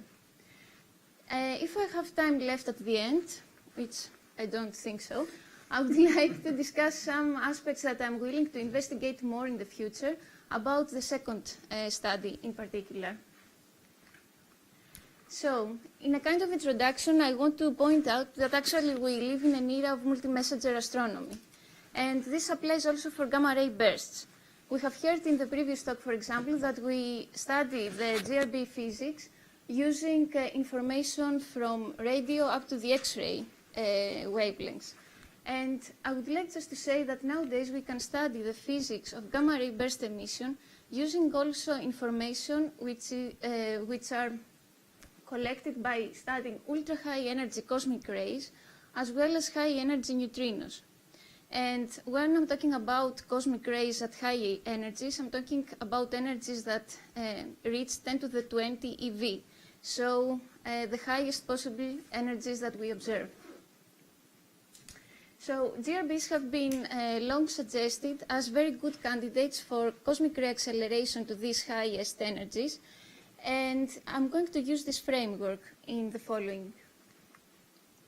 So let us assume that somewhere within the GRB jet, which is just illustrated here, we have an acceleration mechanism that can push protons to these high energies, and so into a power law distribution. This is an illustration, and you can see that the energy of the protons that we require may be up to 10 to the 8 or 10 to the 9 GeV. So photohadronic interactions actually describe what happens between relativistic protons and photons. And the easiest thing that we can, the easiest photon field that we can think about in a GRB jet is the GRB prompt emission spectrum itself. So in general, the gamma rays from the prompt emission can be described phenomenologically using a band function, which is illustrated here, a broken power law, more or less. And so what happens if we have both protons and photons coexisting within the same region? This is summarized in the following sketch, and this actually tells us what photohadronic interaction what are the photohadronic interactions. So on the one hand, we have the protons that can interact with photons and produce directly highly relativistic electron-positron pairs. And on the other hand, which is of more interest, we have photopion production. In these interactions, we have the production of pions, which are either neutral or charged, and the charged pions, being unstable particles, decaying to lighter particles. And this is the chain of decay that a charged pion has. And as you can see, we have the production of neutrinos, new neutrinos, and electron neutrinos. So in contrast to all the other secondary particles that can be produced within this region from the photohadronic interactions, neutrinos are the only ones that can escape without any interaction from the region. And actually this is really important because it is a messenger that may give us information about the physics within the GRB jet. So in order to study this physical physical system, we have used a numerical code. And this numerical code has been developed in order to solve coupled equations, partial integral differential equations. And here I list the equations for the stable species in the emission region. We have relativistic protons, electrons, and positron pairs. We have an equation for photons, neutrinos, and high-energy neutrons. Neutrons are also a byproduct of leptohadronic interactions. And I'm not going into the details about this numerical code right now. If you want, you can ask me at the end. But the thing is that in using this kind of numerical code, we can actually treat the problem time-dependently. So we can study the evolution in time and in energy of all these particle distributions. So I'm going now to present the results of these two studies. And in the first case, we focused on the neutrino emission that has been recently discovered.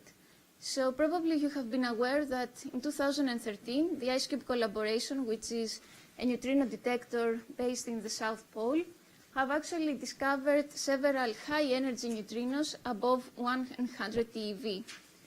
And this year, they actually verified that the origin of these high-energy neutrinos is astrophysical and has nothing to do with the atmospheric background that we expect to see also with these detectors.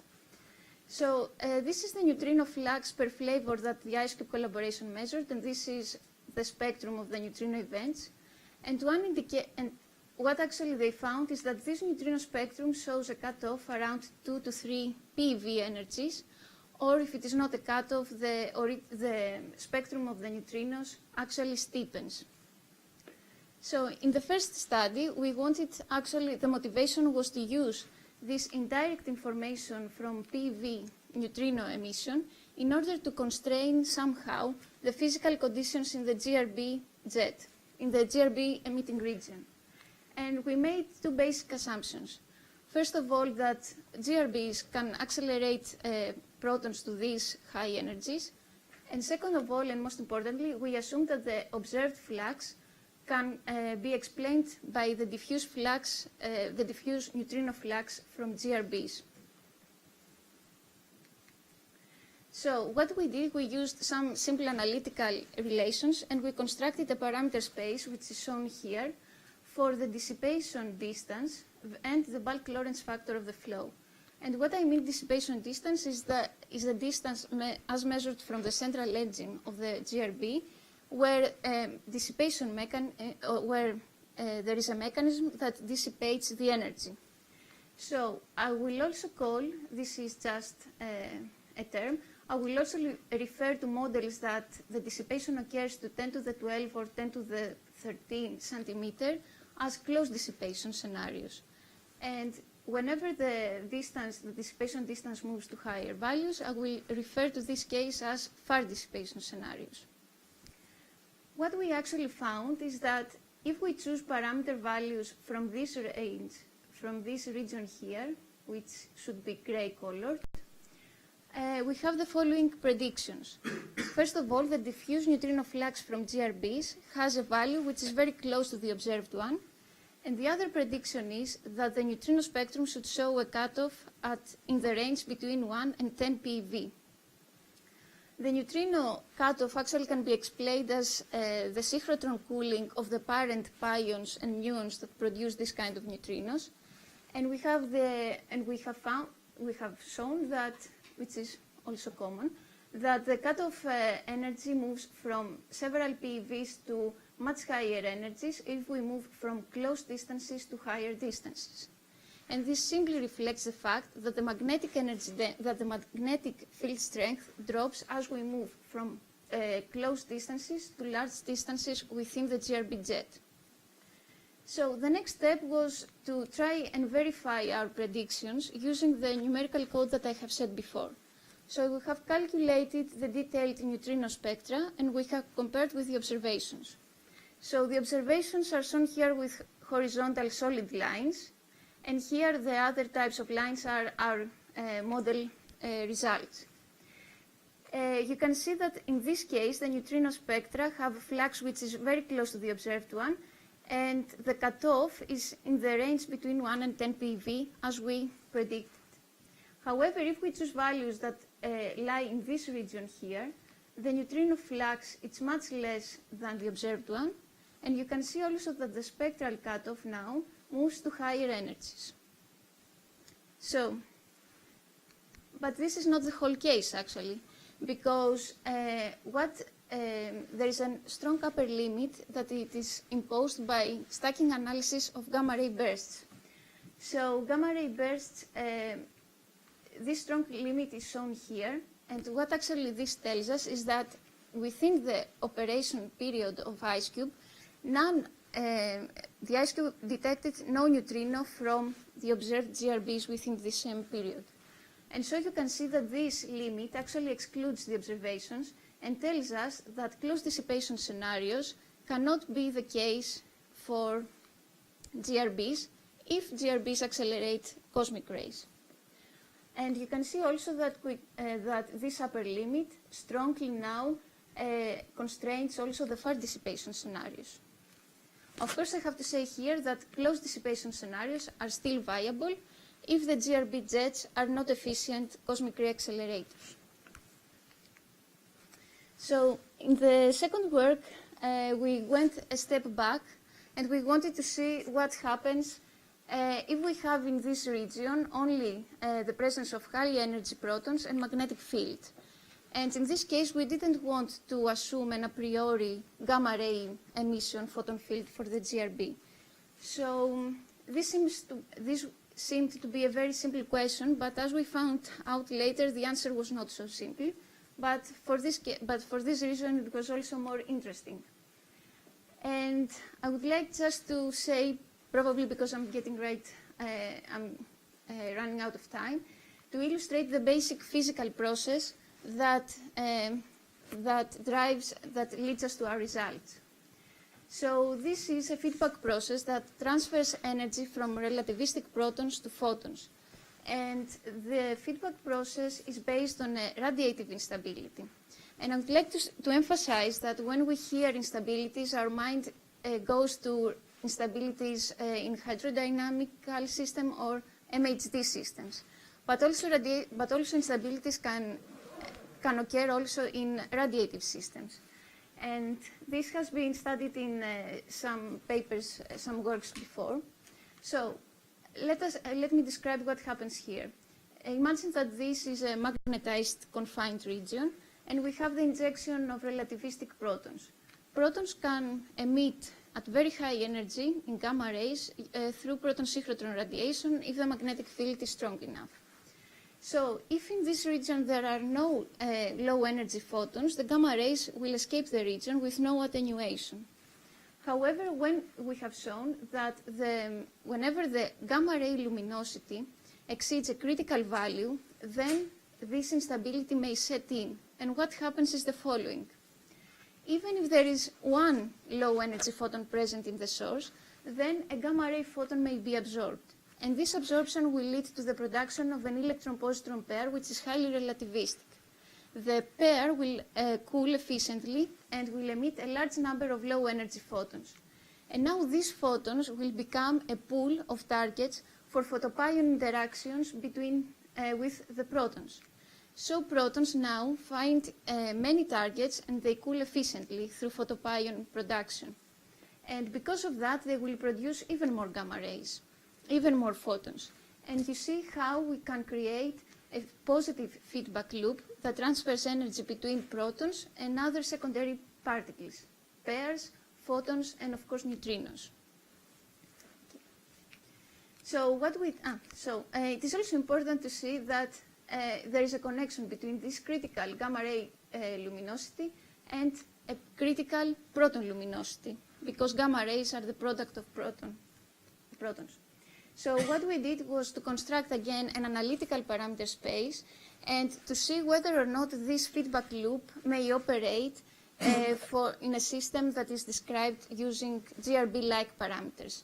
So what we did is we derived the critical proton luminosity and expressed it in terms of quantities like the jet kinetic luminosity or the magnetization of the jet and the bulk Lorentz factor of the flow. What we found using analytical arguments was that for a wide range of parameters that are relevant to GRB emission, for a large range of gamma Lorentz factors and kinetic luminosities, the system can become, let's say, supercritical. And by this I mean that the feedback loop that I described operates. So just finishing, I just wanted to show you how choosing parameter values that lie in the supercritical regime or the subcritical regime, how the high energy emission signatures change. And this can be seen for the photon emission, which is shown with solid lines, for the neutrino emission, which is shown with dotted lines, and as well as for the proton distribution inside the emitting region. So if you want to see more details, you can ask me later. I was talking to the phone. Thank you. Thank you very much. Thanks very much for the detailed description of the physics for the gamma ray bursts involving Greek things, lepto, hadronic. Those are both Greek, right? Yeah. Yeah, okay. Good. Are there questions? Quick question. So the neutrino signature, is this like a constraint on the maximum energy of your ultra-energy protons? Because you've been assuming that the GRBs can actually accelerate up to 10 to the 20 eV. What is the constraint that you can get on that maximum energy just using the neutrino? Or is that a couple constraint between where the emission is happening, where the dissipation is happening, and the maximum energy? Okay, yeah. So first of all, when in photopion production, when you have the production of a neutrino of, let's say, 1 PeV in energy, this tells you that, more roughly speaking, that the proton that is needed in order to produce this neutrino should have more or less 20 times larger energy. So in this regard, the PeV neutrino detection does not tell you exactly the maximum energy of the proton distribution. However, However, you can set a constraint in the dissipation region using the maximum proton energy by simply stating if the acceleration time scale for protons is, let's say, fast enough, close to the bomb diffusion limit, then this maximum energy should be constrained by simply stating that the acceleration time scale should be faster than the typical loss time scale. And if you assume that for protons the typical loss time scale in the GRB jet is because of synchrotron losses as well as photopion losses on the present photon field, then you can set this type of constraint. And this tells you that the dissipation distance should be larger above this limit. So we have time for one more question, though. It depends on the length of the answer. Anybody else? Yeah. One of the bottom parameters here is the bulk Lorentz factor of the outflow. And so I saw that in both the aspects of the presentation. So for the first aspect of the neutrino flux, if I understand correctly, the actual flux depends inversely very strongly on the Lorentz factor. The Lorentz factor is -4. we actually have started to get some measurements of these lattice factors now, in using reverse shots in GRB afterwards. And so I don't know if you've seen the work, and we can talk later if you're interested, but we're seeing lattice factors of the order of 150 or so. So low values. Which are typically lower, and so you might expect higher neutrino fluxes, and also that will impact the photoion production. Yeah, and so in this sense, because of this, if we believe this strong limit from stacking analysis, this would tell us that the dissipation should be pushed much further out and not close to the Thomson photosphere for GRBs. Right, and in that context, we can also determine the deceleration radii of the jets, and we're seeing that they're of the order of 10 to 14 or 15 centimeters. So this is consistent. Okay. Yeah. Great. Okay, thank you. Thank you. And now, continuing our international tour, we have Alexander Tchaikovsky. Sasha, I know from reading Tolstoy, is a name for Alexander. And he did his undergraduate work at the Moscow Institute of Physics and Technology and his PhD here at Harvard. So I don't know where you are now. I didn't write that down. UCB, Berkeley. At Berkeley, oh yes, well, I just didn't seem important to me. I don't know. Berkeley, that's good. And I just want to say, if you have this kind of name tag, you're not invited to dinner. Go ahead. Thank you very much, Bob, for the introduction. It's an honor for me to be here. Thank you very much, organizers, for putting this great event together and for feeding us so well. And of course, I'm very thankful to NASA for paying my salary.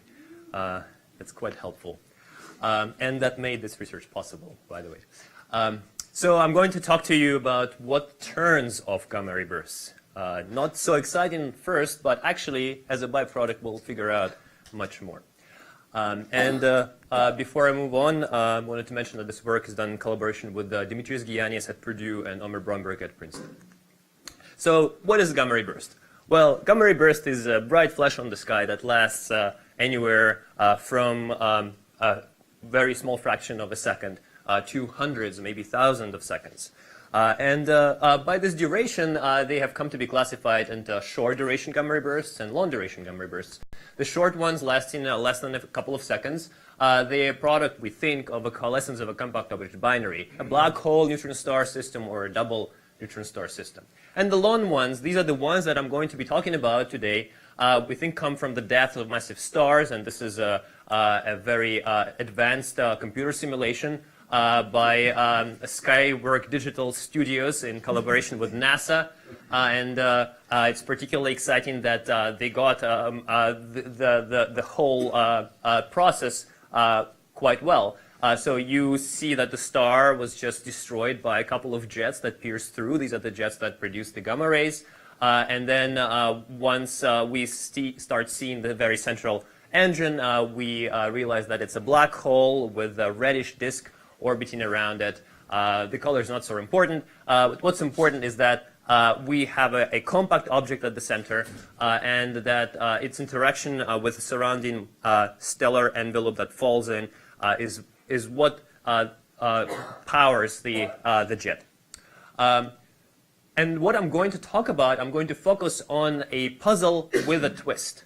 The puzzle is, if you look at many of the gamma ray light curves, as many people in this audience have done, so if you plot the count rate versus time, and this is shown with the dashed line for one of the bursts, you will notice that on average, apart from the small timescale fluctuations, the power of the so-called prompt emission is very constant. In fact, if you undergo a blind test, you will be served the first part of a gamma ray burst light curve and the second part of a gamma ray light curve. It will be very hard for you, or actually impossible to tell which part the light curve chunk came from.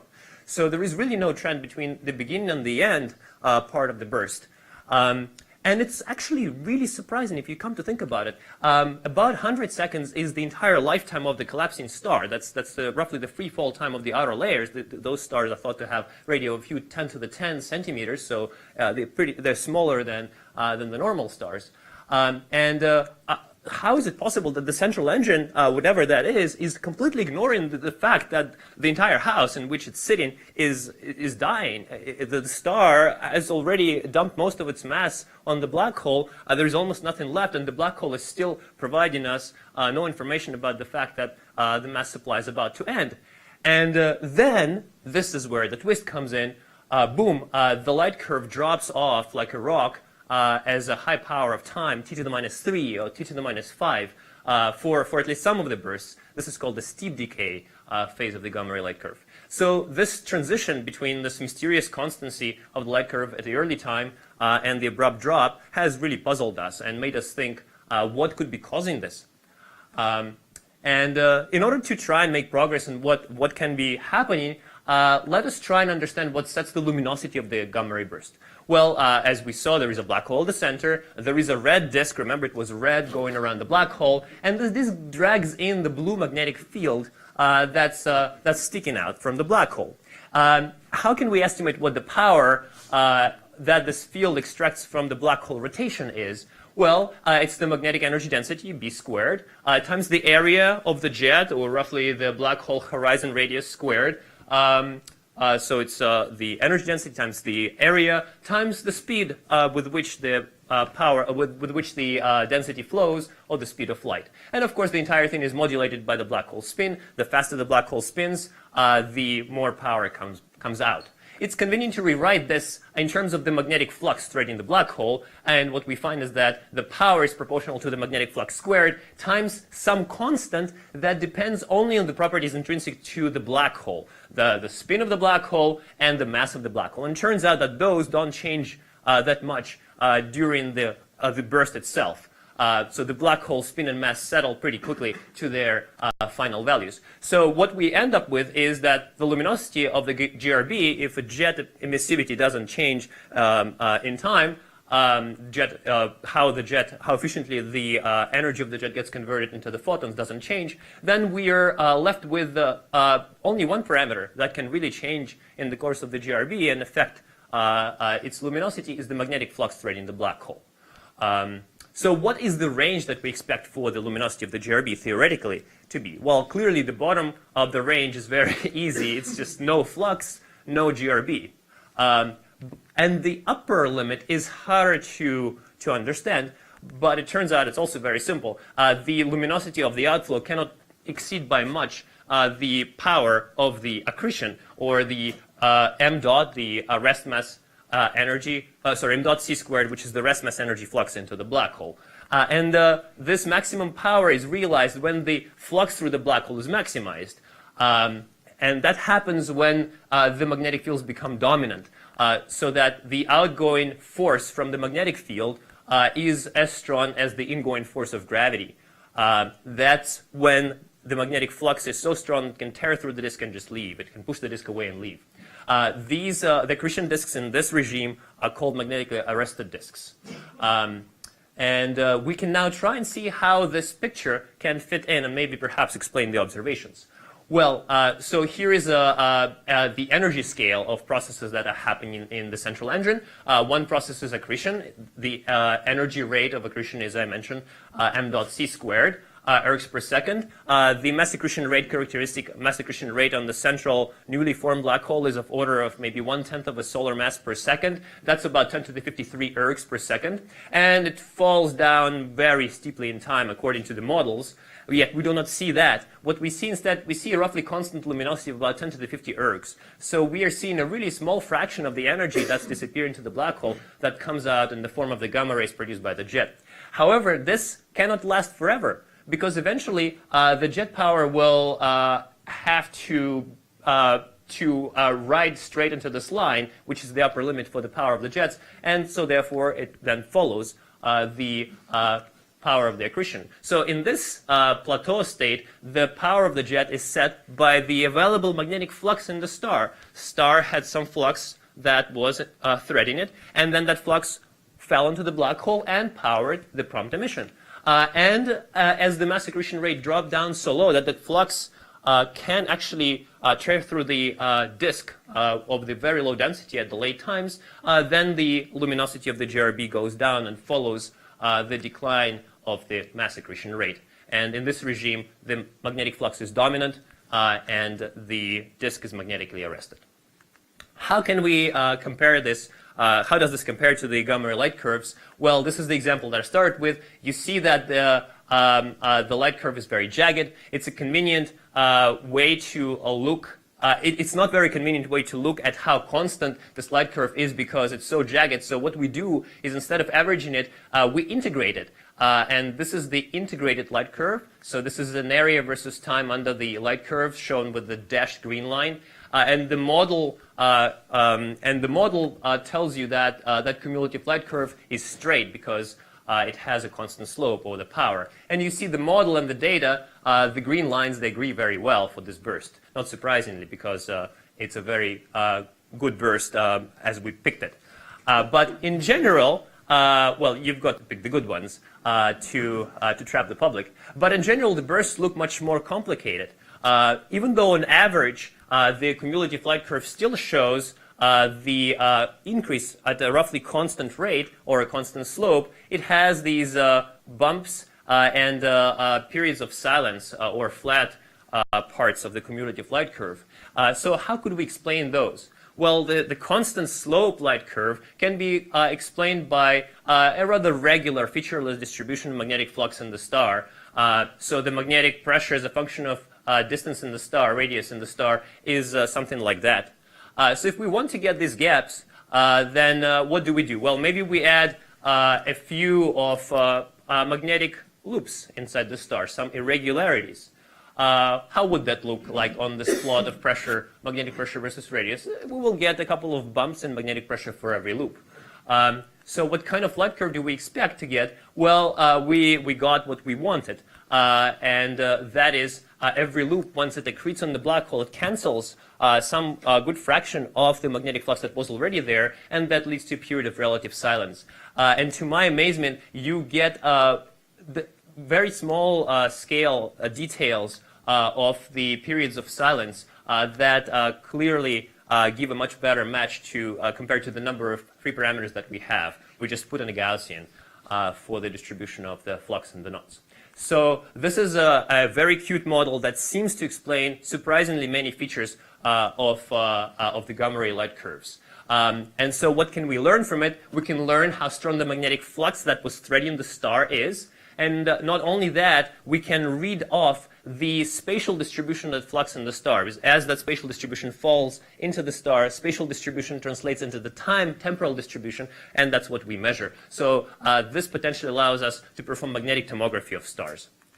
In the last few minutes, let me give you a brief update on what I've been doing with the supercomputer time that I got last year. And I decided to check if all these ideas of magnetic jets drilling through the progenitor stars, making it out, and producing the emission actually make sense, because there is this big problem. How can a magnetic jet actually even survive in a star? There is a big issue of whether magnetic fields can produce such jets that are stable. This is what we've tried. We've put a magnetized rotating compact object at the center of a star, and we'll let it do its thing.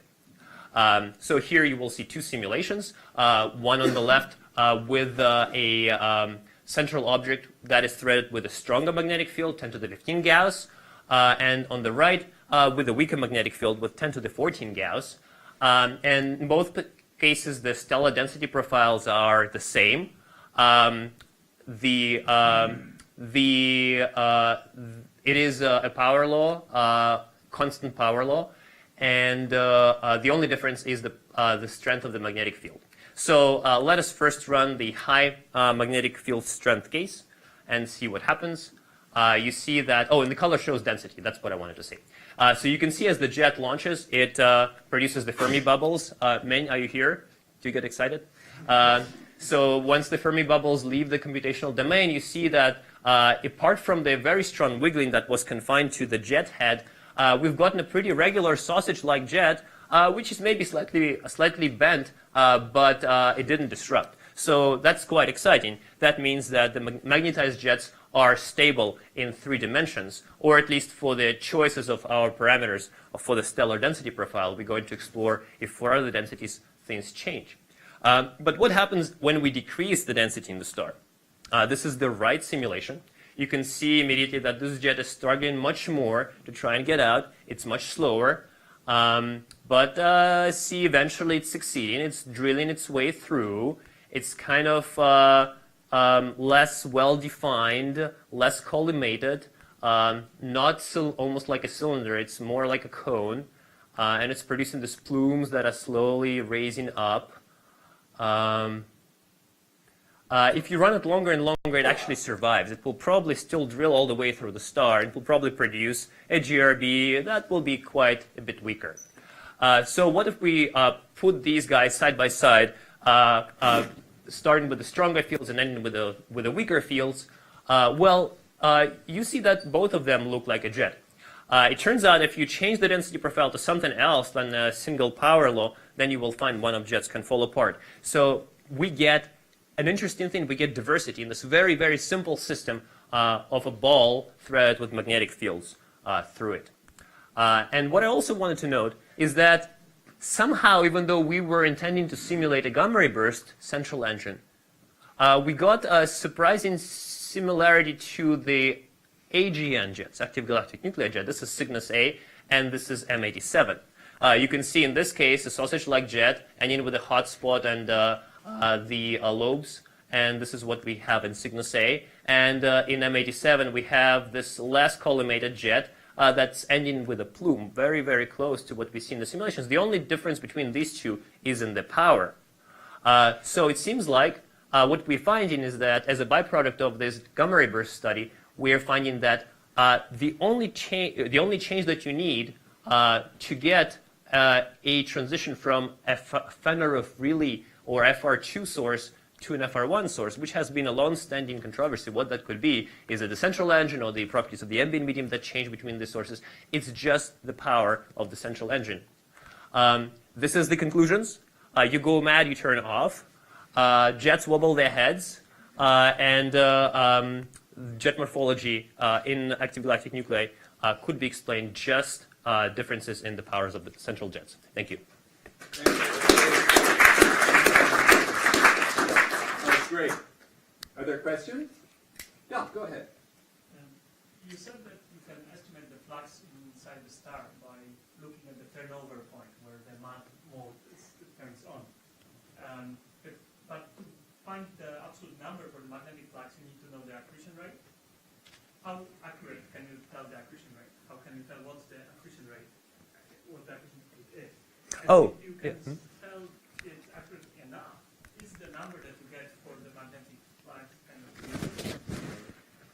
power?